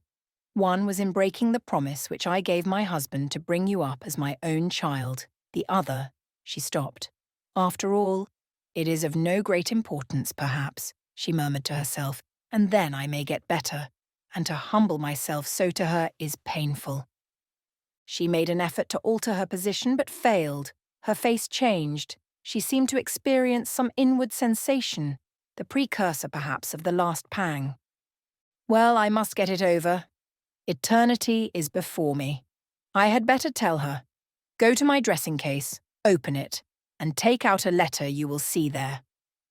I obeyed her directions. "Read the letter," she said. It was short, and thus conceived. "Madam, will you have the goodness to send me the address of my niece Jane Eyre, and to tell me how she is? It is my intention to write shortly and desire her to come to me at Madeira. Providence has blessed my endeavours to secure a competency, and as I am unmarried and childless, I wish to adopt her during my life, and bequeath her at my death whatever I may have to leave. I am, Madam, etc., etc., John Eyre, Madeira." It was dated 3 years back. Why did I never hear of this? I asked. Because I disliked you too fixedly and thoroughly ever to lend a hand in lifting you to prosperity. I could not forget your conduct to me, Jane, the fury with which you once turned on me, the tone in which you declared you abhorred me the worst of anybody in the world, the unchildlike look and voice with which you affirmed that the very thought of me made you sick, and asserted that I had treated you with miserable cruelty. I could not forget my own sensations when you thus started up and poured out the venom of your mind. I felt fear as if an animal that I had struck or pushed had looked up at me with human eyes and cursed me in a man's voice.